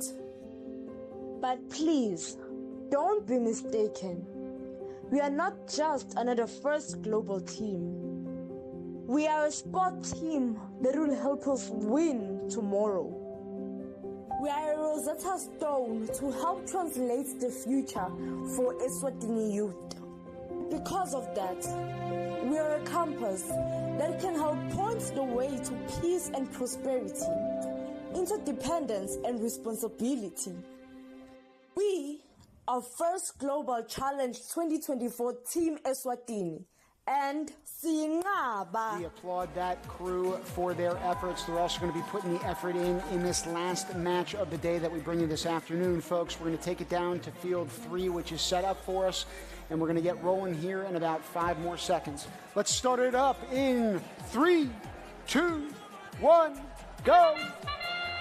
In our last qualification match of the day, we have Eswatini, Lebanon, Ukraine, Antigua and Barbuda, Luxembourg, and Slovenia. Now Luxembourg, one of the smaller nations on the globe, but with large aspirations, and here's why I bring it up apropos of nothing. The Eurovision Song Contest, they have won a total of 5 times. They are tied for second all-time in that competition. They're looking to bring similar forms of greatness to land on the podium here in Athens at the 2024 First Global Challenge. Kudos and good luck to them. I love a Eurovision shout-out. We're going to make a little bit of a pivot. We're going to travel to a different part of the world because we're looking at Team Swaziland right now. Eswatini. This is really great education that SWZ is Eswatini as a country code. They were picking up some game pieces over on the side there. Ukraine doing the same thing for the Red Alliance now. Delivering game pieces is the name of the game. Well, it's feeding frenzy, but you get what I'm saying. I feel like we should do ticker tape as well for some trivia questions sponsored by Aflac on some occasions, because the only other one I'd have is who is tied for first for Eurovision Song Contest wins. There are 2 other countries in attendance outside of the 6 that we're seeing right now that can boast 7 wins in that competition. If you can name it by the end of tomorrow, I would be immensely impressed. Not that I aren't already. I'm very impressed by everything these teams are doing. We got 1 minute left in this particular matchup. 24-20 on the board right now. We're looking for our teams to take that food off the table. You can see the Red Alliance doing just that. They're taking the orange food that was produced and putting it into the warehouse up above the field now. Meanwhile, the Blue Alliance, they're trying to produce more food in the waning seconds of this match now. So you can see indicated in the back of the field, there is green and blue lights That means I have an energy and I have a water. They need the other piece of the puzzle to make food. With that train whistle, that's the last 30 seconds of this match. It is endgame here on field number 3 for the last match of the day. We've got 4 robots in the center of the field. Only one of them's on the platform right now, so they have 16 seconds to get all 6 of the robots elevated either on the platform or on the ramp. Our team's got to work together, make some room, make some moves. We've got a little bit of a tumble from Ukraine there, but can the ramp balance out with 4, 3, 2, 1? Time expires here. Lebanon sliding down a little bit. Referees, let me know how this one goes. That concludes the final match of the afternoon, but the cheers from the crowd erupt. They come and hail from all different corners of the globe. A lot of different stories that are shared here, along with the instant replays from that last match. Just waiting on those scores, folks, and we'll bring them to you shortly.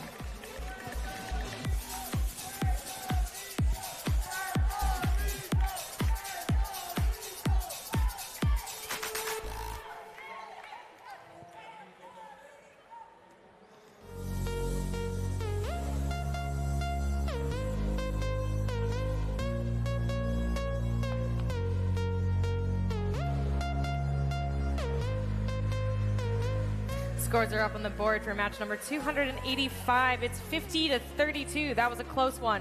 Bonus multiplier being 1.6. Hey, Tim, pop quiz.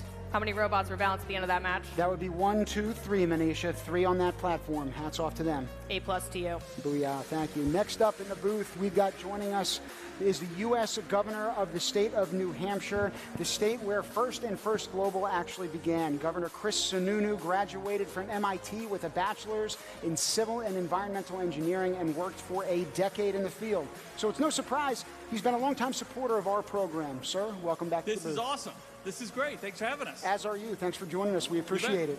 Everyone knows that hearing about First Global is very different than experiencing it in person. And you've done that a couple times, so tell us about that. No, like when you're here, I mean, you can see it on a piece of paper, but when you're here, you get to interact with these kids, right? It's their excitement. It's the energy. It's all the time they've put into getting here. It's the accumulation of a lot of work on their effort, on their part. And then it's just the innovation and the creativity that you have to have within these games. So you can read about it, you can see it on TV, but if you're not here kind of experiencing it, as you're walking through these pits, right? The pits where all the teams are stationed and they're working together and they're collaborating and they're meeting kids from other parts of the world for the first time. They're meeting kids from every part of the world. I can't imagine where else that happens, anywhere on the planet, right? So that kind of opportunity for them gets the excitement, it gets the energy driving. It's just a whole different experience to be here. Bringing it back home stateside for a second now. One of your initiatives of governor in New Hampshire is having the XRP, the experiential robot platform, in every school in your state. Why is this important to you? Yeah, I mean, look, as a governor, one of the things you can do is create opportunity, right? We have great schools, but sometimes the 4 walls of the classroom, the traditional path, you got to think outside that box. I mean, that's what First Robotics is all about, right? Literally thinking and building outside the box. So what other opportunities can we create? How can we expand this? Now, being the home of First Robotics, we're incredibly proud. What Dean has done in New Hampshire has just been phenomenal. The XRP program in particular was incredibly exciting because it's so damn affordable. I mean, it's less than a textbook, right? So for the less than a textbook, we were able to pay for a robot in virtually every classroom, right? So if a school, let's say, had 15 classrooms, they get the equivalent of 15 robots. You match that with another program we're doing where we want to incentivize every school teacher in our state to become a computer science or robotics teacher. So they can kind of come to where we manufacture the XRPs, learn robotics and computer coding. We incentivize them to do that with cash, go back to the classrooms, be integrated with it. It's a full vertical integration of what is possible. The other opportunity, which I hadn't even thought of before, we're not buying the XRPs from Amazon and getting them shipped. You know, we're not buying them online. The students in our community college are literally building the robots to then put in the packaging and ship to our local schools. So it's that educational integration as well. So what I think Dean and the guys at First really envisioned with XRP is coming to fruition. And it's so easy. And so one of the reasons I'm here is to push something to 49 other governors to say, this is incredibly possible in your state. It's very affordable and it works, right? we talk about the journey, but let's talk about the result. The result is a smart, educated, ready-to-go workforce. I mean, if I'm a sponsor here at this event, I would simply spend my time handing out 1,500 business cards, not to a single adult, by the way, to every single kid, every single student here, because that's the workforce. So the journey's wonderful, but I care about the result. We want workforce, we want opportunity. But again, that process that Dean has created for FIRST Robotics to be so integrated, it's fun, it's exciting, right? That's really the process that you get excited about to get these kids. And I mean, the way they work, right? You can be book smart. I mean, I went to MIT. You can pass some tests, and all these kids can do that.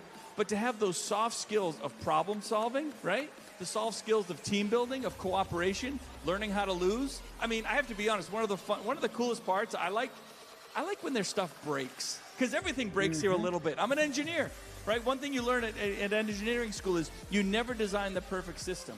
But when these things break, you know what they do? They dive right in. They tinker, they fix. They're figuring out a better way to do it, a better way to come out in the next match. So I love watching that opportunity, and they'll look at what other teams do. They'll give ideas to other teams.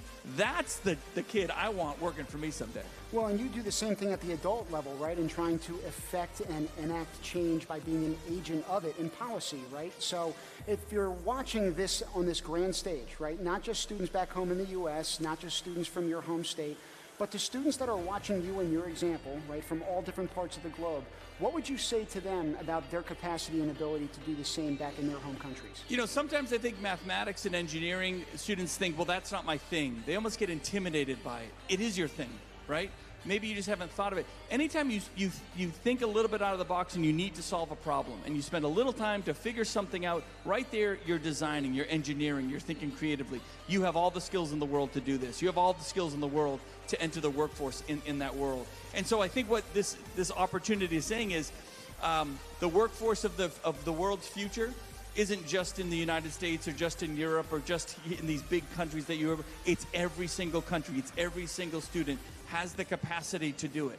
And it's about exploring your creativity, jumping into it with both feet, knowing that you're going to fail, maybe a lot more than you succeed, but that's okay, right? That's kind of the fun part of the journey, and that gets you better and better. You got to put your 10,000 hours in to be good at something, and to do it in a fun and creative and a team-building way on a world scale like this.